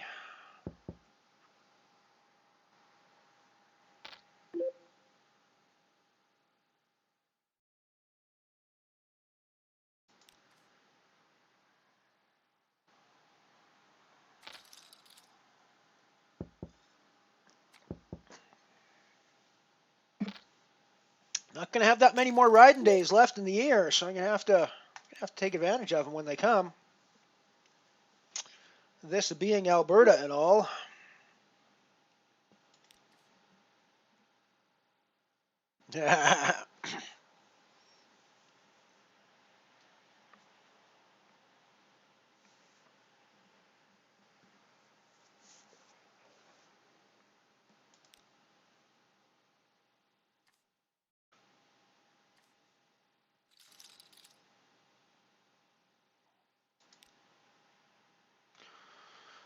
"21 minutes of late reg.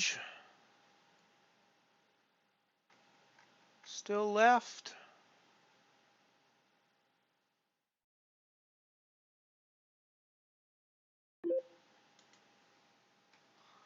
For the shooting star booty.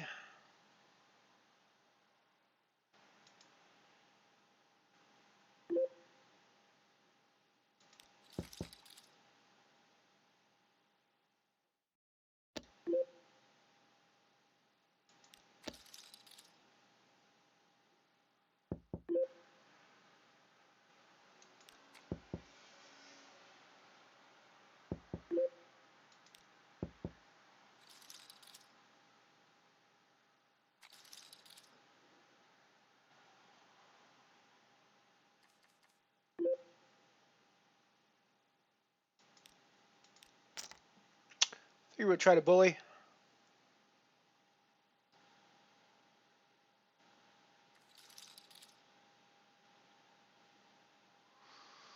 Well, Solar Dog is a real thing, yes, but also Solar Dog, you've heard the joke about the dyslexic didn't believe in dog. The dyslexic atheist didn't believe in dog. So it's also like a reversal of the God dog thing.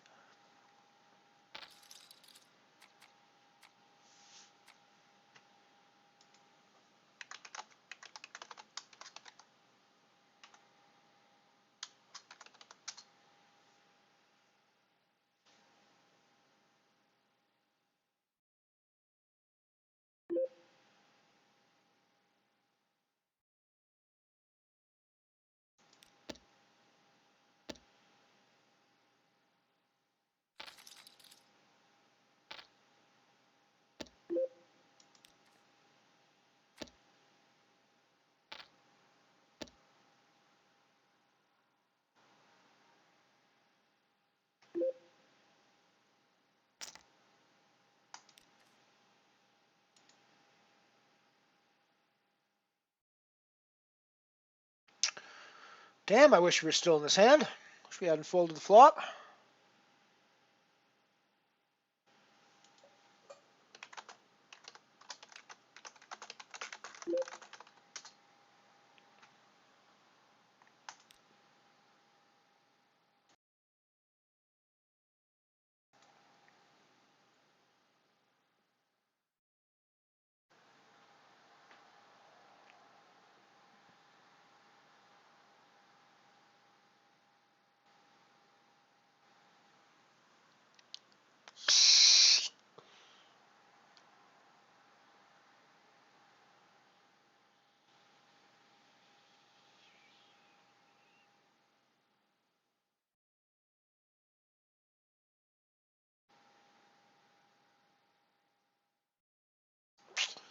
Not sure if there's a dog avatar or not. I feel like there's at least 2 cats. There must be a dog in there somewhere. Wow. Guy just has quads. Guy just has fucking quads. Just fucking quad aces, you know. That's going to win the hand a lot of the time. Your quad aces are going to win the hand a lot of the time. You know, for those of you new to poker, you got quad aces, you're going to win a lot of money, usually. Especially if you get people to call you off with a pair of kings on a board with 2 aces on it. Which, you know, isn't the most absurd thing in the world, because you see the 2 aces out there and you go, well, it's a lot less likely the guy has 1 ace. And it is a lot less likely the guy has 1 ace. It's even way less likely he has 2 aces. But here you go. Sometimes, one of the greatest lessons that poker teaches you about the rest of life is that bad odds don't mean it's never going to happen. Bad odds mean it's going to happen on a mathematically predictable basis. Maybe not going to be very often, but it's like you get your aces in against kings, and 1 time out of 5, that bus comes out of nowhere and runs you the fuck over, right? One way or another, whether the king comes, whether they straight out on you somehow, you know, one way or another, 1 time out of 5, that bus comes out of nowhere and just fucking runs you right over. That's poker. You gotta be able to deal with that shit. I deal with it okay sometimes. I deal with it really badly sometimes. It all depends on the day. 9-10 Jack Queen. So we have got like all of the fucking draws on this hand.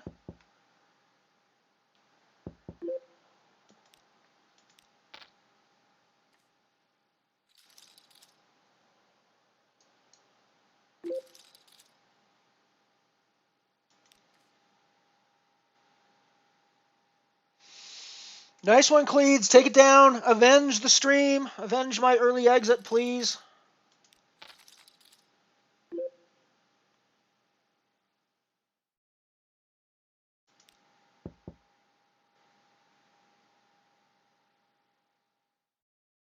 It's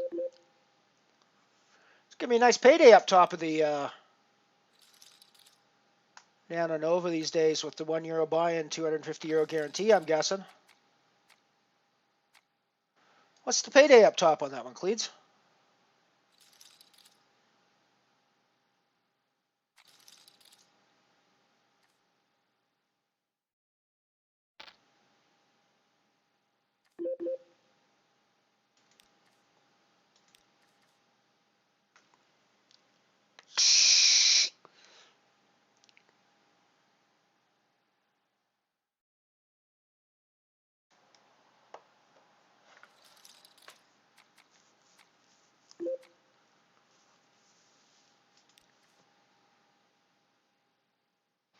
You actually know Sundog is a solar phenomenon of some kind, but I'm actually not sure off the top of my head what exactly it refers to.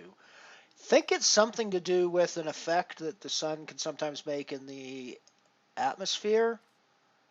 Possibly those vertical stripy things that sometimes happen. But I'm honestly not 100% sure. I do know it refers to some sort of a solar phenomena, whether it's a solar phenomena that happens on the sun or here on Earth. I'm not 100% certain of either, though, but it's one of those. It's definitely a solar phenomena. So we put in a raise with our 5s, and we get insta min raised by dude to our left. So I think we're going to call off and see what the flop brings. It'd be lovely to flop a set here, of course. We don't, but it's still a pretty safe flop for 5s, I think. I mean, he obviously could be playing an overpair here, but I think he's also playing ace X a lot, like ace king, ace queen with his raise. And he's sometimes just playing nothing as well. So, wow, and he just decides to fucking lamp it in there. He just decides to fucking lamp it in there. Alrighty, I guess you got it. I guess you got it. I mean, I did have a pair there, but, you know, I guess I'll believe you.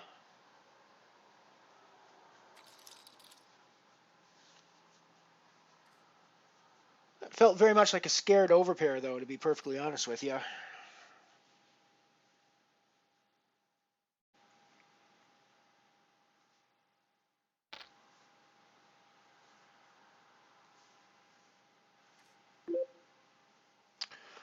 The solar dog. I like it, my friend. I like it. I like it a lot. Trip deuces. We got the trip ducks.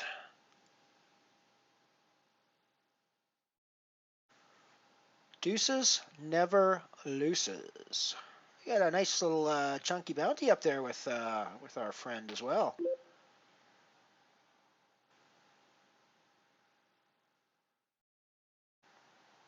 Got a nice little chunky bounty to sink our teeth into as well. That's kind of sweet.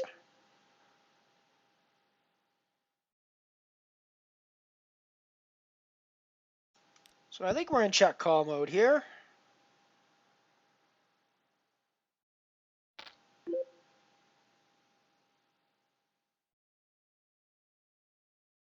And then check raise most rivers, I think. That's the problem. When he checks behind, I don't really get a chance at his stack. I could just shove here and make him make a decision, but I think I get more of a likelihood for him to bet into the pot.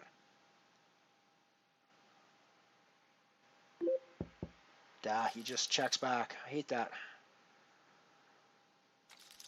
That's bullshit, man. That's bullshit. Oh well.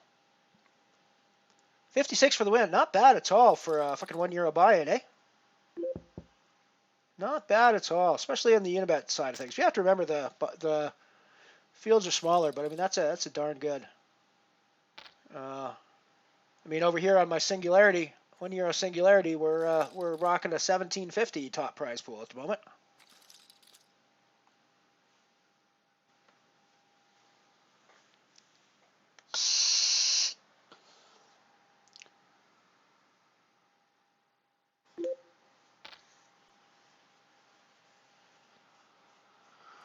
Right, floating ball of light. Gotcha. Right, that makes sense. Yep. Yep. Like I said, I knew it was a solar phenomenon of some sort.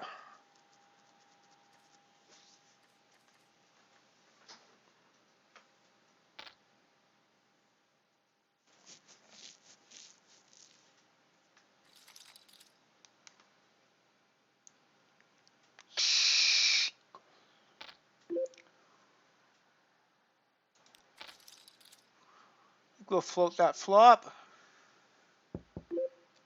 2 pairs with an ace is, I think, going to be good a lot of the time here. It's probably not bet worthy though.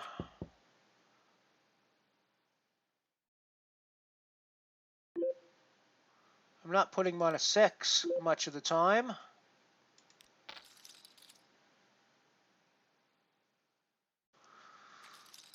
If we bet the turn, we win that pot. That's kind of gross, but what are you going to do? What are you going to do?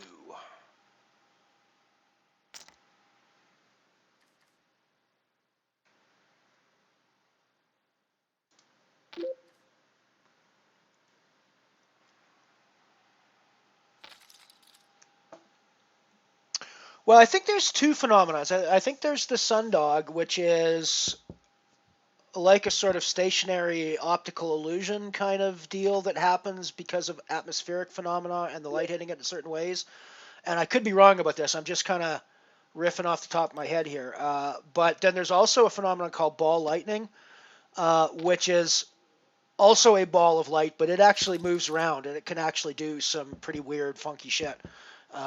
And also look very much like, although those may be the same things. I may be describing the same things. It could be that a sundog is just another word for it's just another word for ball lightning. But yeah, the ball lightning is a kind of electrical charge similar to lightning, but it sort of exists in a self-contained a little bit. It's very rare from what I understand, but it does exist. They may be the same thing though. I'm not 100% sure. And being that I'm streaming at the moment, I'm not going to go to Google and do my research. One of you guys can do that.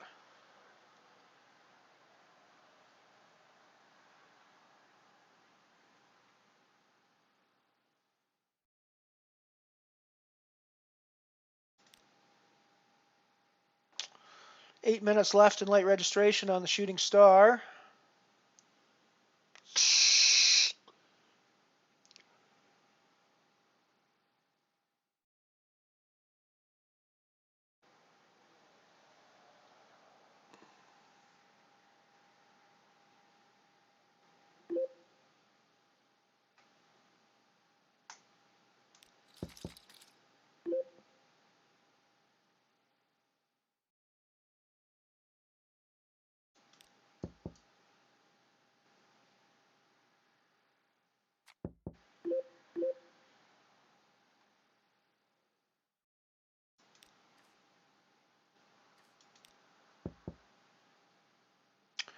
So we do have a gut shot here now with the queen coming on the turn. Gut shot doesn't get there, but I do think the ace high is good at showdown a reasonable amount of the time.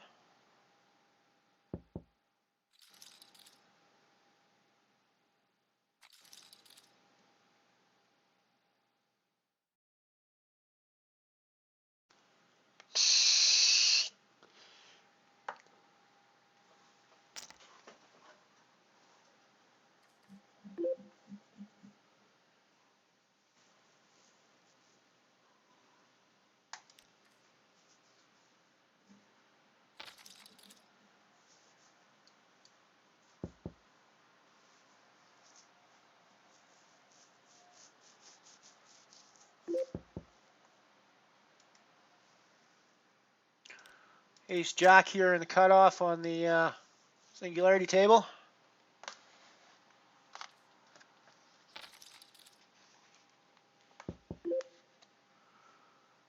Not the greatest flop in the world for ace jack. I don't think I'm going to c-bet this. I think I'm going to do the continuation, the delayed c-bet.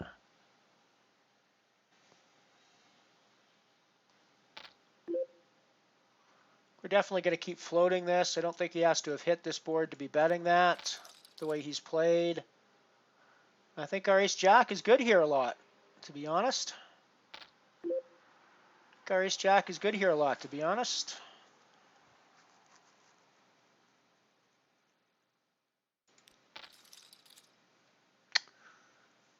He can have a 5 there too, but I think our ace-jack is good there an awful lot of the time.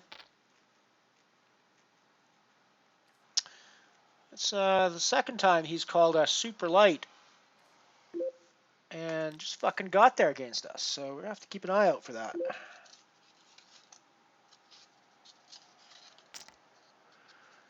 He defends his big blind with basically everything and seems to get there.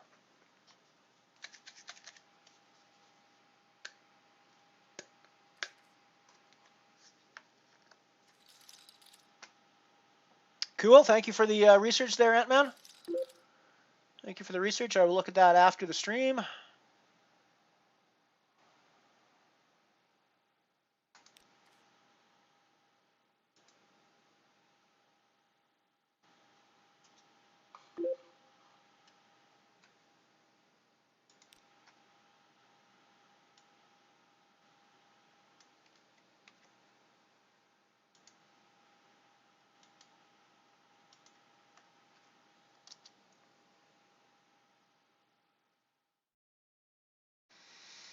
Cool. I have that queued up on my browser now for after the stream.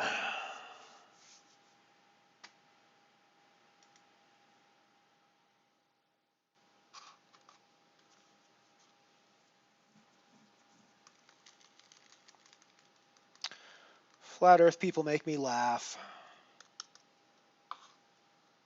There are legitimate things in this world that you can be a conspiracy theorist about. That we, in fact, live on a flat Earth and that scientists have been deluding people for generations that it's a sphere is not one of the more rational ones you could pick, frankly. And there's a lot of competition in the irrational side of things as well, and that is one of the more irrational choices you could make.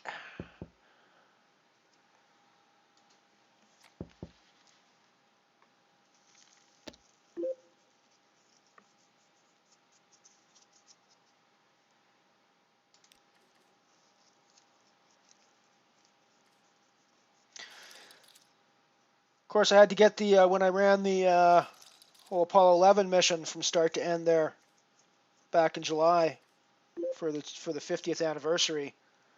I of course ended up having to get few of the conspiracy theorists coming in to tell me it was all faked and everything. It was fun to interact with a few of those. Surprisingly, it ended up being more polite than I expected it to be at the end of the day. Didn't have anybody coming in just being like a real dick about it. And I honestly think most of the people that were coming in doing that were more trolling than actual believers in the fake moon landing conspiracy.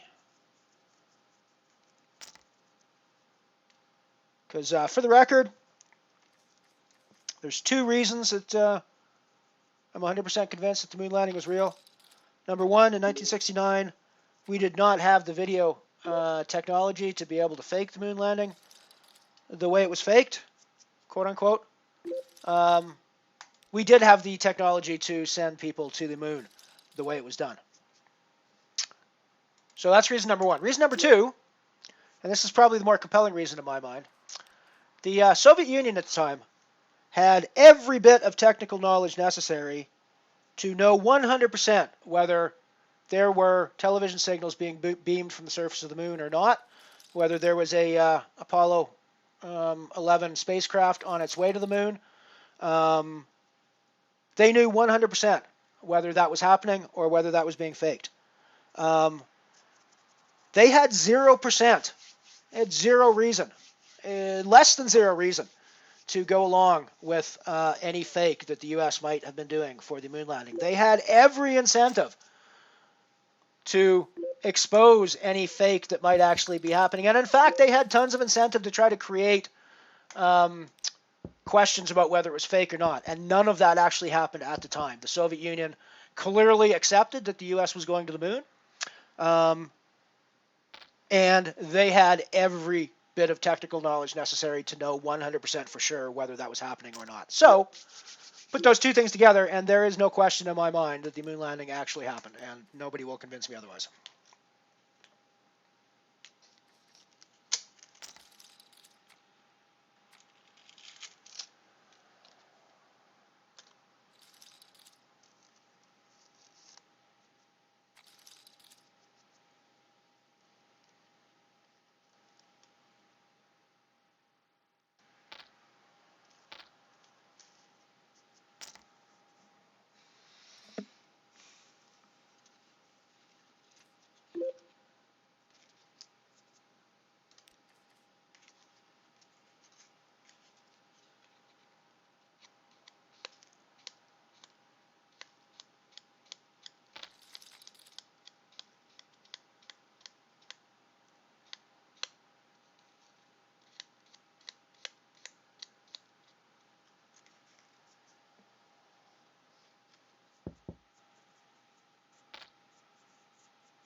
You thought you lived on Mars?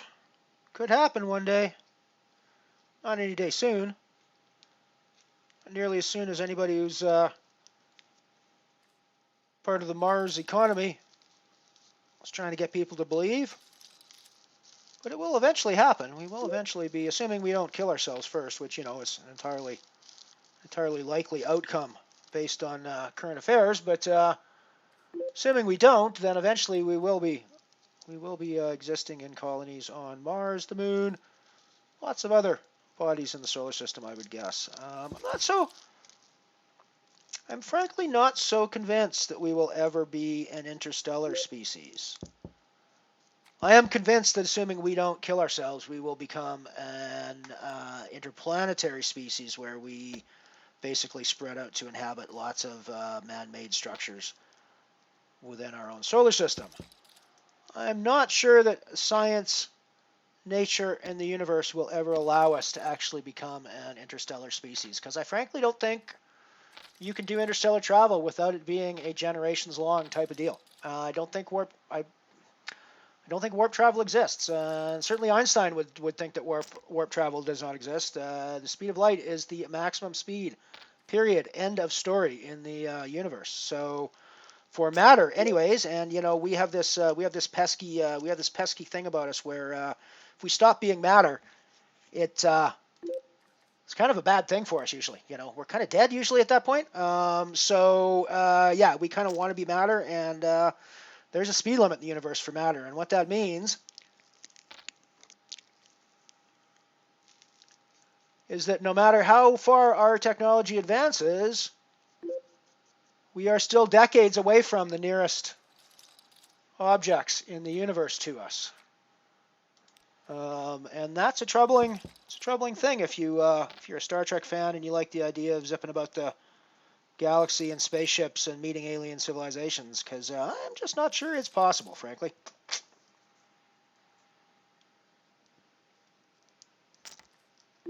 That said, we are a very primitive species in that regard, and I would certainly be the first one to admit that we have no clue what is actually possible. So there's tons of ways that Einstein could be, I won't say wrong, but could have completely missed certain aspects of reality that we are still also missing, because we simply don't have the technology or even the understanding to know where to look for things.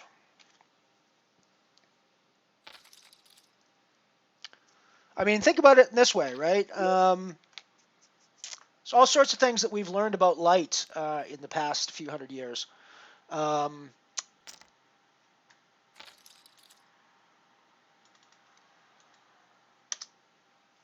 You know, you've got X-rays and all the things you can do with X-rays. You've got all the interesting stuff that we do with radio waves. You've got all this fascinating science that's come out of our study of light over the past few years. But until until you get the idea that light is a electromagnetic wave in vacuum space, none of that is even possible, right? There's no way you get to X-rays without first having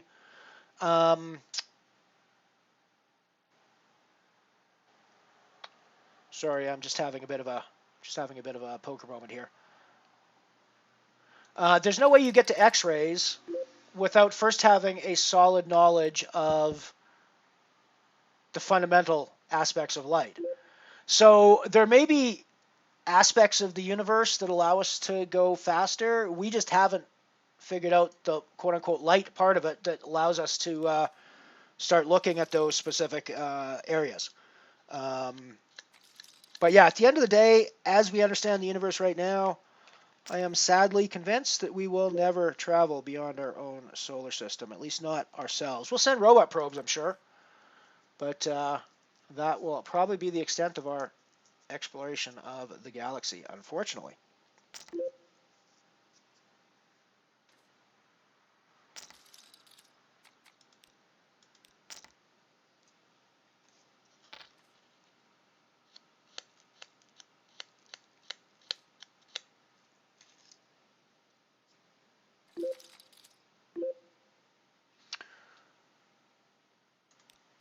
We are not flopping very well in the singularity here.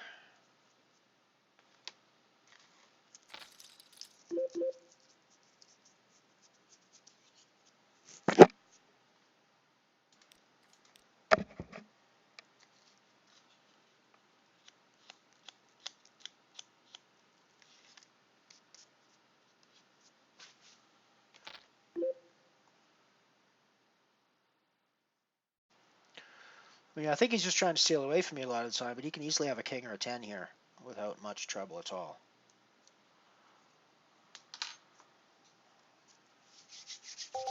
He was trying to get my c-bet on the flop from. I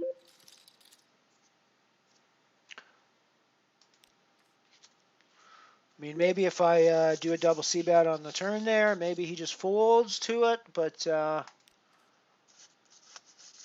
I think my only c-bet there, again, any sort of reasonable bet on that board is going to basically be a shove for me, so I'm essentially having to commit my stack. That said, that might actually still have been the right move. I don't know. There's no booties in play, though, so that changes the dynamic, I think. Speaking of booties, this will be the final tournament of the night that we register for the stream, but I'm just going to kick off the €2 shooting star.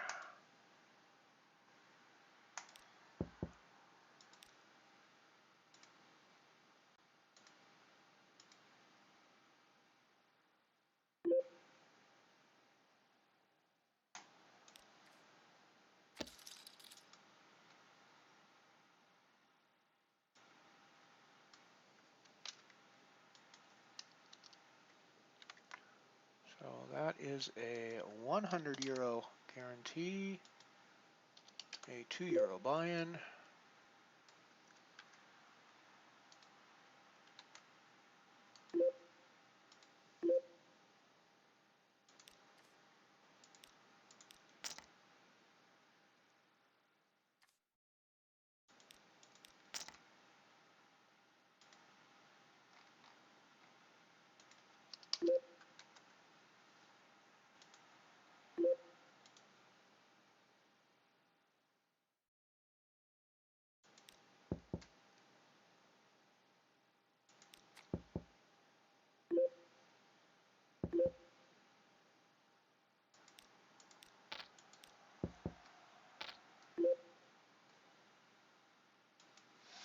Righty, so we've got the €2 shooting star up as well now.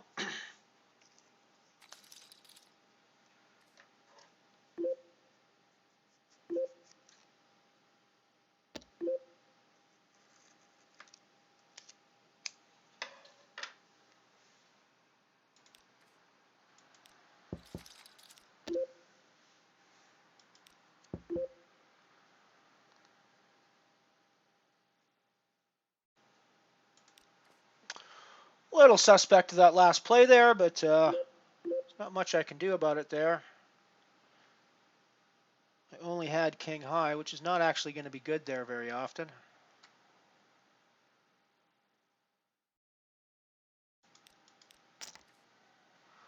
We are all in for our life on the shooting star.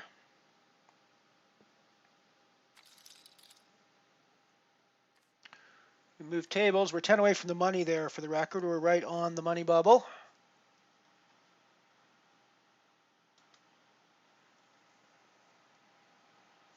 Center of the galaxy is in the USA somewhere. Yeah, possibly, but I don't know.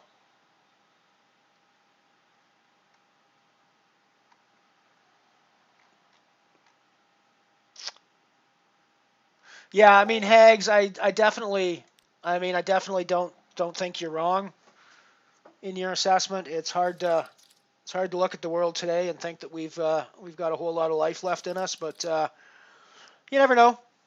Weirder things have happened. I mean, here's the thing. I do think that they're, and I mean, I don't want to get like super negative and super like cataclysmic or anything on stream here, but I do think there's probably some really bad environmental shit coming down the pipe for us. That's probably going to do some pretty bad shit to the human race. But I don't think it's going to be devastating enough to kill us completely off, i.e. all. So I see, 1,000, 2,000 years from now, I see maybe another civilization rising at some point after, people kind of build back up from the rubble kind of thing.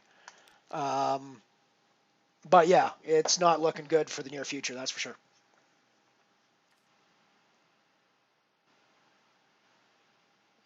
Nice one, Ant-Man.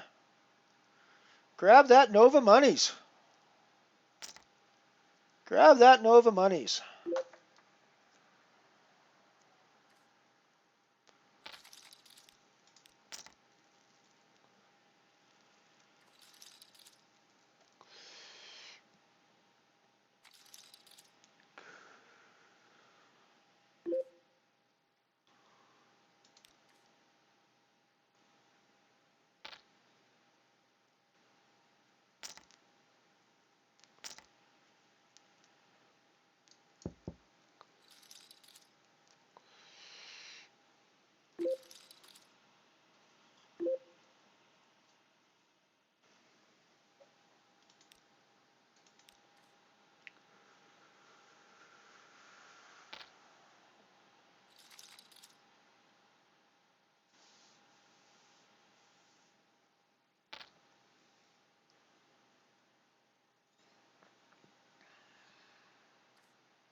Righty, so a quick rundown of our tables. We're playing still playing the Singularity, where we're 27 of 29. Got some work to do there, obviously, but we still got 10 big blinds, 15 big blinds, and a dream. So we got some stuff happening.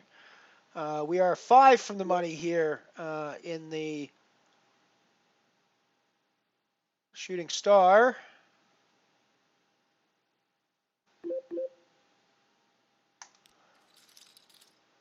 And we are in a money spot, so we probably don't need to go too crazy with our calling situations.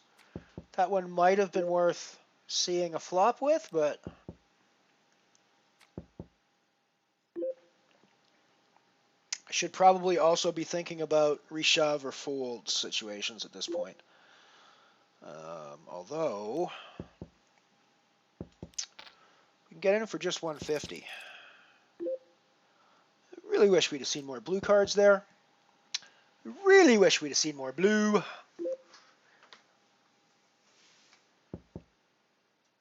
Any amount of blue, of course, would be to our advantage, but we did not get any blue whatsoever.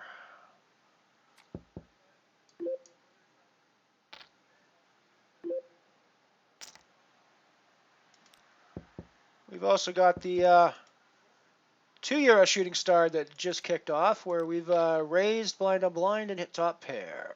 Got called and then hit top pair.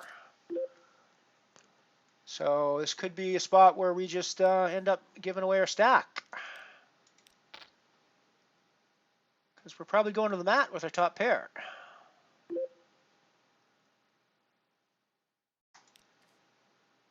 And our good kicker. So you could easily be doing this with spades. You could easily be doing this with like an ace-9. You could easily be doing this with a worse queen, although one of those very likely worse queens just got there. Queen 10.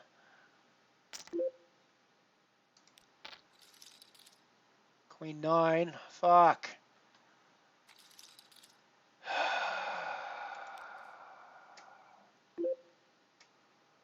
Better hands, just worse hands, just fucking getting there on me all the time. It's very frustrating today.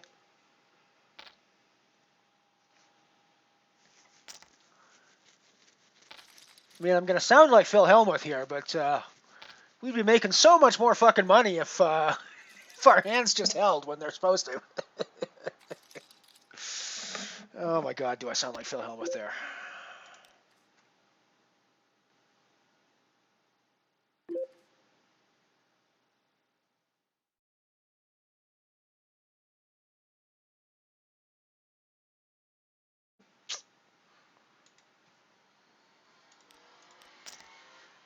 Time to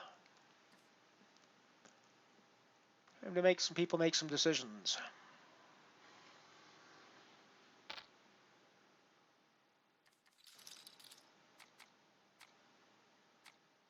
Booyah! Catch a nice double in singularity, so we are back to starting stack and in at least a semi-reasonable spot to survive a little while longer.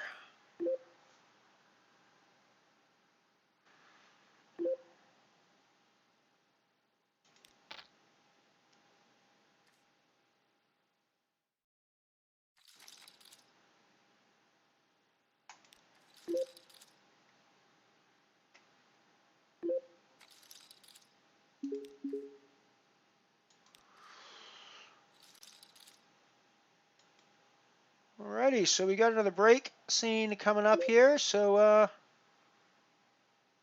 gonna get out of the way on this final hand, and we'll be right back after these commercial messages. On a real Christmas kiss? Naturally. How do we get one? Just come with me and I'll show every one of you husbands how to get the warmest thank you kiss you ever got on Christmas Day. For instance, here's a gift that would rate a kiss from any woman. A Westinghouse toaster. And isn't it a beauty? It looks like Christmas, doesn't it? Just set it for light, medium, or dark, and the toast pops up exactly the way you want it. Now, there's a gift that will come in handy on Christmas morning, too. A Westinghouse automatic coffee maker. There's no watching, no stirring. It brings your coffee to the very peak of its flavor. Then it automatically keeps the coffee piping hot as long as you want it. Let's look at this one. The best waffles ever for Christmas breakfast, because it's a Westinghouse automatic waffle baker. Just set it for the kind of waffles you like best. A tiny signal light tells you when it's time to pour the batter and to take the waffle out. Ladies, this is your turn. I'll bet that man of yours would love to make himself real tasty toasted cheese sandwiches on a Westinghouse sandwich grill. It toasts, fries, grills, and warms. And look at the double grilling surface. The heat is automatically controlled, and the signal light shows you just when the temperature that you want is reached. Ladies, gentlemen, make it a Westinghouse gift this Christmas, and I know it will be a merry one. Come on in my store and get the kind of gifts your family and friends will really use. Yes, there's usefulness as well as beauty in a gift by Westinghouse. Look for the Westinghouse Christmas gift display for gifts that will be truly appreciated. Remember, everyone wants Westinghouse. Ladies, controlling household odors is an all-day job, not just when you're cooking fish or airing out smoke-filled rooms. Why? Because offensive odors linger in your home for hours. You may not notice them because you've become accustomed to them, but folks coming in from outdoors are sure to smell them. So, play safe. Odor condition your home with Wizard Wick Deodorizer. It keeps any room in your home sweet-smelling 24 hours a day. Simply raise the wick, and away goes fear of stale tobacco smells, the embarrassing cooking odors of fish, onions, cabbage. Unpleasant smells in any room. Yes, you're safe with Wizard Wick Deodorizer because it works as a continuous odor conditioning unit. Get Wizard Wick Deodorizer, only 39 cents. Other Wick deodorizers cost up to 69 cents, so you save 30 cents. Get Wizard Green Wick for pine scent, Wizard Pink Wick for delicate spring bouquet. No fussy, frizzy curls for this smart girl. She has a bobby, the perfect permanent for today's softly feminine hairstyles. You just can't get a tight, kinky curl with a bobby because bobby is a pin curl permanent. And it's so easy. You can do it yourself. Just regular pin curls and gentle bobby lotion. That's all you need. A bobby gives your hair new body, a soft, natural wave that's in to stay. So remember, if you want to wear a new, softly feminine hairstyle, if you can make a simple pin curl, make your next permanent a bobby. Bobby Pin Curl Permanent. For a softly feminine permanent wave, give yourself a bobby the pin curl wave. You go bob, bob, bobbing along with your bobby, your bobby, your bobby.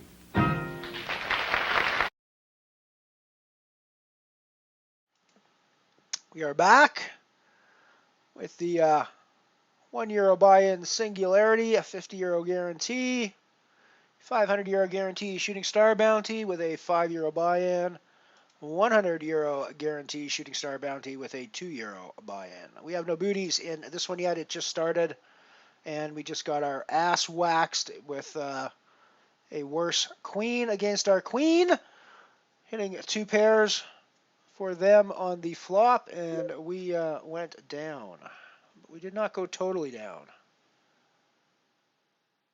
And frankly, it looks like they just lost their...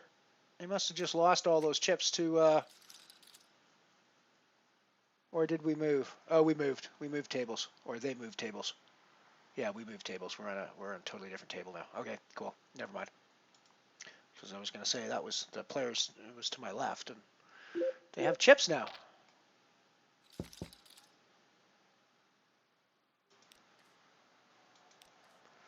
Or they don't have any chips now, I mean.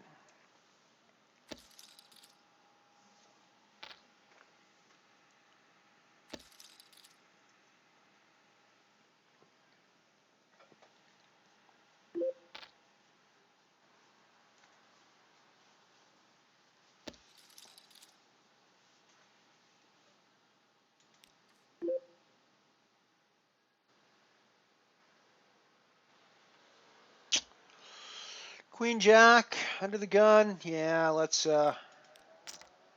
put in our stand.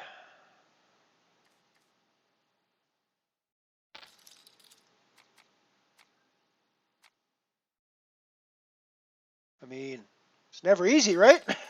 Well, I guess we did hit the jack, so I guess we were. He was definitely running for the straight there. Awesome, Ant-Man. Congratulations on the ITM and the Nova. Well done, my friend. Well done. It'd be nice for us to find some more moolah in these today. So far, we're just slightly down.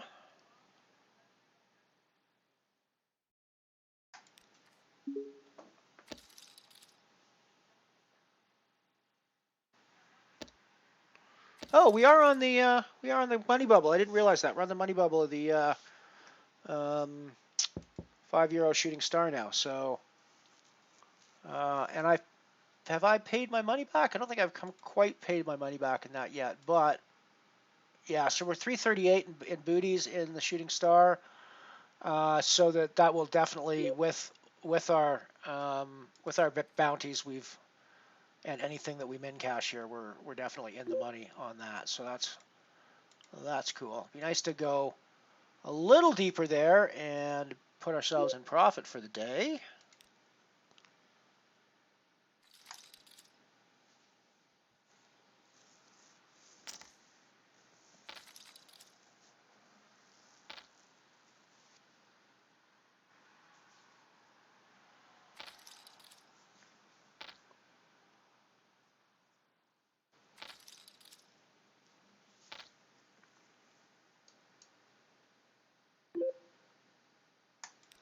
Oh, if we make it, we made it into the cash on the Shooting Star 500. So, alrighty,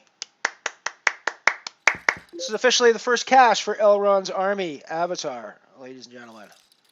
Sweet, sweet, sweet, sweet, sweet, sweet. The first cash money for Elrond's Army, above and beyond the buy-in.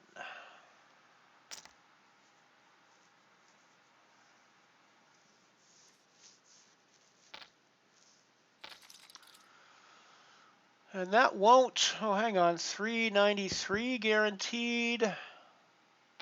Yes, in fact, we are now in profit for the day, no matter what else happens. If we don't reg any other tournaments, which we're not planning to until maybe later this evening, but even then I don't think we will because we got some work to do tonight. So yeah, we are definitely in profit now. And cool.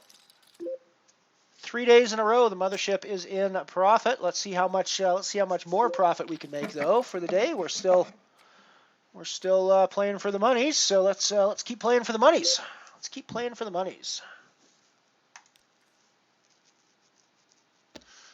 And astonishingly, we're actually still in the game, sort of down here on the smaller supernovas or smaller shooting star as well. Although we're going to need to do something. Got like 30 big blinds still yet, or it's still quite early in the blind structure, so we're still mercifully I got some chance to build up in the blinds, but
but nice to play this hand. Of course, we're not really going to open 10-6 under the gun that often in the spot that we're in.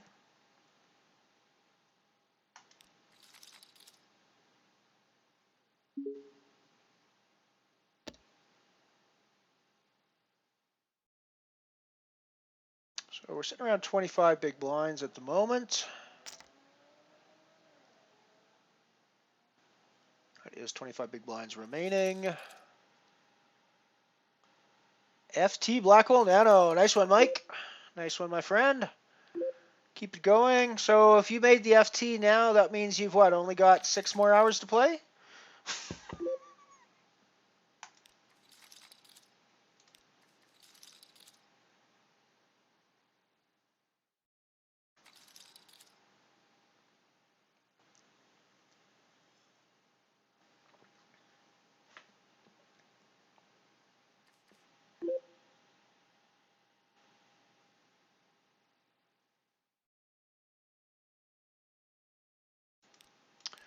We're all in for our life in the €5. Ooh, and we just get insta-called. That's never a good sign.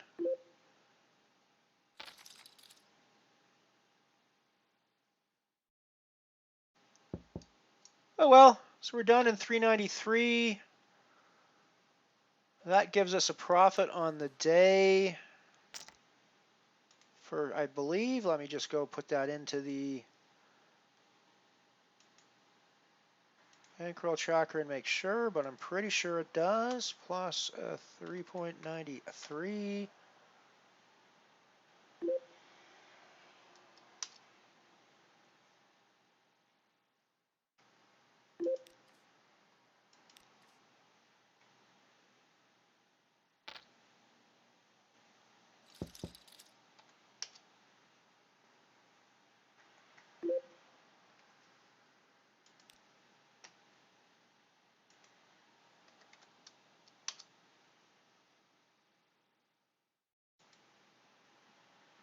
Yeah, so that just barely puts us into the profit for the day. Anything that happens on these other tournaments will be just bonus money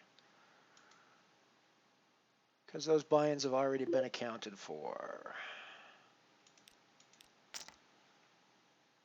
We're all in once again for 20 big blinds here. Just trying to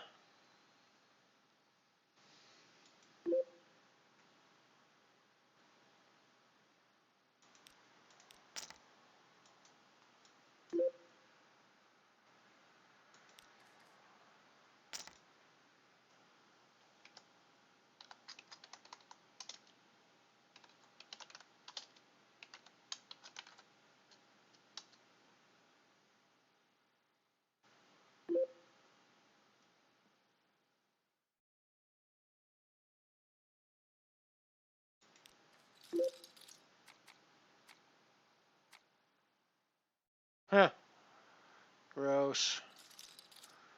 I would have got there with my bad call.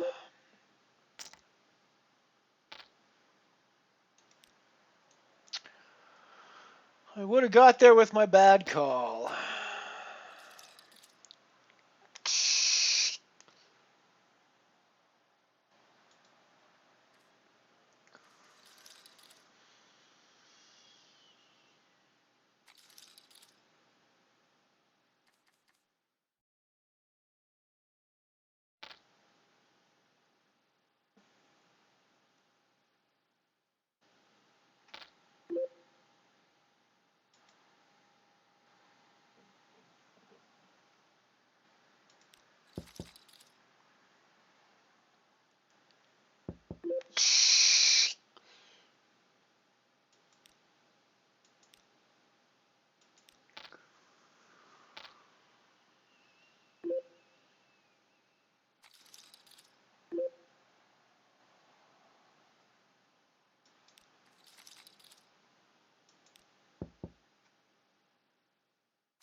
Wow, we both had the fucking 8. Alrighty, so we're done in the shooting star. Final table left for us is this singularity game, where we are 16 off the money, not in a scoring spot, We do still have chips to play with. 10 big blinds and a dream. Let's run it up, shall we? Not intending to infringe on anyone's trademark there, but let's run this puppy up.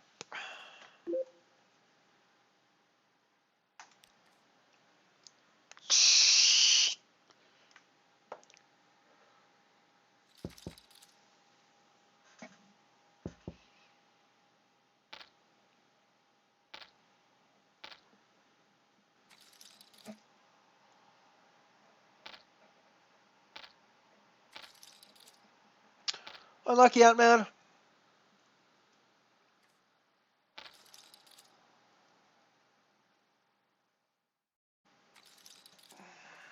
Outruns Army 3 in the Singularity.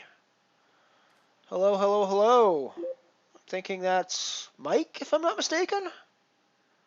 Mr. Mersey.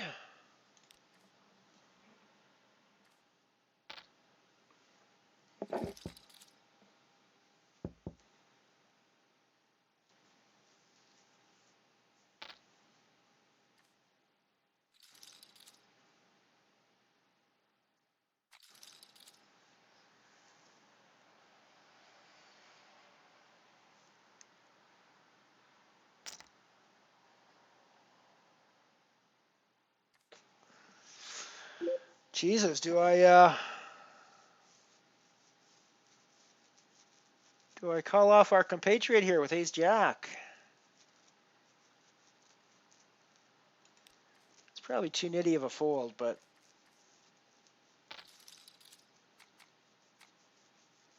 wow, we would have got there too against both of them. GG, Elrond's Army 3. My nitty fold just cost me the chip lead. Or, well, probably maybe not the chip lead, but no, it would be the chip lead, but it cost me a significant chip up.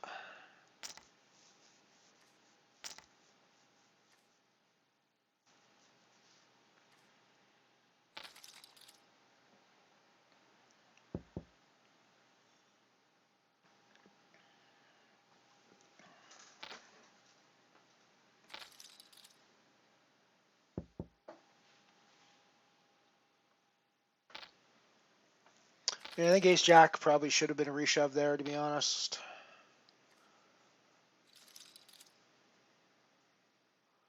Yeah, if we're being honest with ourselves, we probably should have reshoved there.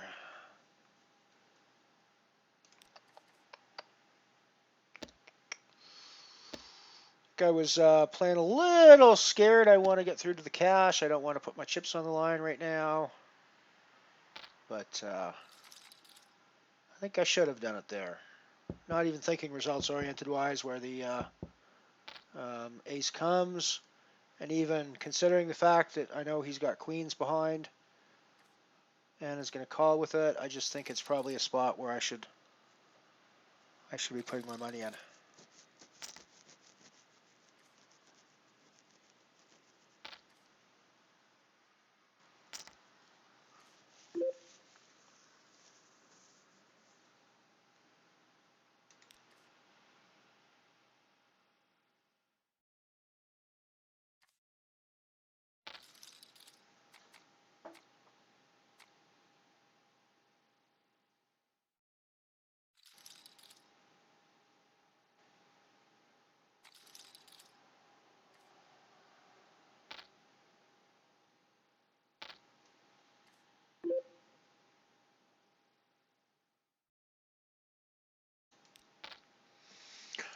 Suited 2 gapper.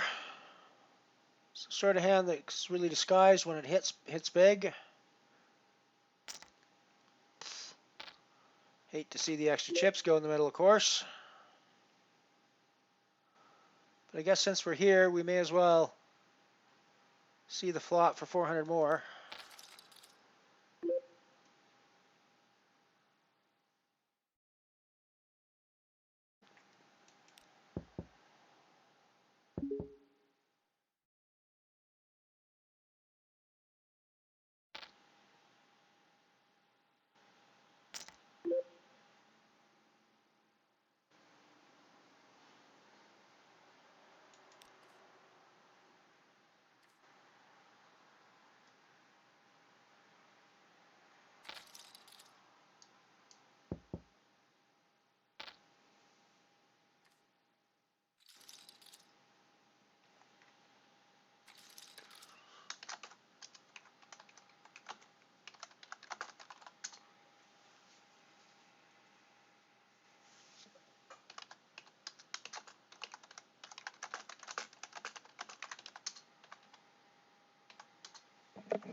We're definitely rejamming our ace king here.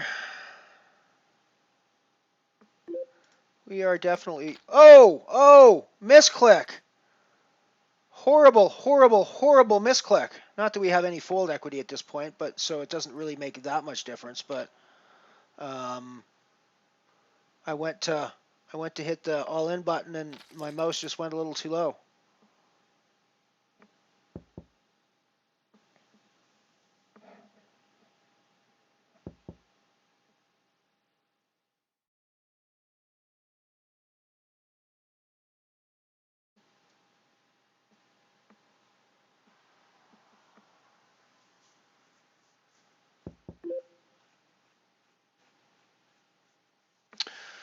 I mean, I think now that I'm here and they've checked to me, I've just got to put it all in and hope for the best, right?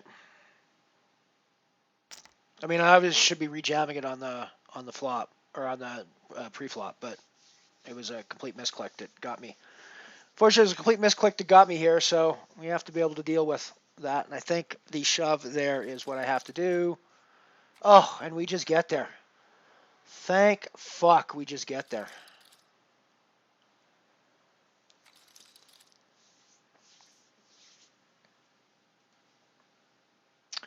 Thank fuck. Whew.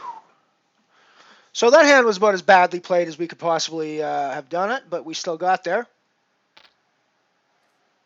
Because the right, quote-unquote, right way to play that hand, now that we see the result, the quote-unquote right way to play this hand is to not shove my semi-bluff on the my overcards on the flop, but to check back when because I'm the last person to act there. The king comes on the turn, but and probably shoves in, so I get to call off with the best hand instead of the other way around. Instead of shoving with the worst hand and getting called and then getting there. So, yeah. Still, happy enough with the result, obviously. We live to fight another day.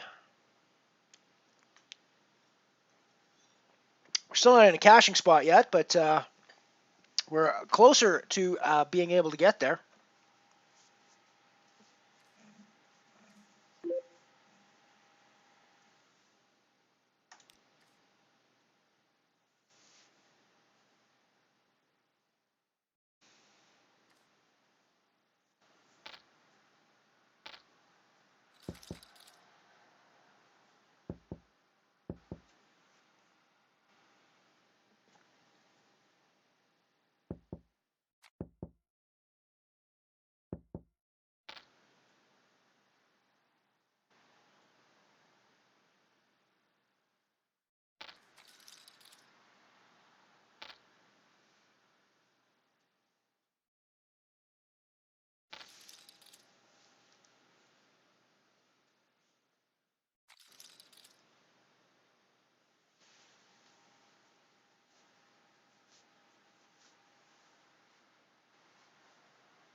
So one of the interesting things about my live poker, you guys watch me on cam, you see how sort of restless and fidgety I am. I'm exactly the same way at a live poker table. And I often wonder, and I mean, obviously you guys can't tell because I do give away sort of tells, obviously, with describing hands and things like that on here. But I often wonder if my general sort of fidgetiness gives away a bunch of tells on the poker table live, or whether it's just like it ends up just being a bunch of white noise of information, too much for anybody to sort of interpret in any sort of logical way. Queen Jack. It's the kind of hand that you kind of want to defend and see a flop with. If it was suited, I almost certainly would, but I think I'll save my chips.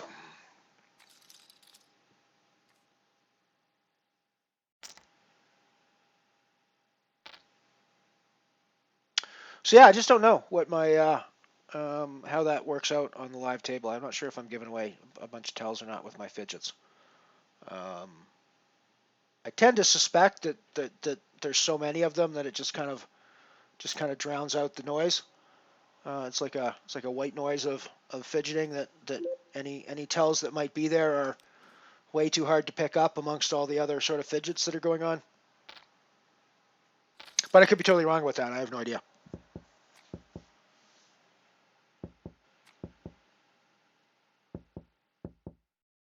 Thanks, Hat-Man. Yeah, I mean, I think it's fine.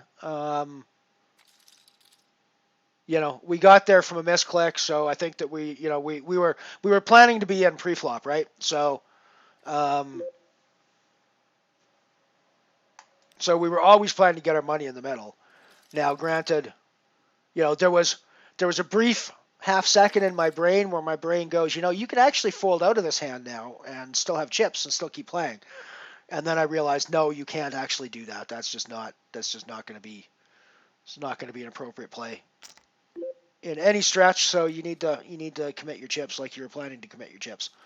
Don't use the mistake to Jesus. Oh well, what are you gonna do? Just flop the wheel. Just what the hell? Just flop the wheel.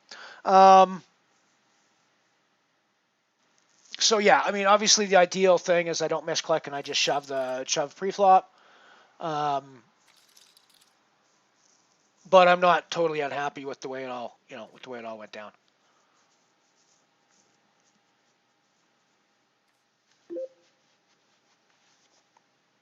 And obviously, if I just check back and the king doesn't come and I don't actually hit a card there, I'm in pretty rough shape, right? So. Sweet, we get called off by the ace-king. We hodl. Yes, we. Oh Jesus, I was looking there at thinking there might be a straight there for a second. I'm like, shit, that's not a straight, is it? Sweet. We might actually be able to get through to some cash here on the 1 euro singularity. We still haven't won a 1 euro singularity yet, so we wanna take one of these puppies down because it's getting a little annoying that we've played like 60 fucking of these things and we haven't taken one down yet. I don't think we've played that many of them. We've played a lot of them. How many singularities have we played? How many 1 euro singularities have we played? 1 euro singularities. We've played 50 1 euro singularities. And we have never won one.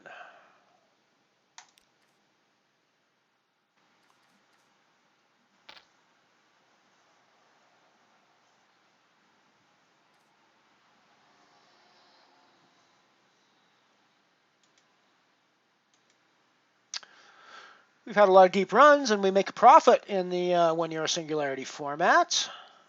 Not a huge profit, but like a 20% ROI, so it's not a terrible situation for us. But we have yet to win one, so it'd be very cool to kind of break that drought and win one of these. I think today's a good day to do it. Sunday's a very good day to win tournaments, I think. Let's try to do that, shall we?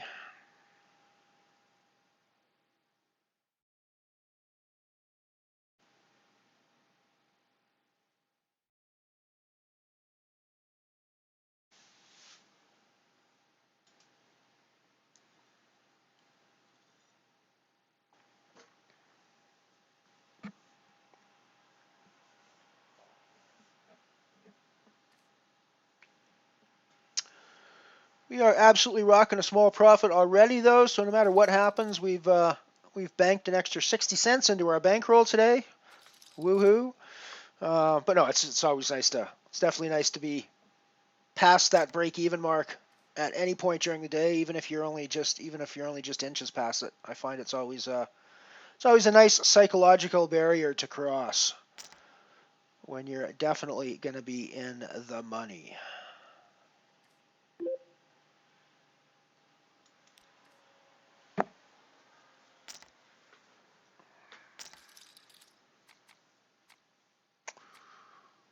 Oh, wow. The ace-queen just gets there against everyone.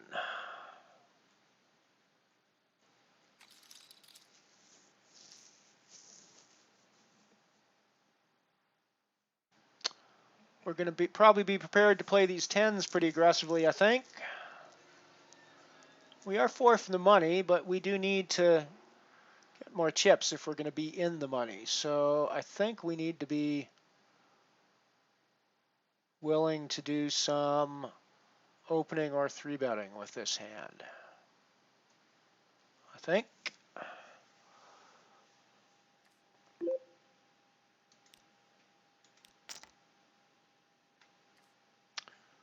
We're 100% calling off this.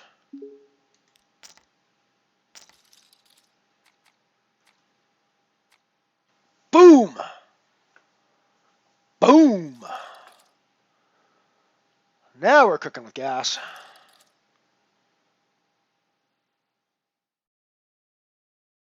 That puts us 8 of 12, so we are 3 away from the money now.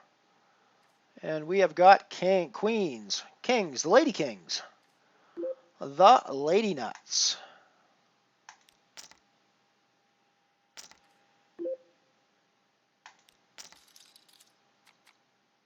Hold, hold, hold!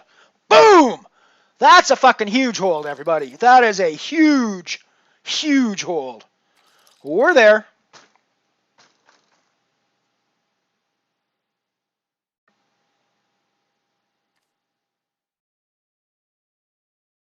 Sorry for screaming in your ears there, everybody.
We are 2 away from the money now.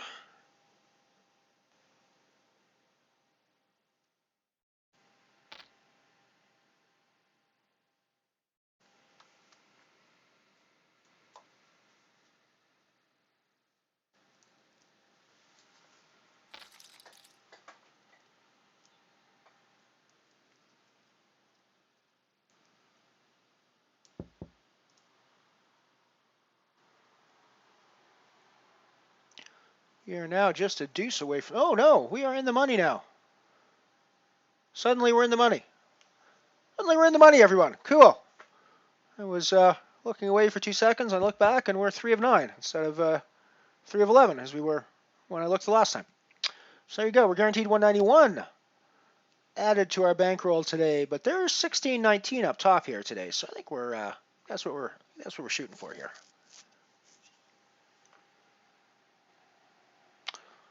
$16.19 wouldn't give us a new max bankroll, but it would put us over top of the 300 euro mark again, which would be nice. Nice little psychological mark there.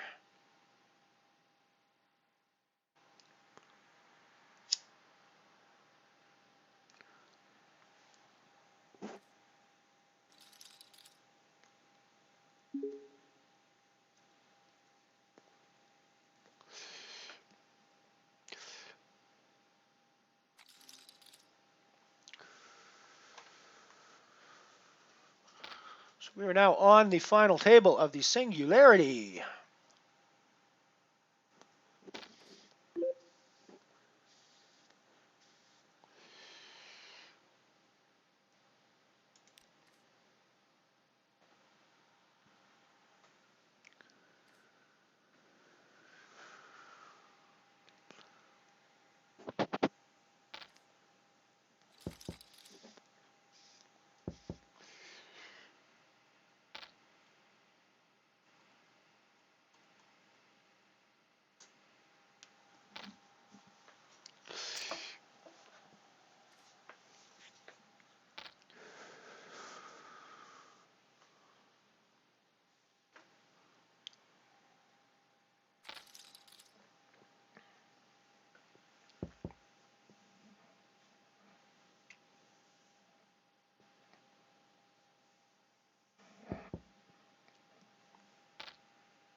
Yeah, we're losing our headset power again. Gonna plug back in.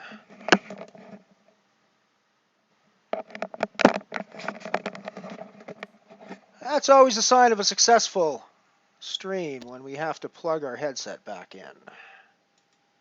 Means we've been on for a long time, which usually means we're winning some monies.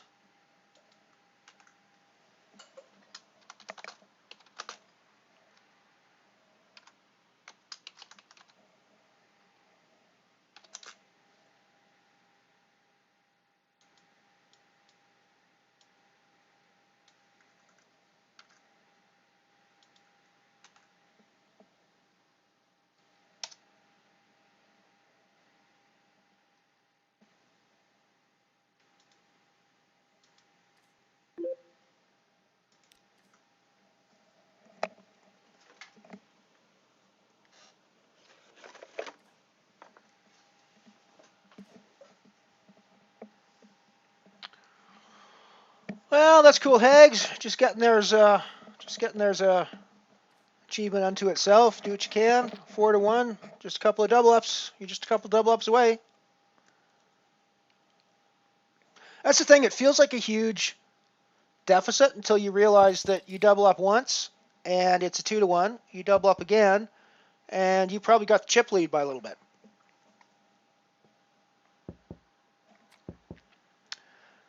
You know, when you double up that third time, you're either winning the tournament or you're basically crippling the dude. So, you know, you're not that far away from winning the tournament if you're heads up and 4-1 chip dog, frankly.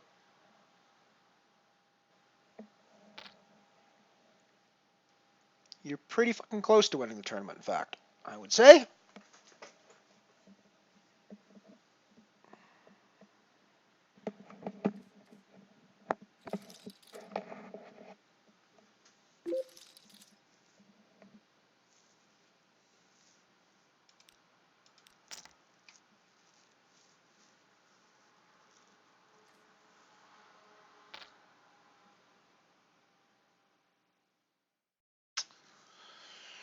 Would be lovely to flop a set of 4s with this hand I have here. That would be very nice. That would make me smile. Can you make me smile, virtual dealer? Can you just put a 4 down on the flop? That might be so awesome.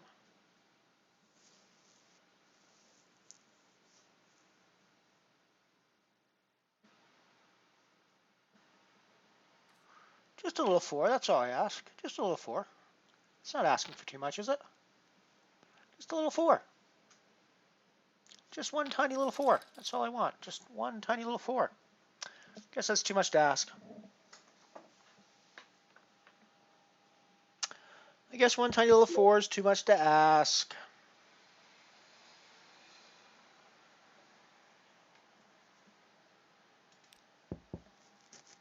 I could see bet there.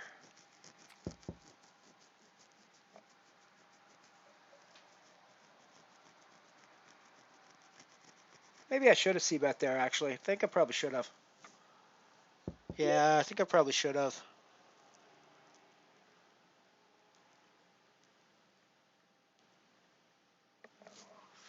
I don't really think I can do it now, frankly, because the board's just too ugly for my 4s.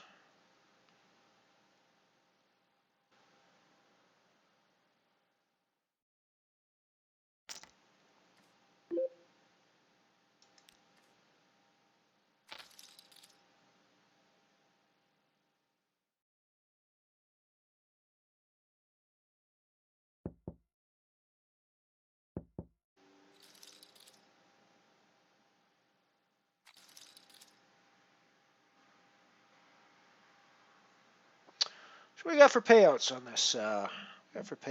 Puppy. So 191 for 9th, 212 for 8th, 234 for 7th, 319 for 6th, 425 for 5th, 531 for 4th, 717 for 3rd, which is where we're sitting in the chip counts right now.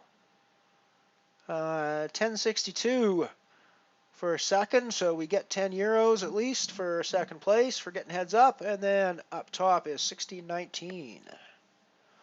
Like I say, that would not give us a new max bankroll. We cannot get a new max bankroll today anymore, but it would put us, if we were to win this, it would put us over the 300 euro mark once more.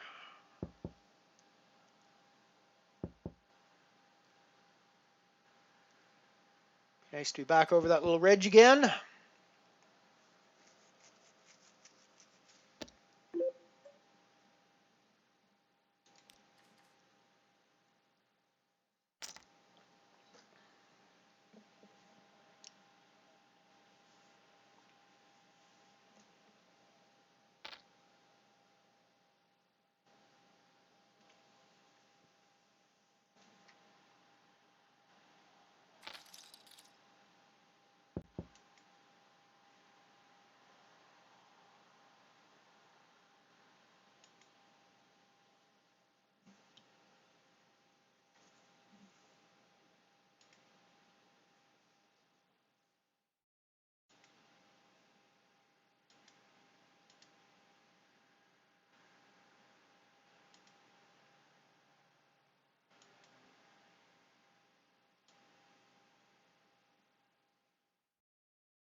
Flow.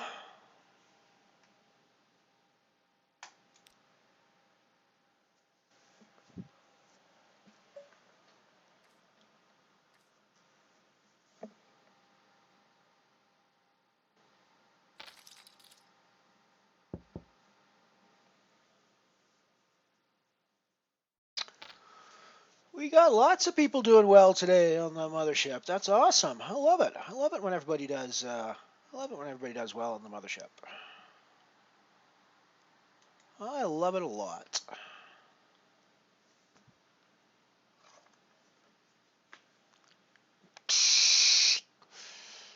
Had a great turnout for the Mothership today as well. It's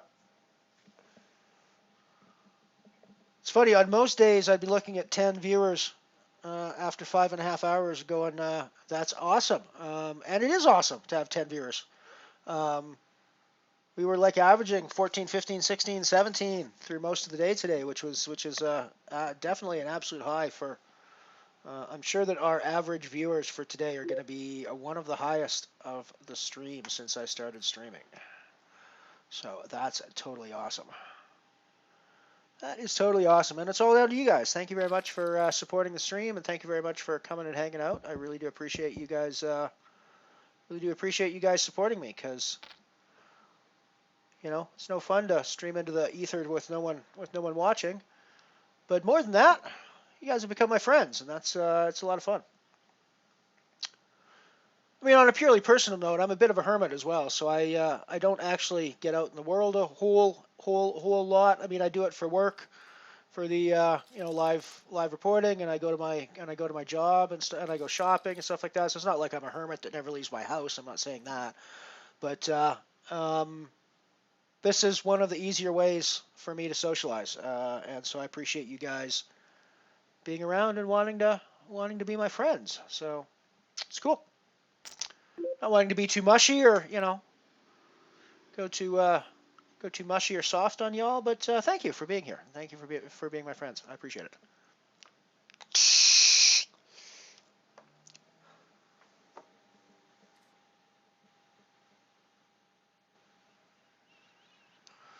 Thank you for enjoying the poker journey with me and taking the odd flight on the Mothership, because it's a lot of fun, and it's a lot more fun with you than it is without you.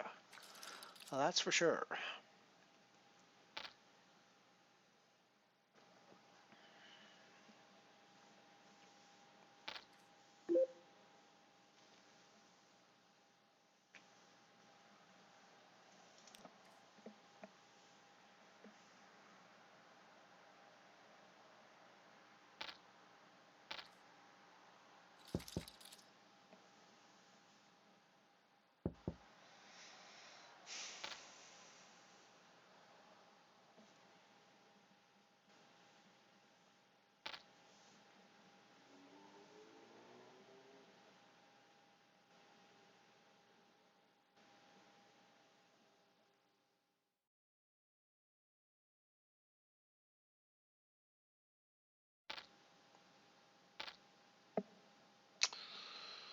Round to 8 remaining now. 212 guaranteed.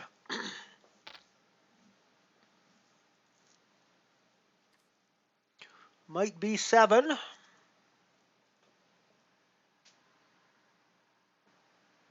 One would think he has a 5 to be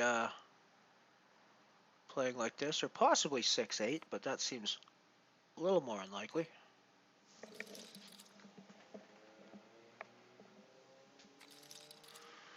That's one double. That's one double, Hags. One more, you guys are even.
Yeah, exactly, Mike. Pass the tissues, man.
It's 2 days in a row we're going to crack 6 hours. That's always a good sign.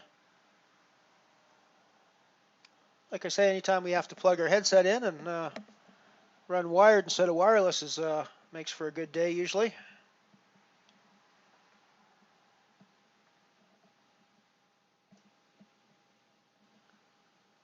We still don't lose anybody on that hand because Ice Bear had the nut flush. Feels like Ice Bear is a familiar name the last couple of days. Oh, we've been streaming as well. He's been around on some of the bunch of the final tables that we've been at the last few days, so we'll have to keep our eye out for him. He probably doesn't recognize us because we would have been in our 10 Jilly outfit most of the other days. Up and down straight's not a terrible spot to be in here. So yeah, he's probably not recognizing us the way we are. Likewise with Scrimped, he might not. Although all these people may, as I say, I think Elron's becoming more well known around Unibet. So there's probably no they're associated with the stream anyways.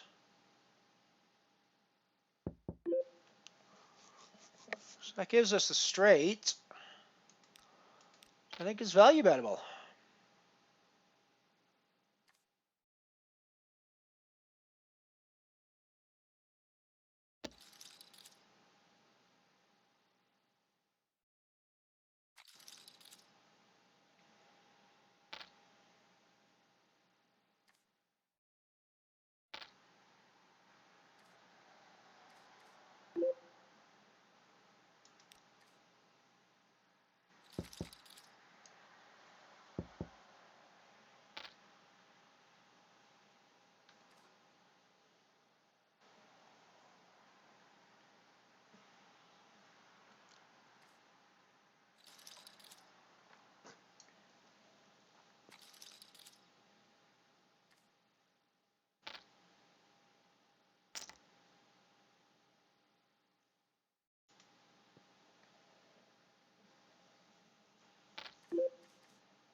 It's turning into late afternoon here in southern Alberta. It's just coming up on 5 p.m.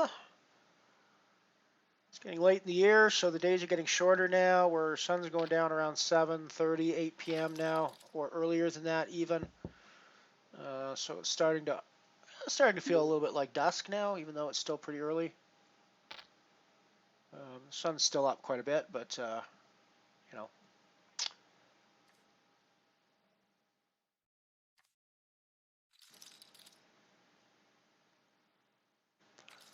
It was one of the biggest differences I had to get used to, actually, when I lived and worked in Africa for 5 years.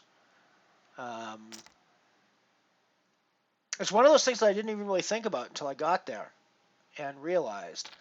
But the day length doesn't vary very much there. And, of course, it's because they're on the equator, which means they're pretty much always getting the same angle of the sun. So no matter how it goes, there's very little change in the length of the day. So, you know, the sun would come up at about 6 in the morning, and the sun would set at about 7 in the evening, kind of thing. And that was pretty much the entire, you know, that was pretty much the entire year. It didn't vary very much at all there.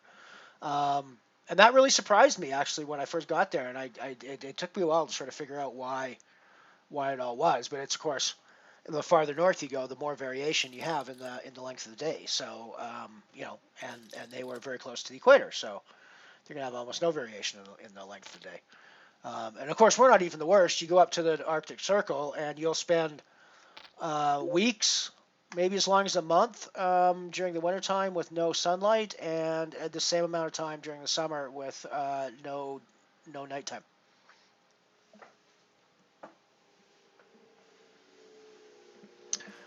Yeah, entering the 6th hour of the black hole nano soon. No doubt about that. It is a marathon, not a sprint by any stretch of the imagination.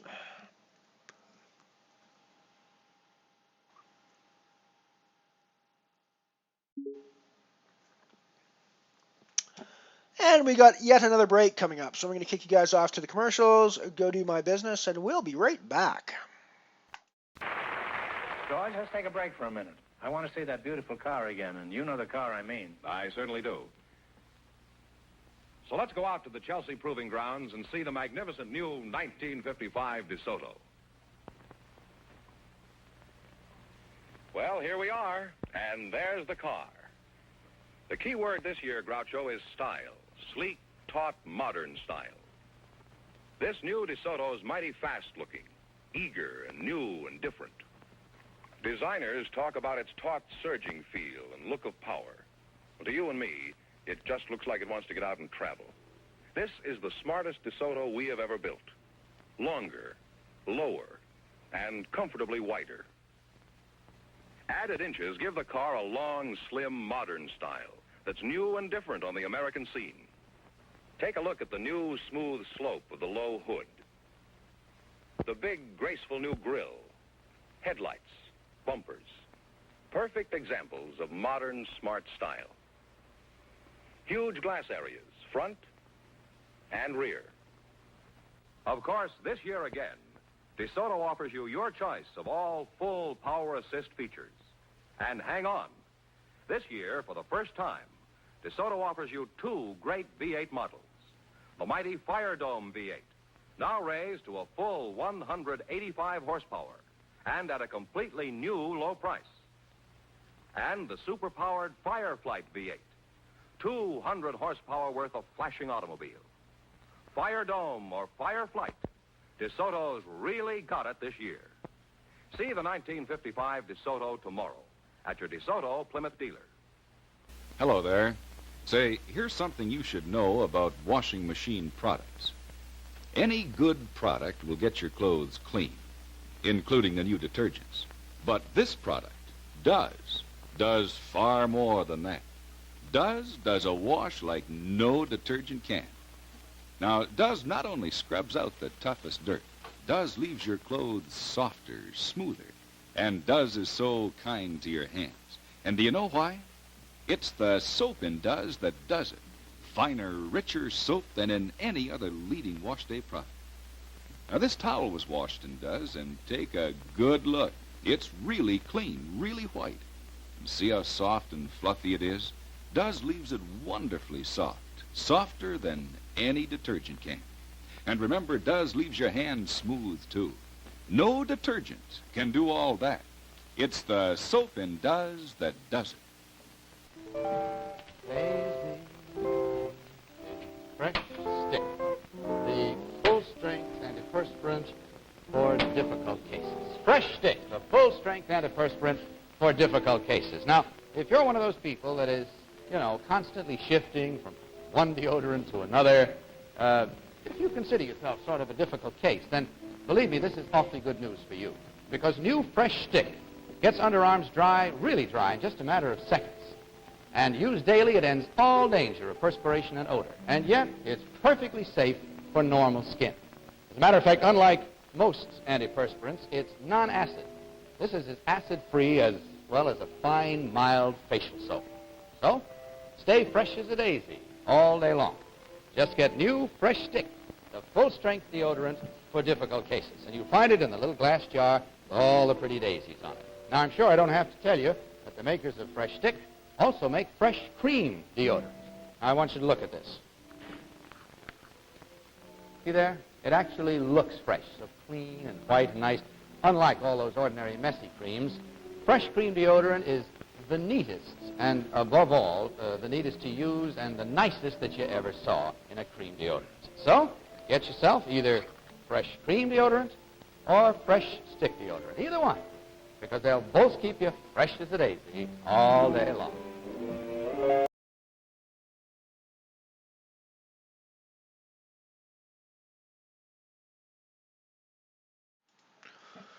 We're back. A few more minutes to go, a few more seconds to go before the tables start up again, but we are ready to roll when they do. Still got 8 players remaining here. Guaranteed at 212. Looking at that 16 euros up top, though. That would be nice.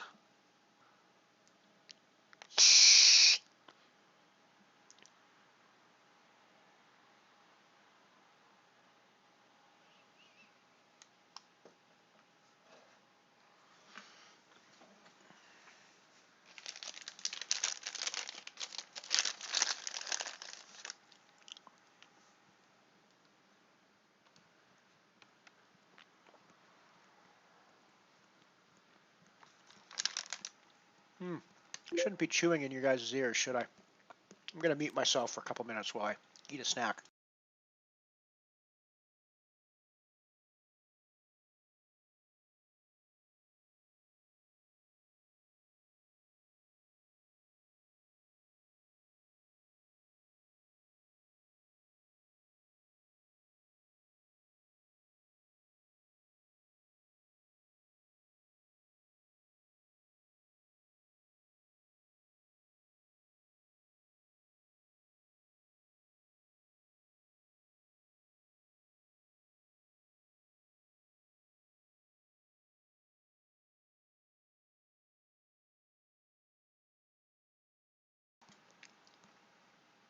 And we're back.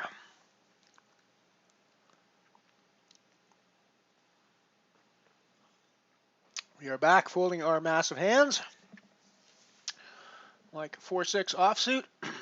Flops the dream draws.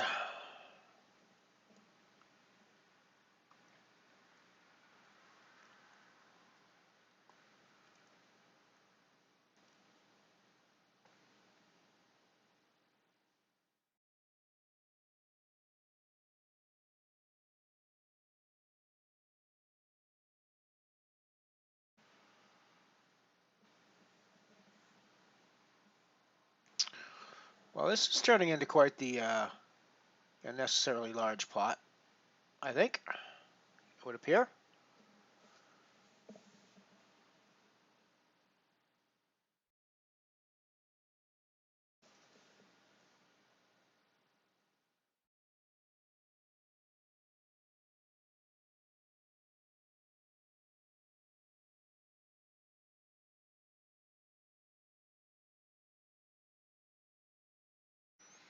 Wow. That was a pretty ballsy move there by Kane 11. Don't know what quarter strap folded there, but I'm pretty sure it wasn't worse than the Queen 9 flush draw. Of course, it was a flush draw, so yeah, the flush draw was there, I guess. But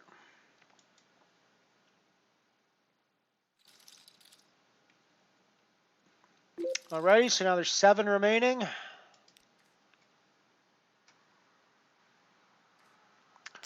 We are guaranteed at 234. Pretty crappy pay jump so far. Pay jumps get a little better as we go a little deeper. We are the third largest chip stack.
Should maybe move my camera onto the other monitor.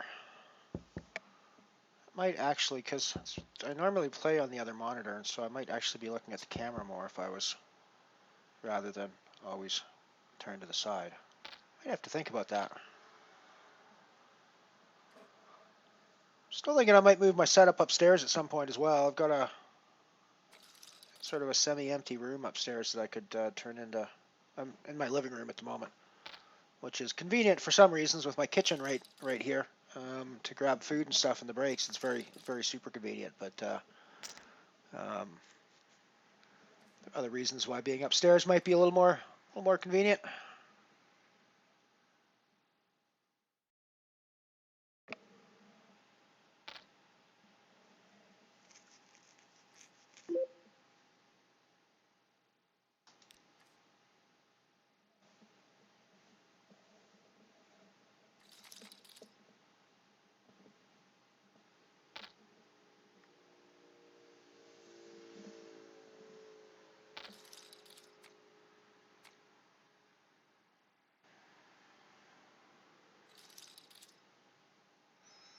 Alrighty, so 6 now, guaranteed 3 something, I think. 319.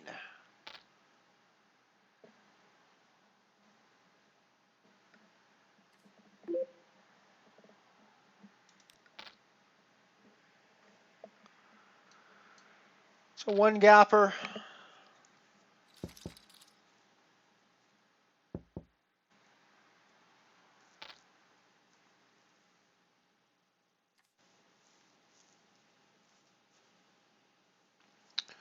We're not going anywhere with our up and down straight flush draw here.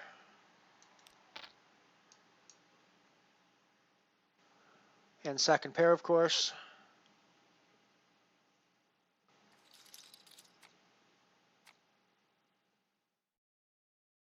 We get the, oh, wait a second. I thought we hit the straight there, didn't we? Where are my board reading skills? So, what the hell happened to my board reading skills there? Oh, he's got the straight too with the 10 queen. He's got the bigger straight. Fuck. We need the 7. Oh well. Such is life. Or we needed the 6, or we needed the spade.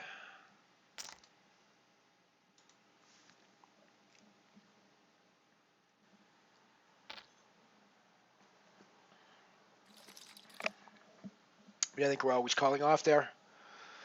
I don't think the call was a mistake by any stretch of the imagination.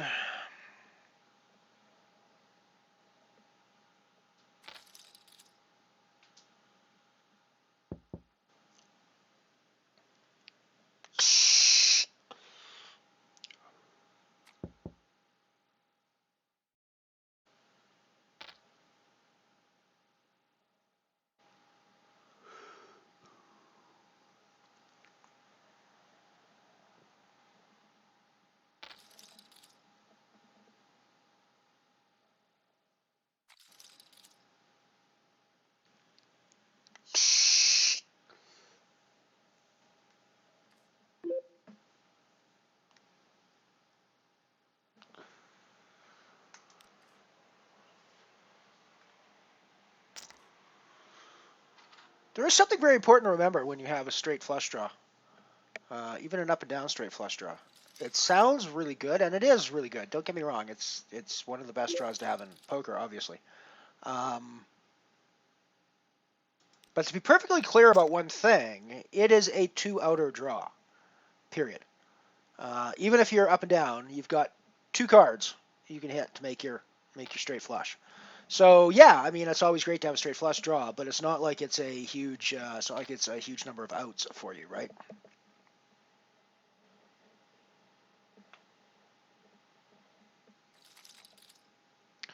Yeah, very well done, Mike. Very well done. Once again, we flopped the bottom end of a straight draw. This time with far fewer flush outs, but I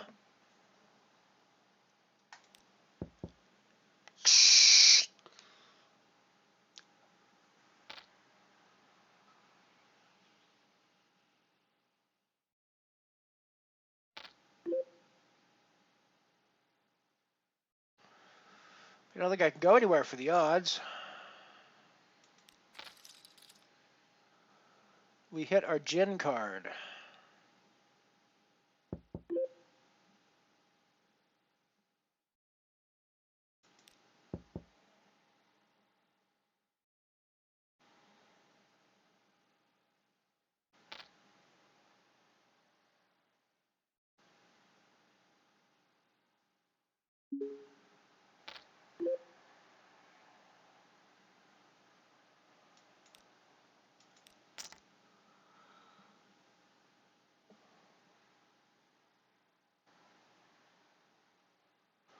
I can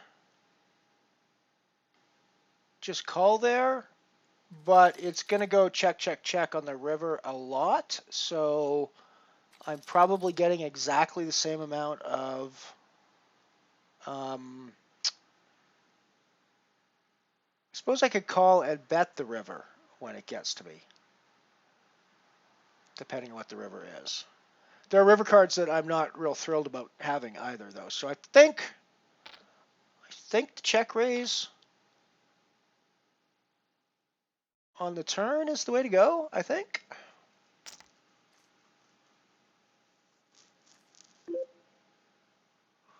Pretty sure the check raise on the turn is the way to go.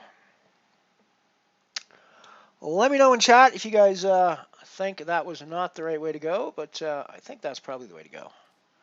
It does put us in second place chip stack now. Ice Bear being the only Ice Bear being the one right behind us. Oof, and once again, just flushes right out. Just flushes right out.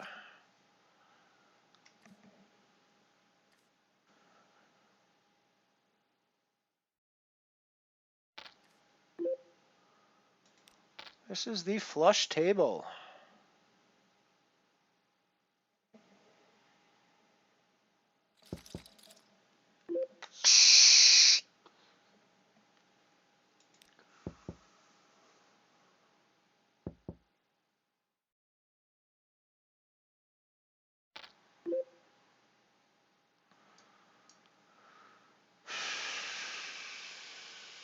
Worth calling here with just the ace and backdoors? Probably not.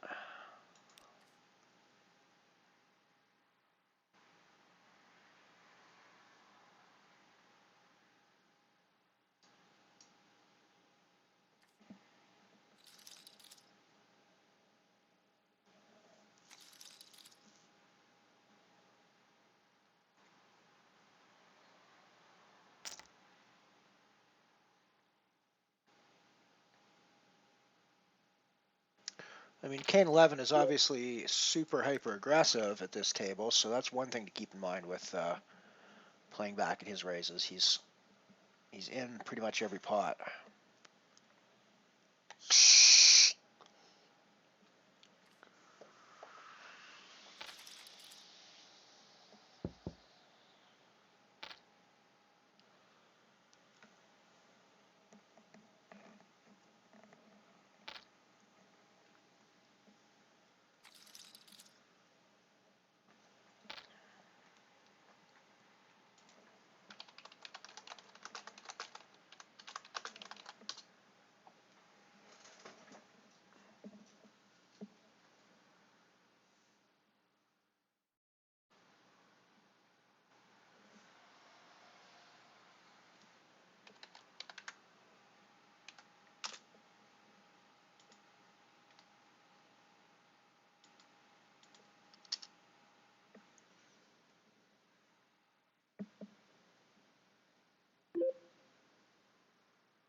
Putting in a raise with our aces here, obviously.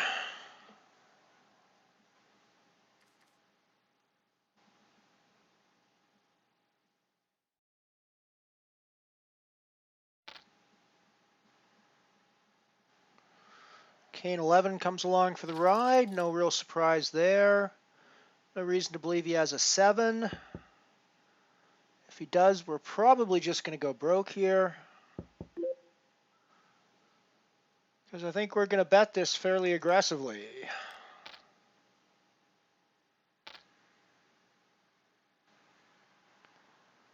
He just snap calls behind. That will set us up for a river shove, or a turn shove, I mean. Which I'm down for with aces.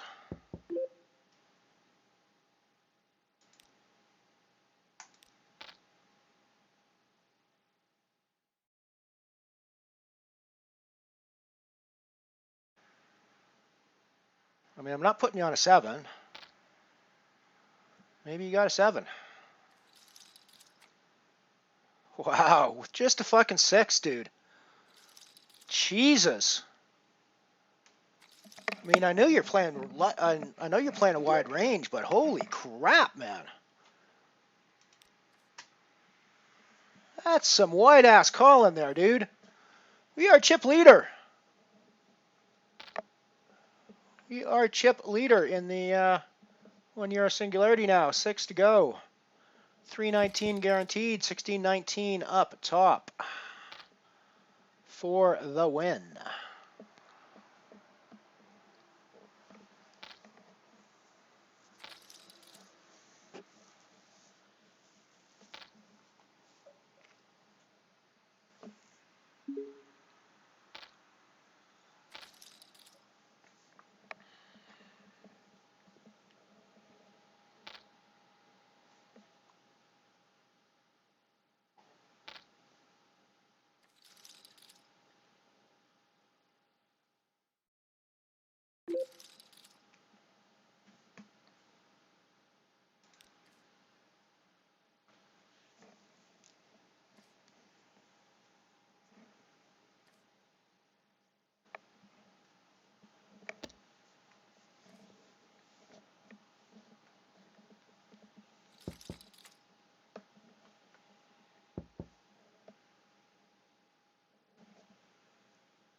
I guess he doesn't believe me when I have the aces, but I mean, geez, just a 6 on that board, dude? Really? Just a 6 on that board?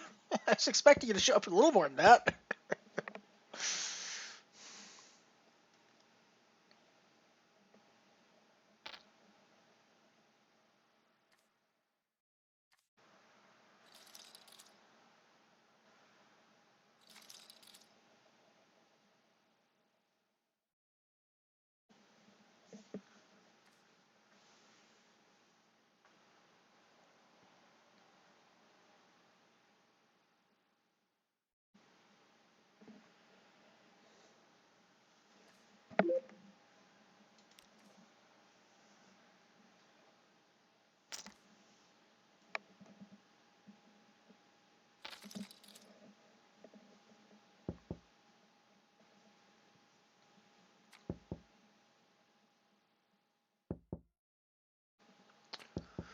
So the problem with somebody like that who calls so wide is that you really need to have a decent starting hand to really get involved, because you know they're going to be calling with just about everything. So it's really hard to know where you are if you're not playing semi-solid hands. So it feels like when they're calling really wide, you have to be a little tighter with what you're getting involved with, which is one of the reasons why I'm not pushing my chip advantage on this table at the moment, because Kane is calling as fucking wide as the wide blue sky, man. So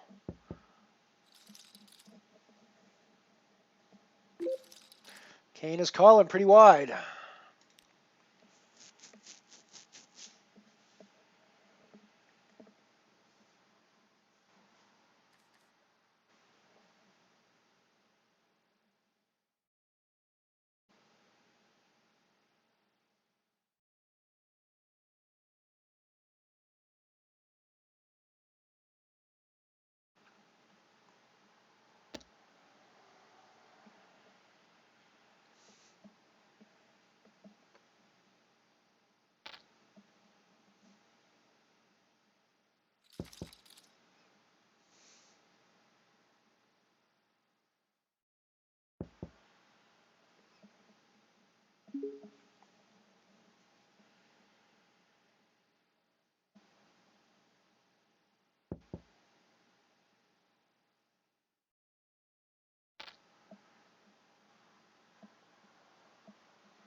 Yeah, he's definitely pretty wide. He's pretty wide caller.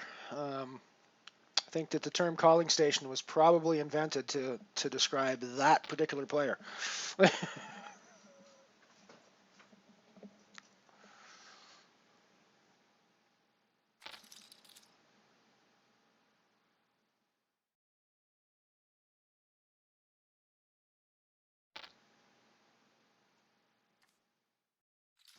Jesus, he folded a river. Holy shit. Holy shit, how does that happen? What the hell kind of bad cards? He must have looked down and realized he didn't even have cards anymore. He'd given them back to the dealer like partway through the hand or something and hadn't realized.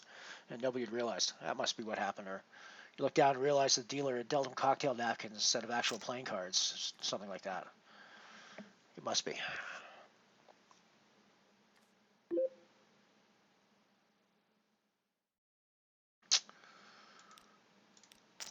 This is the one we put on the test with, folks. King 3. Booyah. We take out the cane. Take out the cane. We are 1 of 5 now. Way to go, Mike. No, it's taken. The Black Hole Nano is one I have not won yet. That's one of the few nanos that I have not been able to take down yet. Looks like we're going to be putting our money into the middle once again with a bit of a 3-bet.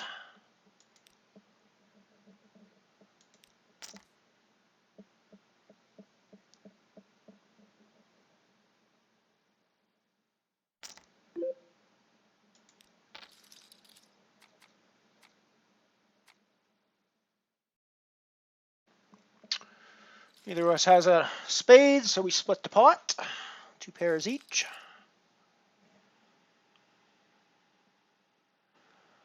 Very well done, Mr. Mersey. Very, very, very well done.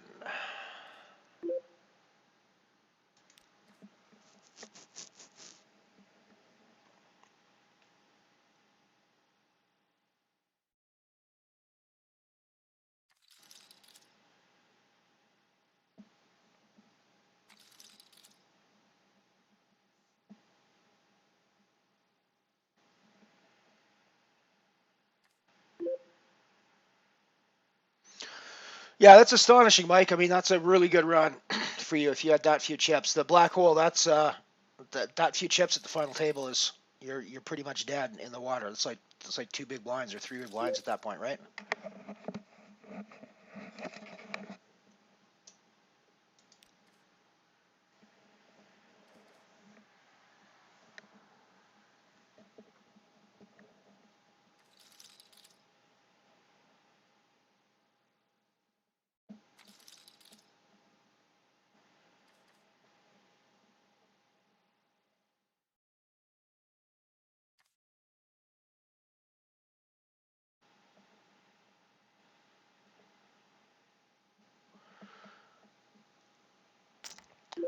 Chip in a chair for Mike Mersey. Well done, my friend. Well done.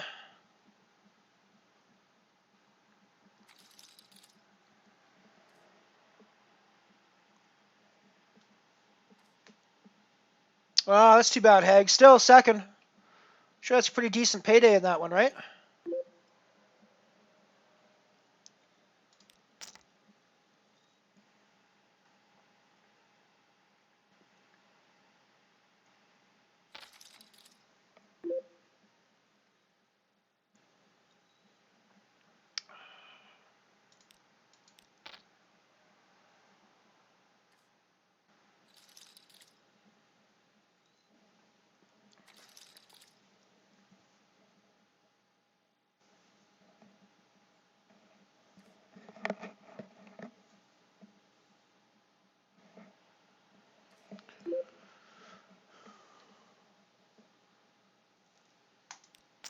Yes, I'm being a bit of a bully, but that's what my job is with the chip lead, right?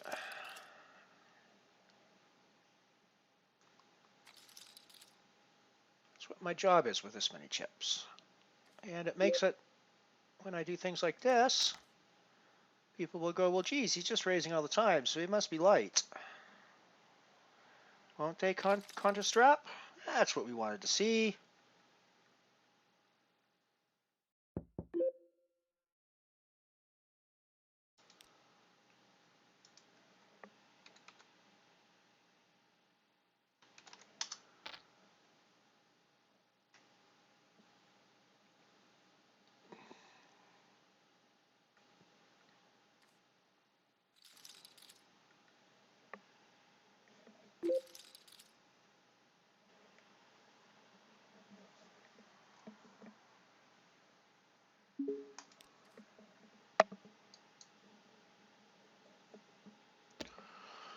Night, night, Mike. Thanks for hanging out. Congratulations on the Black Hole Nano. Well done, well done, well done.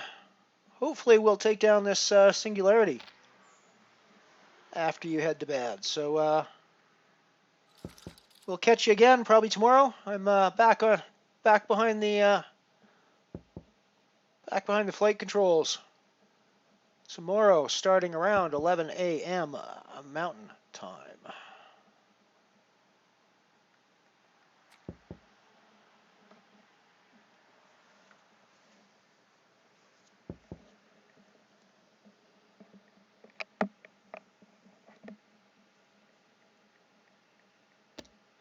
Yeah, that's a long one. That's definitely a long one.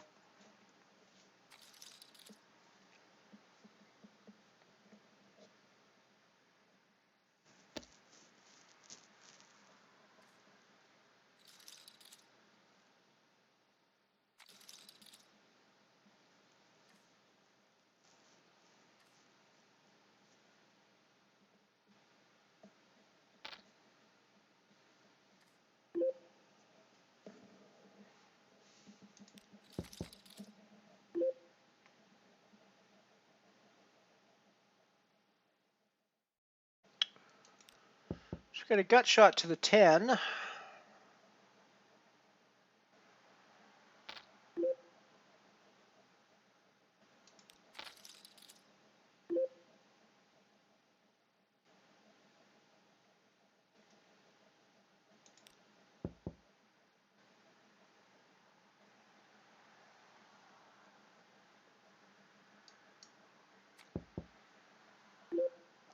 Let's repair our 6 on the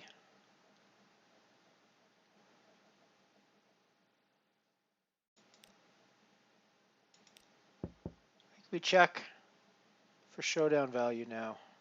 Just going to put in a raise. Or a bet, I mean. Maybe I should have put in a bet there. But I think I had enough showdown value just to check there.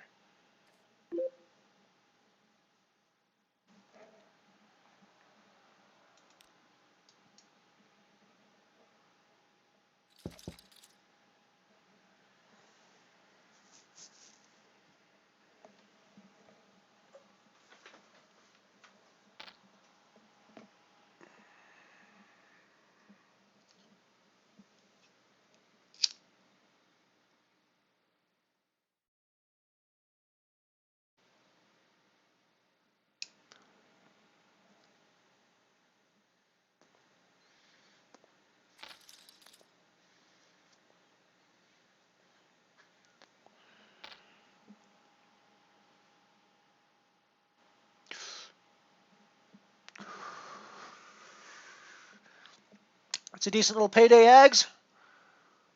I mean, obviously first is better, but still second. Not so terrible.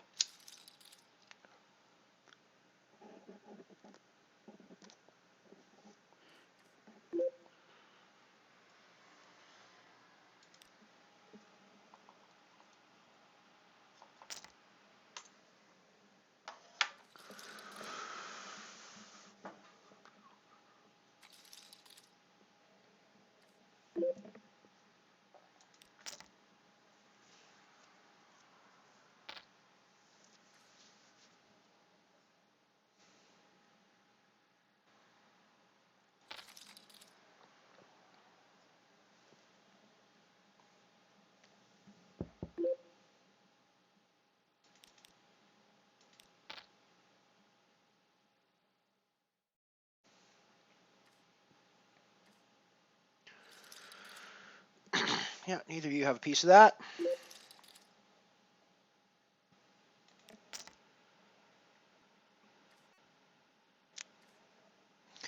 Very nice comeback, Hags. Very nice comeback.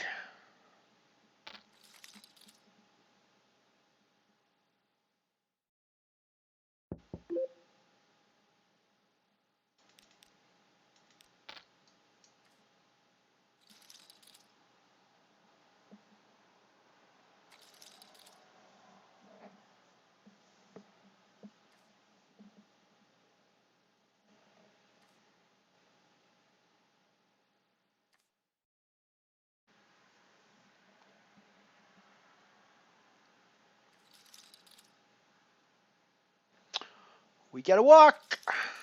They're scared of us.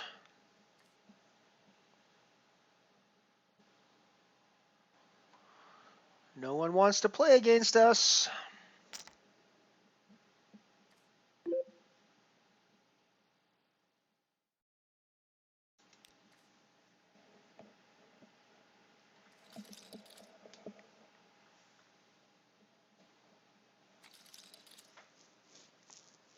Ooh.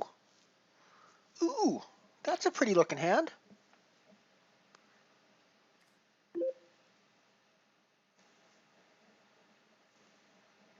So then I get him on us. Thank you for coming by once again, my friend. Always good to have you here.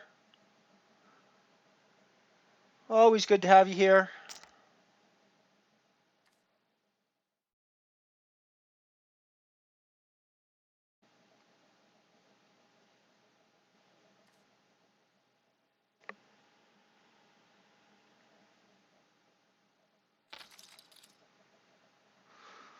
We got the nut club, so we're taking this one to the mat.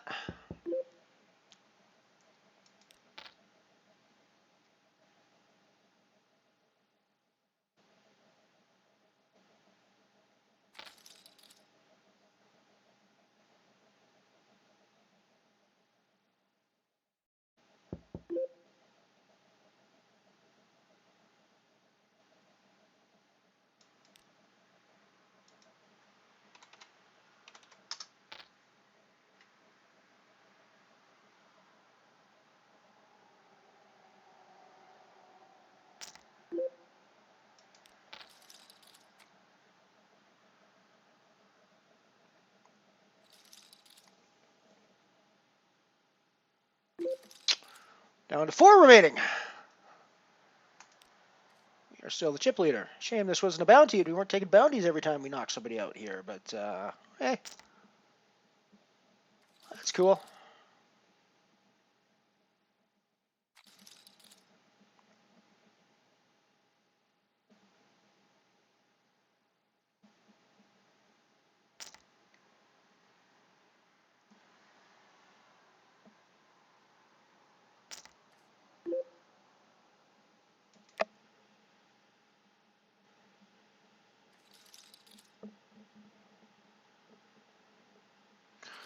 Thank you, Hags. Thank you very much. Thank you very much.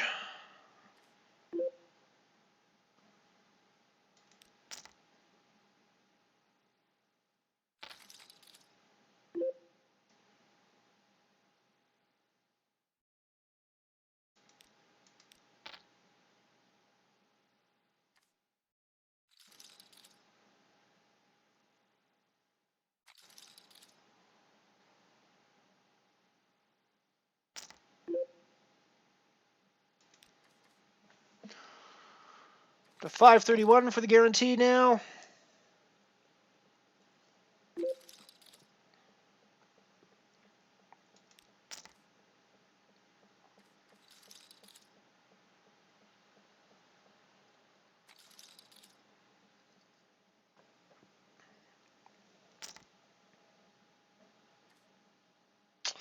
Guess we're not calling off with deuce 10 very often.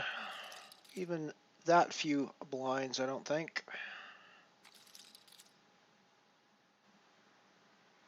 Maybe we should have thought about that, actually. It was only like 3 big blinds. We probably should have thought about it. I think we do call off if he shoves here.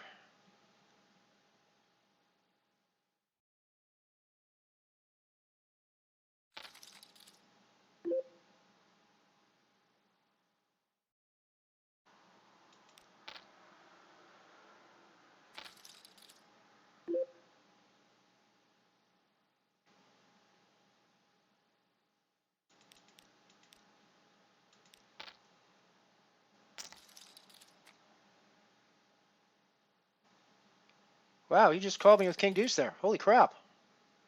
I mean, I guess he didn't have much of a stack, but Jesus.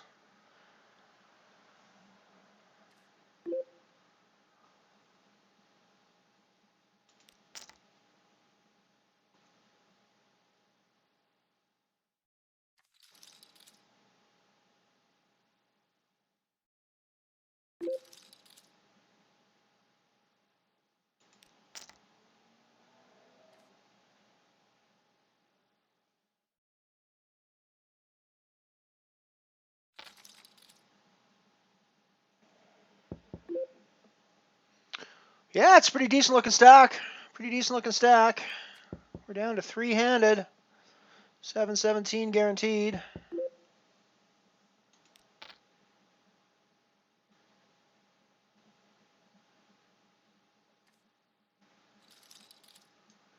Up over 300,000 chips now.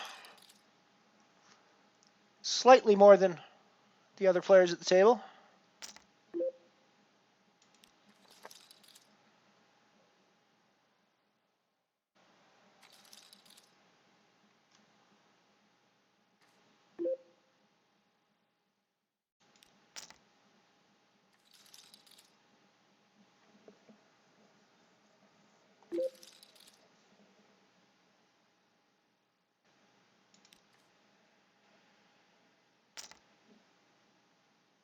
It's funny, it's actually quite a bit bigger. You're saying monster stack now. By the time you actually hear my voice responding to you, it will have gotten a whole lot bigger as well. That's the cool part. Yeah, we're snapping them off here.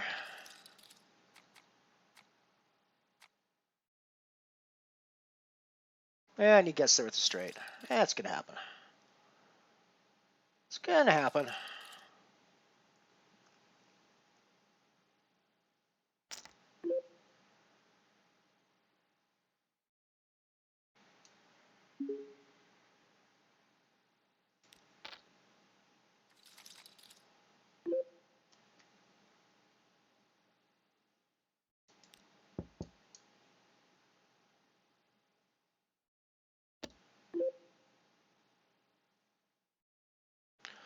Do one more street with my overcards. Probably giving away chips here, but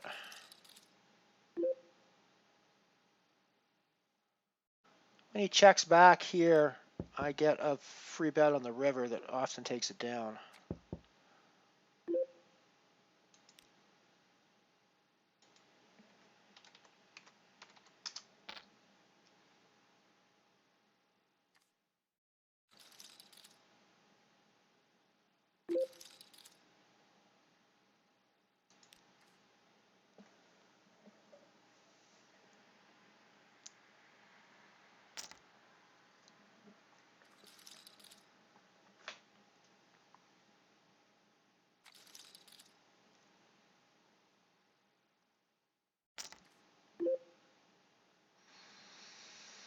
Jack 9.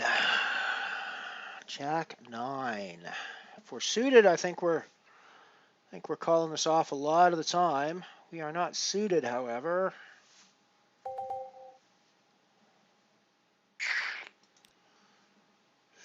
Don't really feel like I want to double them up right now.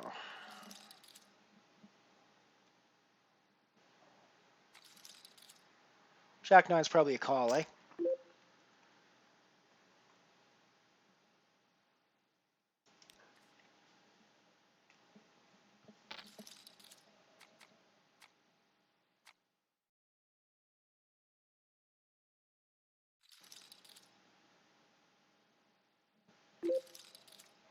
Apparently he thinks Jack 9's a call.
Ace, deuce, 3, 4, 5. We split the pot.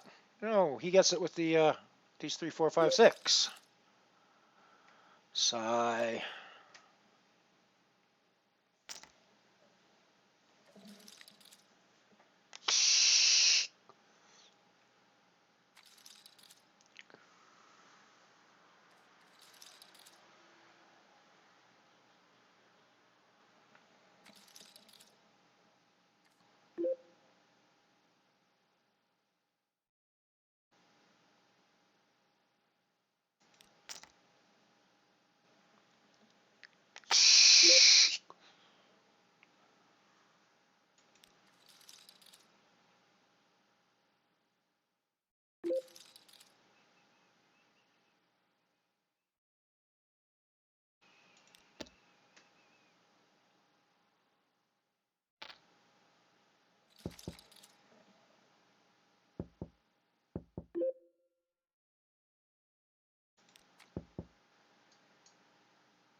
Good call.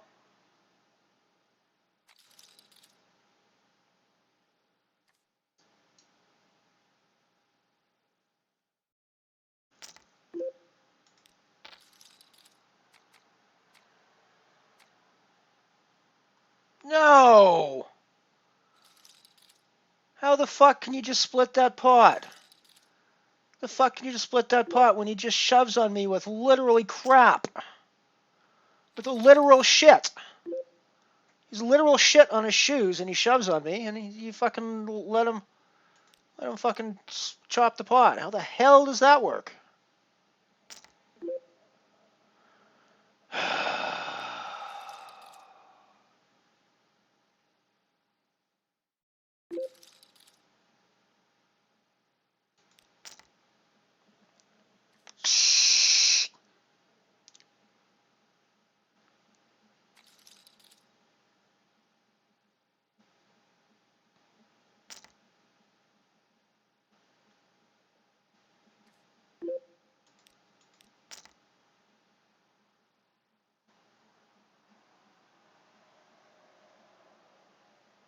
Take back some of your shove action there, buddies.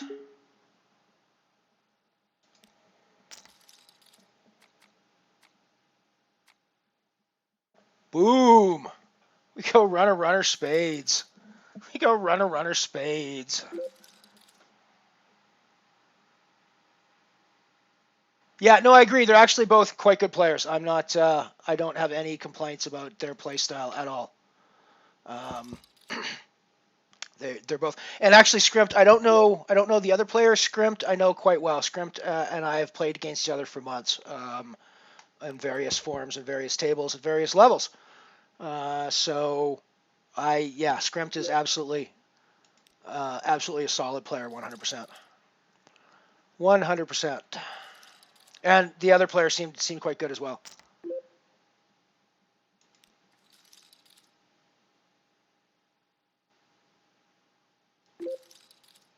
I mean, they made the right call against me when I shoved on them there, right?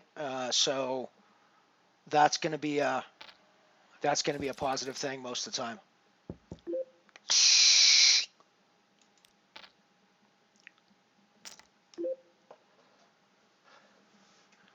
I'm a little annoyed at the fact that you keep shoving on me all the time. I'm going to have to start snapping them off there at some point, but I don't want to just double them up, so it's going to have to be pretty strategic when I do it.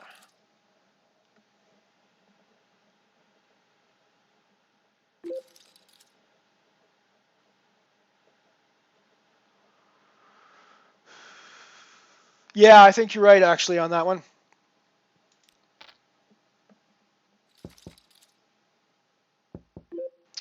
Well, let's hope he does the old shovey thing on me again. Here we go. Boom!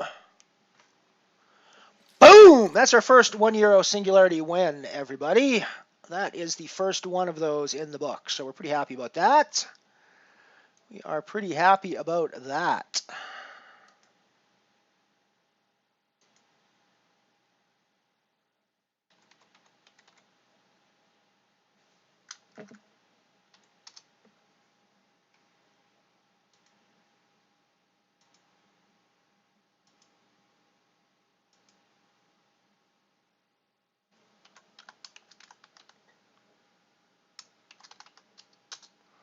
That's our first one of those, and it puts our bankroll at €304.12 for the day. That's not quite our max bankroll. Max bankroll's $322 so far on the Mothership, but that is still pretty darn good, and we're pretty happy to be above that €300 mark again.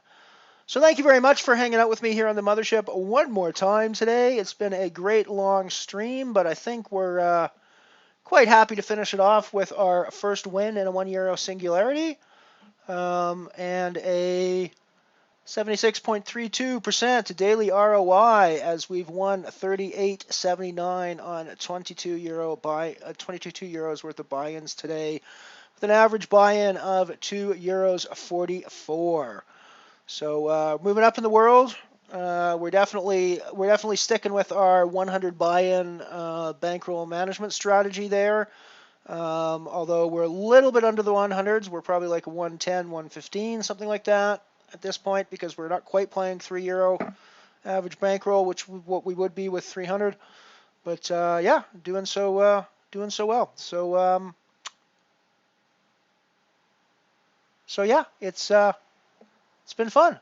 Thank you all for hanging out with me one more time. I'll be back again tomorrow, 11 a.m. Mountain Time, which is roughly around 6 p.m. Central European Time, if I'm not mistaken. So if you're around, we will see you then. Bringing this puppy in for a landing. Elron out.